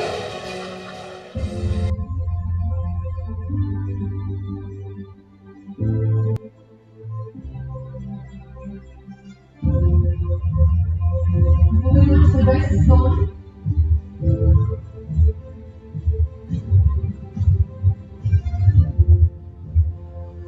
The category under West multi-specialty above 100 times goes to Manipal Hospital, Salem.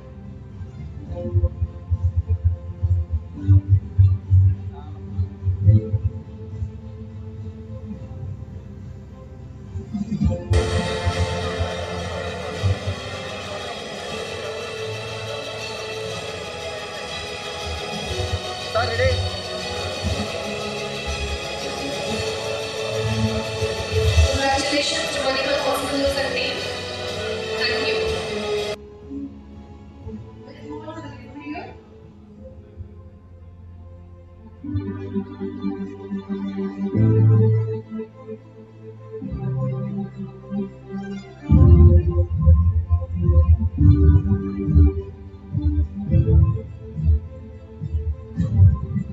The category of Best Single Specialty above 100 beds, West Zone Coimbatore goes to Shankara Eye Hospital.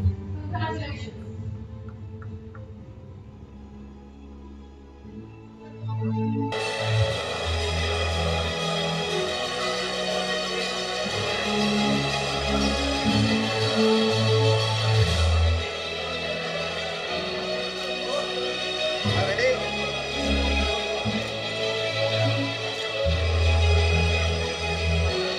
Congratulations. Thank you. The final video and the final award for tonight.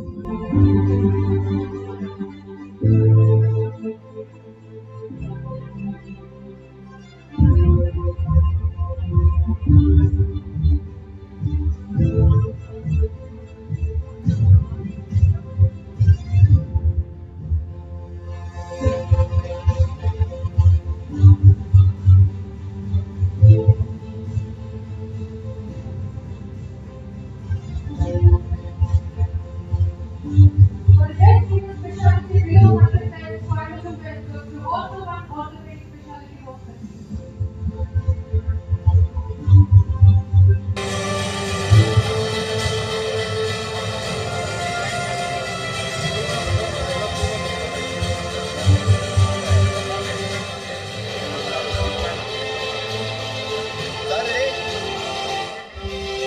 Thank you and congratulations to all the award winners of today's evening, and thank you so very much for participating in AHPICON 2024 Tamil Nadu chapter. Let us all rise in respect of the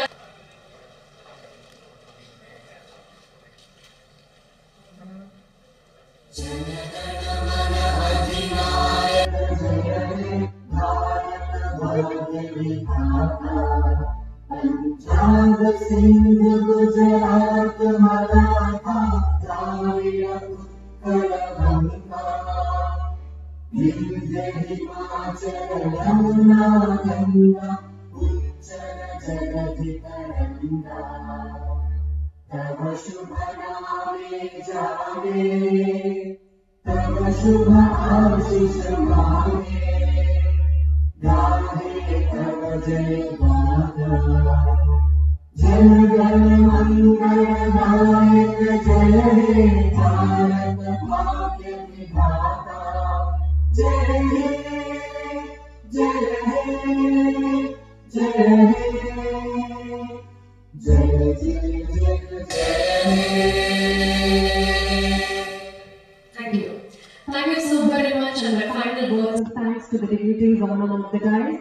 And thank you so much for making this AHPICON 2024 Tamil Nadu chapter a grand success. Until we meet again on another conference like this is NC Keertana Naveen signing off for today. Thank you, Jai Hind. We have dinner served at first floor. Please kindly take care of it and safe travels. We request the organizing team to kindly join us on the dais for a group picture, please. Requesting the AHPICON organizing team to kindly come to the dais for a group picture. Thank you, take care, safe travels.